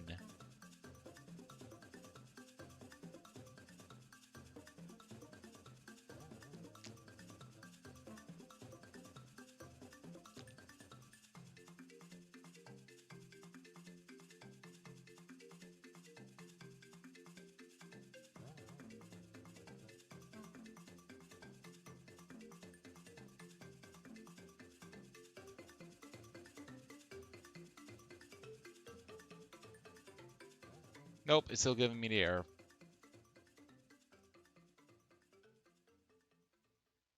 Alright. So clearly this wasn't correct. Equal vector 2.0.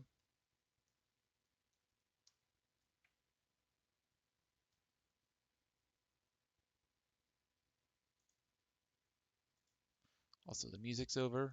Unfortunate.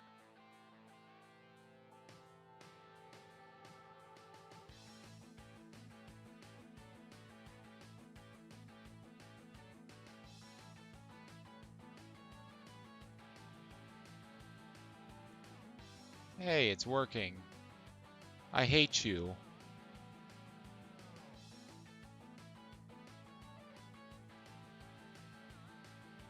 How? Why? Incorrect. If it doesn't equal vector 2 dot not a number, not a number.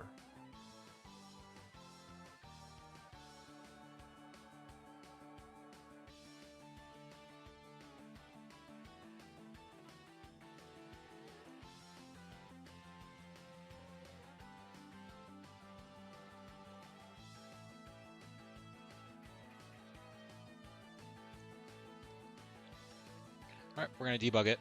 Debug dot log angle velocity.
though I said it's not a number. So there's no way for me to detect that it's not a number.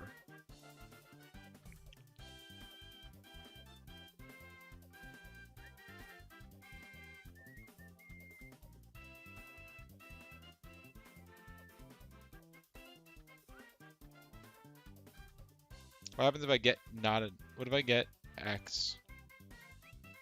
What is not a number? What number is it? If it's not a number, what number is it?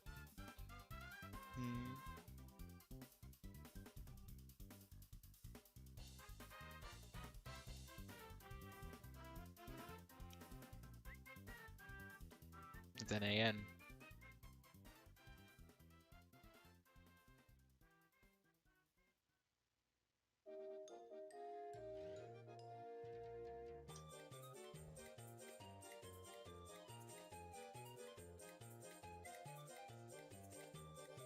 Right. I'm gonna ask ChatGPT to write a script or a method that detects if a vector 2 is not a number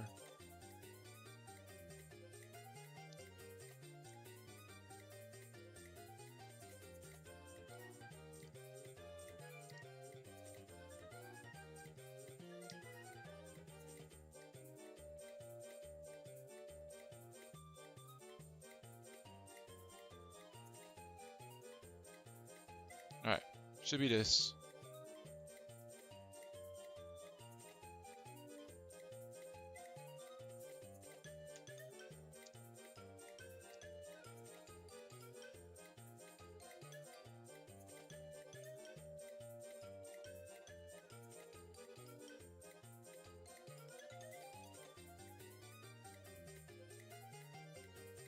Oh, it's float.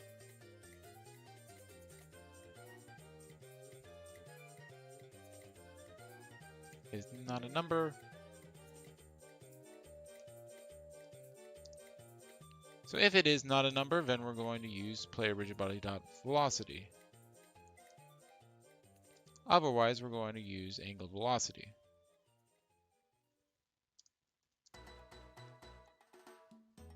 There we go. And just like that, we should have something.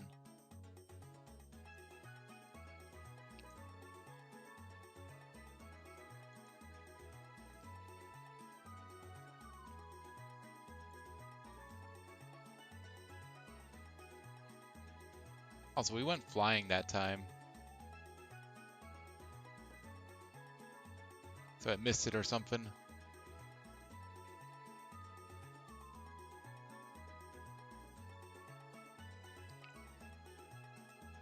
I'm going to change this actually. I'm going to change one slight thing. Here where I have slope speed multiplier, we're going to make another value. I'm just going to make it private. Static. Float.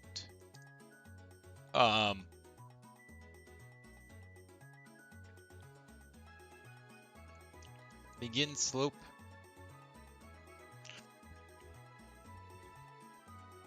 I'm going to call it like slope join modifier. No.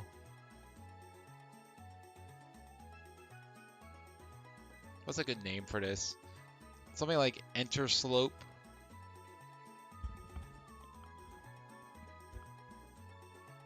Change slope state.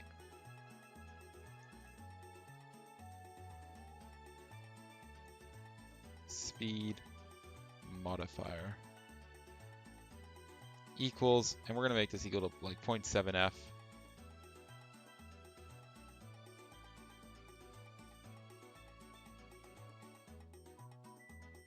Now wherever we use this, where there should be like free places,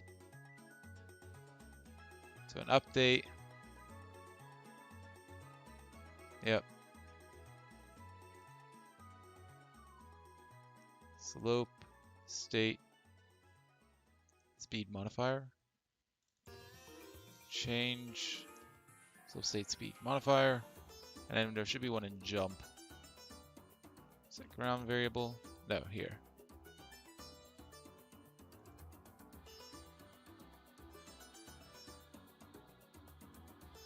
There we go.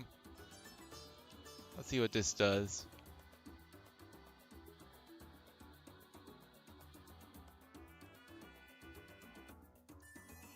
So now we should have a little bit of extra speed whenever we go up and down slopes.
I feel like it's still a little messed up.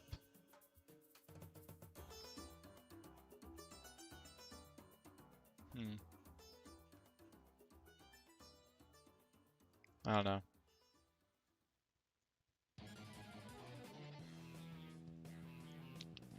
Let's make this higher than 1.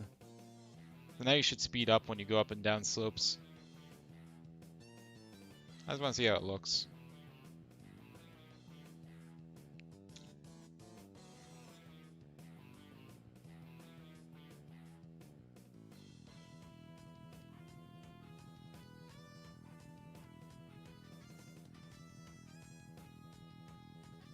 Yeah. Not what I want. Let's try 0.8. Let's just slow you down some, but not as much as before.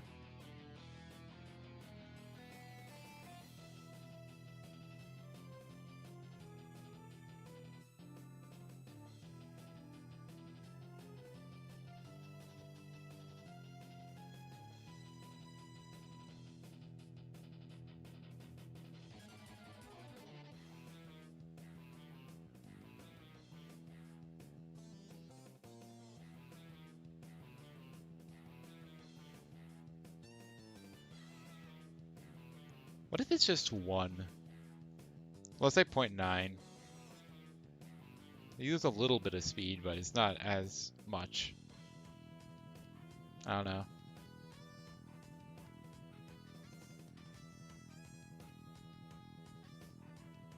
That actually looks pretty good.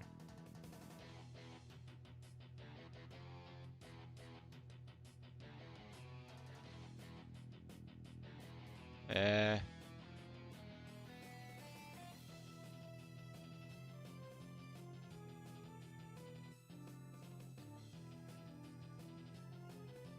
I don't know.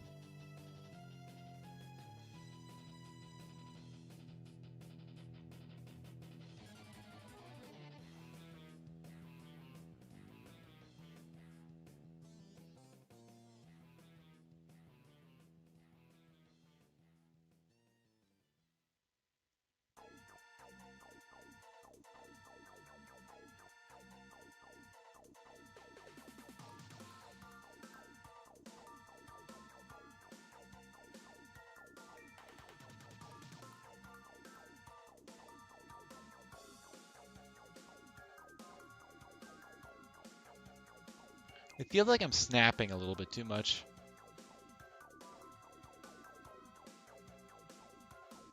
I shouldn't be.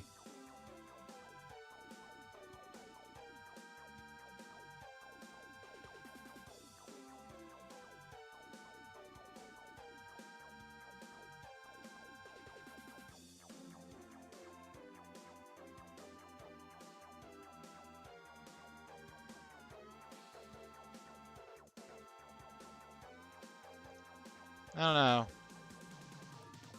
Maybe I should bring this back down. I'm gonna try 0.6.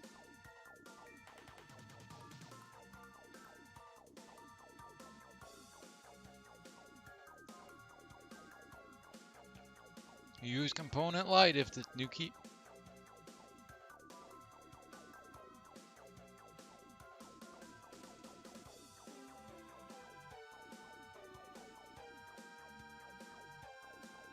I don't know. I think the physics are just going to take time to figure out. This I kind of need to fix though. Just losing all your speed when you hit the ground.